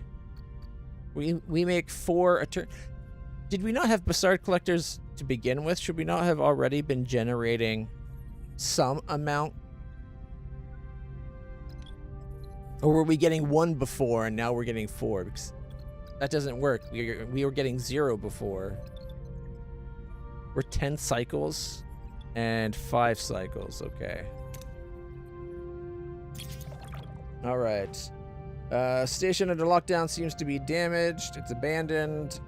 Let's try for as much as possible. Well, actually, we have 37 of 250. See, this one we can leave for now.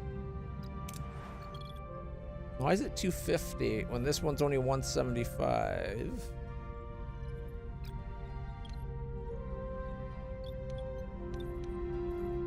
All right, this cargo bay does uranium. Yeah, uranium. This one does tritanium. And tritanium. Fuel, which is deuterium. That should be food.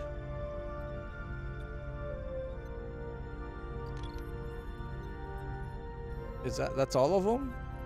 I thought I had one more, but I guess that's that one. Okay. So it's because we have that extra one. I was gonna say we could set this to have fuel in the meantime. Temporarily fuel. Our max is now 38 more. So we could still go for the 44, or we could just go for 23. Safely search for anything valuable. You know, we have 137. We don't need to push it. We got 23. Puts us to 160. So it's still under the 175. And now we can go get fuel and foods without worrying about going over on either. All right, we stumble across a large, seemingly abandoned space station. I don't like that seemingly. Scans indicate the station is fully automated agricultural facility with vast hydroponic bays and livestock pens. There are life forms, but there are no signs of crew or activity. Thoroughly search for 800 food. Or safely get 577. There's a chance of death if we go for the 800. It's only 223 more food. Let's play it safe. Got 577. All right. Let's take 3 cycles to go get some fuel. Torpedoes crafted. Science Lab 2 activated. Booyah. We are now getting 2 science per day. All right.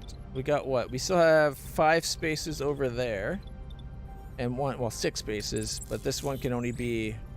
I only know of one thing that takes up 1 room, which is a battery backup. So we'll make a battery backup.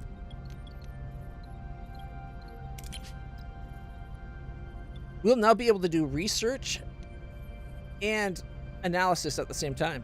Like anytime we have a mission where it's like, oh, we have to do this, research it, we don't have to stop.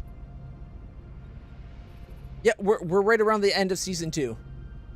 We're before the Kazon took over Voyager, which was, I think, the season 2 finale. But I think that's what's going to happen soon.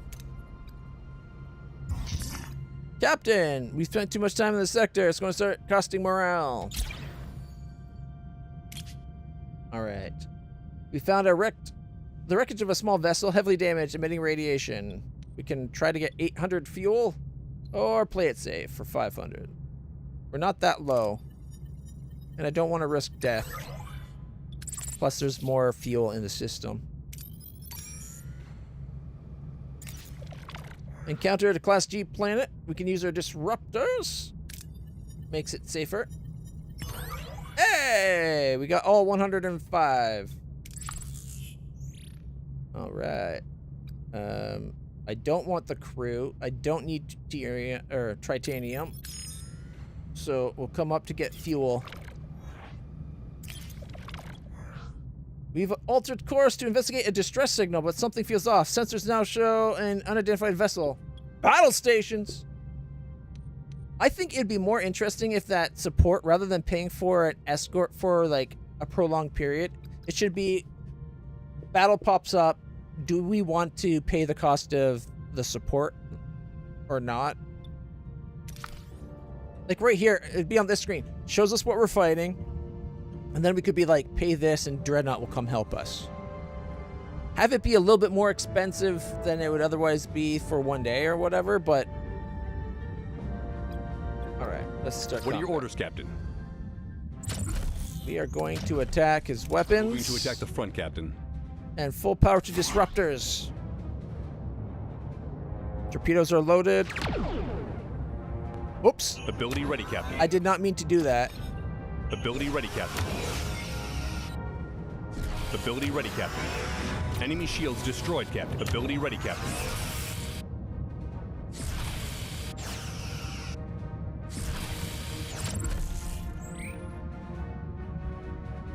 Why does this give me initiate repairs? We don't have any damage, do we? Oh, slightly. I think we're at 78 out of 80. All right, take his engines out. Moving to attack the port side, Captain. Warp core. Ability ready, Captain. You warped out. Cowards. We got 24 science, 24 duranium, and 100 morale. And when we got to our destination, because there's a deuterium thing, we got 664 automatically. It was an ambush. All right. We are basically max fuel until one more day, and then we can have our other cargo bay back. All right. Let's fly up to get more fuel. Woohoo! Enter the ship. Large cargo bay complete. It is storing fuel, which means the one we just turned to fuel can go either back to titanium or duranium. I'm going to actually set it to food, I think. Because that way we can have our food stores up to 2,500. We have 4,750 max fuel. And we still have 175 of the other two. Not bad. Especially until we can have, like, one for duranium, one for, like, just a bunch of these, like, boop, boop, boop, doop, doop, doop. Right? Like, until we can have one large cargo bay of each. And then change these to, like, rooms or something. One more turn till we get the battery. Alright. And now we can get Oh, look, battery's done. However, we are using 2 power. We got 77 research. Do we have enough to make dynamic storage? That's at 100. I could save 1 power from every cargo bay. Which would save us a lot. Like, that would be nice. Material recovery, getting everything back when we recycle would be nice too. But I want dynamic storage. However, that's in what, like 22 days? How much power does this one cost anyways? 8 power? And these ones are 3 power. Mind you, for less than triple power, we get like way more storage. So, like, I think it gives 75. Yeah, 750 becomes 3,000. It's worth it. It's not quite 4 times the storage. It's like 3.6, I think. Maybe 3.75. All right. I like that we got extra science. I'm kind of annoyed that permanently having Mr. Kim here, like, we research faster, but we don't generate more science. Like, he should be getting us an extra science as well per day. And just because I'm a cheapskate and I just want it faster. So right now we're not generating enough power. Really? And we got the warp core going full ground.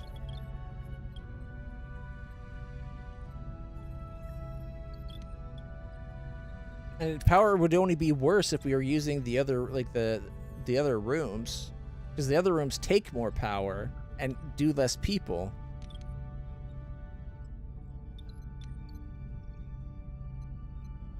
The other option is to turn off the 9 power disruptor control room, or the 6 power extra shields.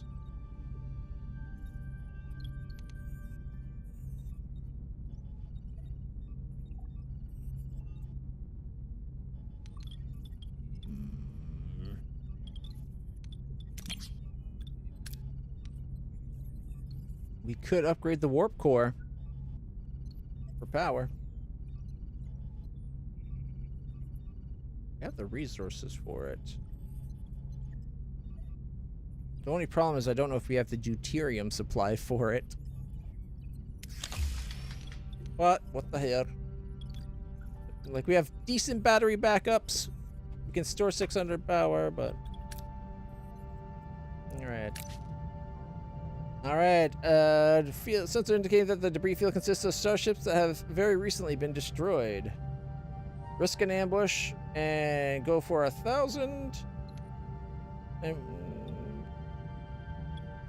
minimize the risk with the shuttle. Don't die, don't die, don't die. Yeah, we got 1,081 fuel. That's a lot of deuterium. Putting us up to 3444. Alright. 4 cycles. I think that's probably a good point to save. And probably a good point to leave it. It's almost 11 o'clock. I'm going to have to take my meds. I think today's a patch day. It's got to be the weather and it being a patch day, because my God. Like, the headache's finally starting to get better today. Obviously, I was able to stream, whereas the last 3 days I didn't.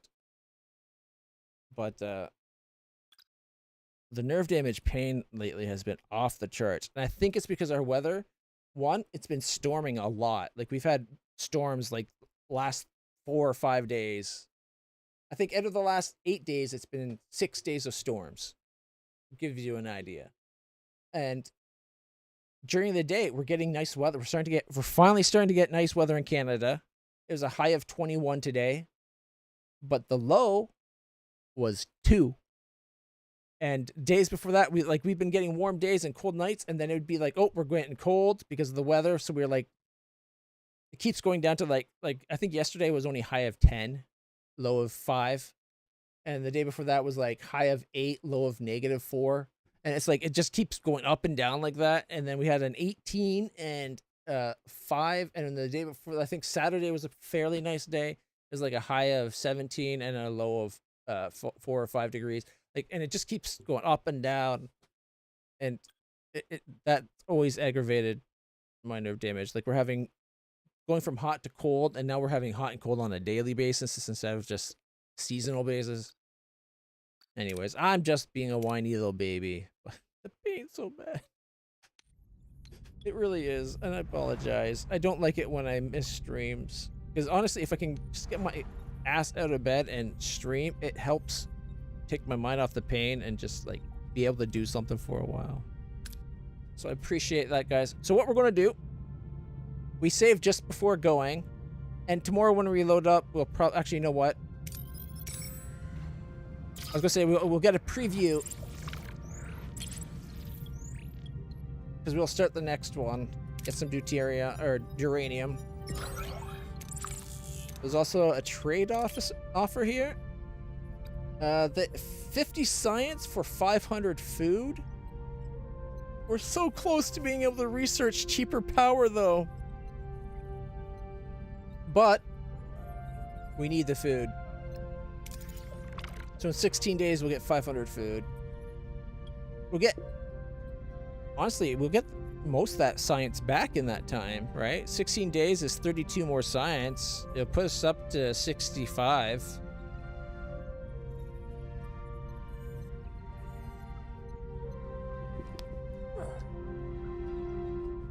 Nearly 1/3% additional for 1 less energy.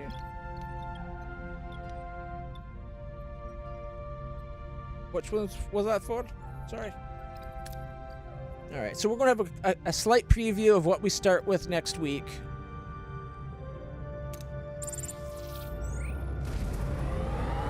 And then we'll call it. Or not next week, next stream, sorry. Sector 5. I do love the ship. It's such a nice ship. Personal log, Lieutenant Tom Paris. The Kazon are finally leaving us alone, mostly. I've managed to get 7 full nights of sleep, 5 undisturbed lunches in a row, and even had time for dessert. The mood on board? It's better. Much, much better. And who do we have to thank for this unexpected reprieve? Our alliance with the Trabe. You can think what you want about it. It's working. That Mabus guy, though, he's been rubbing me the wrong way. Ultimately, it's the captain's decision. Seska and Kulla have been conspicuously inconspicuous lately. Maybe Kulla's finally realized he's outmatched by the Trabe. Or those two are just cooking up another sneaky trouble stew. My money's on the latter. Also, the captain's finally admitted that even with the Trabe in the mix, this Kazon conflict has to be wrapped up. And the peace pipe is officially out. I'm not exactly itching for a full-scale war myself. I prefer the Kazon just collectively beam themselves into a black hole. But let's be Paris. realistic here. Even with all our fancy Starfleet tech and the best damn pilot in the galaxy at the helm, the Kazon are basically a Hydra. Chop one head off, 2 more pop up. And Kulla and Seska, they don't seem to care how many minions they burn through until they finally get what they... ... And he cuts off. This must be the point where they go full war, and he has to go pretend to be off, and he gets to Talaxian, and he gets that little army to help fight. But this is basically when I think we lose Voyager. I forgot. I totally expected to have 2 reports, because we always got a report from Tuvok and Tom Paris. I was expecting that. I totally forgot that Tuvok is gone. We have 2 Vix now. They should have had it, like, if you had Tuvok gone, you should get Tuvik's reports. And have his reports feel so different, right? Because from Tuvik's, view, you get a bit of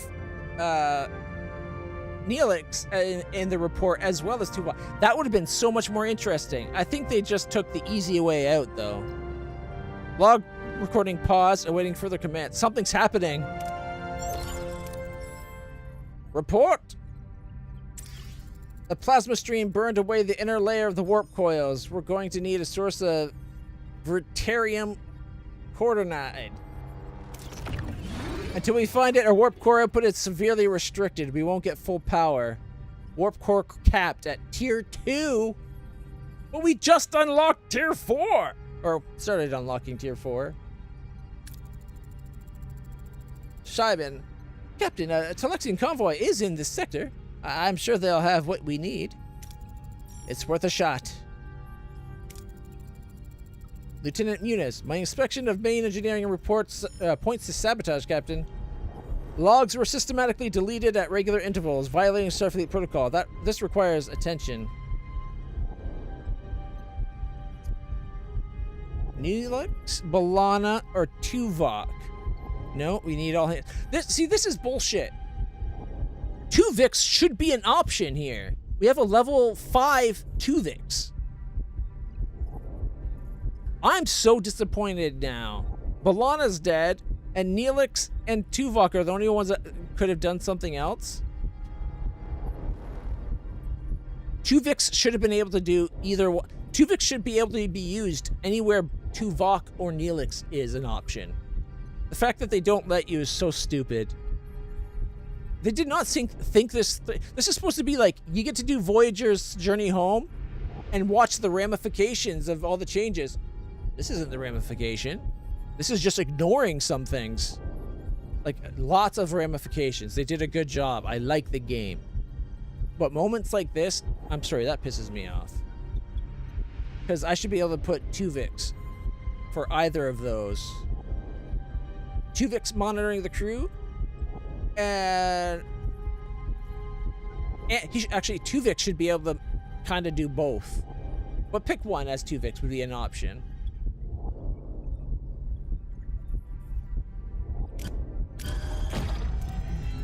Let's keep a cool head. We have more immediate concerns. As you say, Captain.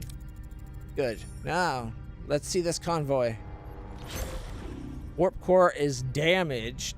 Energy provided minus down by 60. Battery power is there still. Warp core tier down to 2 from 3. Max activatable core is now 2.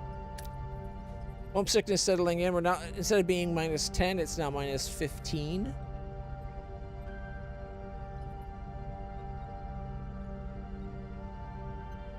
As it gets, this is the exact same message every time, and it's just it gets worse and worse. It would have been nice to actually see the message change, you know?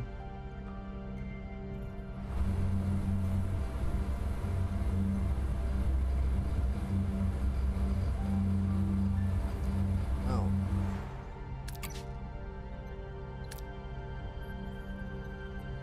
Room is damaged.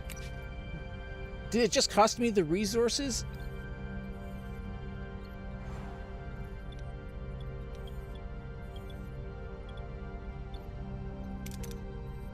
We can repair this deck now. It's no longer story blocked. What about down here? It seems like we can now repair any deck we want. I'm tempted to repair these just because it might be worth having it where all our combat stuff is right here rather than spread all over the ship. Then again, that might be good spots for cargo bays. This is what, 6x2? These are 6. We could put 2 large cargo bays right there. And all it would cost us is 4021, 4021, 4021, 4021, plus the power for them. You know what? Thinking about that, that'd be a lot of power. Because it's 9 power for that deck, 18 power, 11 power. Is this how much power the whole deck uses? 7. 6 on the top one. Okay, let's see. 6 from shields. 1, 2, 3, 4, 5, and itself 1 room. What's the one that had like 18? Let's see. That's 1, 2, 3, 4, 5, 6, 7, 8, 9, 10, 11, 12. 12 does not get us to 18. Unless you count the other turbo deck. So I wonder how it gets to 18. I wish it showed you why it's so much more expensive for that deck. Because, like, this one's only 9. We got 8. And then our shields is 1. And then we got 3. 9. So that's 12. Is it? And then the hollow deck is a huge amount of power. I wonder if it's a fraction of how much power the whole deck uses. Like, this one does 6 power. We have 6, 7, 8, 9, 10, 11, 12, 13, and the mess hall, 14, 15, 16. 6 out of 13. Calculator.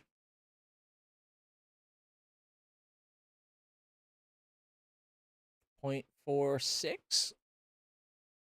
All right, and the deck right below it is 7. 6 more power. We got 6 power and 9 power. So already that's 15, 16, 17, 18, 19, 20, 21, 22, 23, 24, 25. So times 25, this will not be 7. Would be 11 and a half. And we got, it does what, like 7?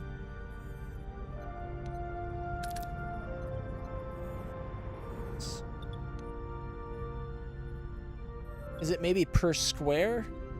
But that wouldn't work either, because this one uses 9, and there's not that many squares. 1, 2, 3, 4, 5, 6, 7, 8, 9, 10, 11, 12, 13, 14, 15, 16, 17, 18, 19.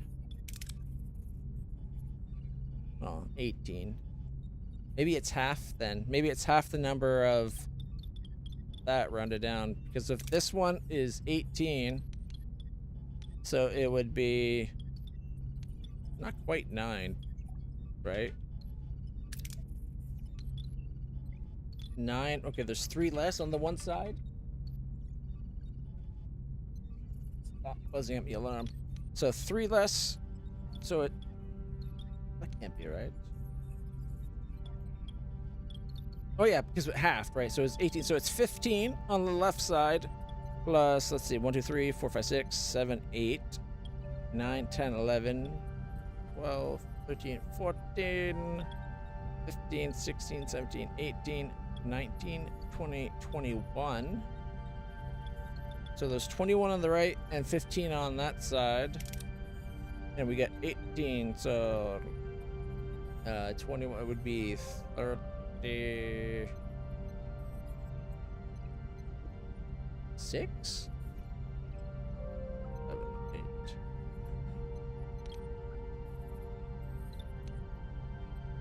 Plus, if we count the square for the turbo lift. And maybe the life support room itself would get us to about 4. Yeah, no, yeah, you know what? We count the squares. I think we get cost us half a power per tile. So this one being 9 just for the left side, and then the right side goes all the way over to here. It's quite a bit. But if that's the case, it doesn't count the these then.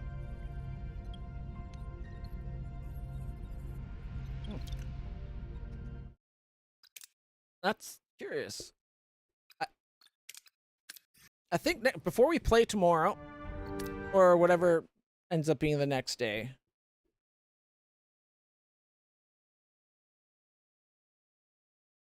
All right. Actually, tomorrow's supposed to be Star Wars Outlaws. So, if we by the time we play, the next time we play, I'm going to have the mod for auto scanning the system. I might look at a few other mods to see what there is, see if there's anything really good. I know the one is adding like add more systems to each sector. I probably won't do that one, but there was one that makes it so it tells you the actual % chance.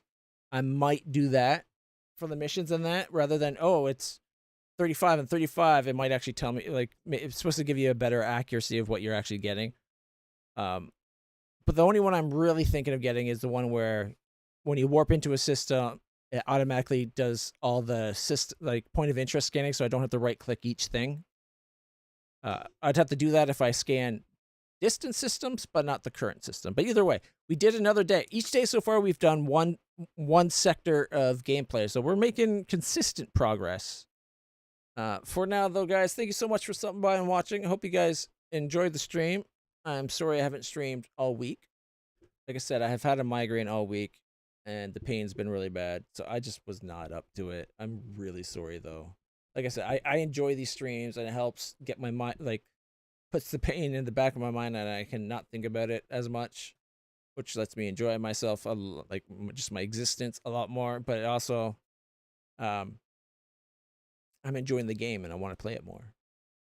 However, like I said, tomorrow we're probably doing Star Wars Outlaws. Also, if you haven't hit the follow button yet, what you waiting for? Hit that follow button. Like, subscribe, share, all the things. Whatever you have to do for the platform you're watching on. We'll be back again tomorrow.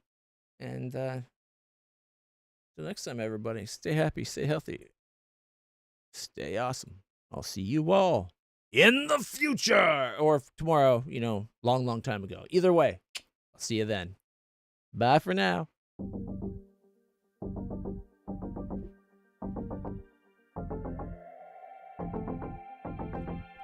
Sorry for the extra long detour.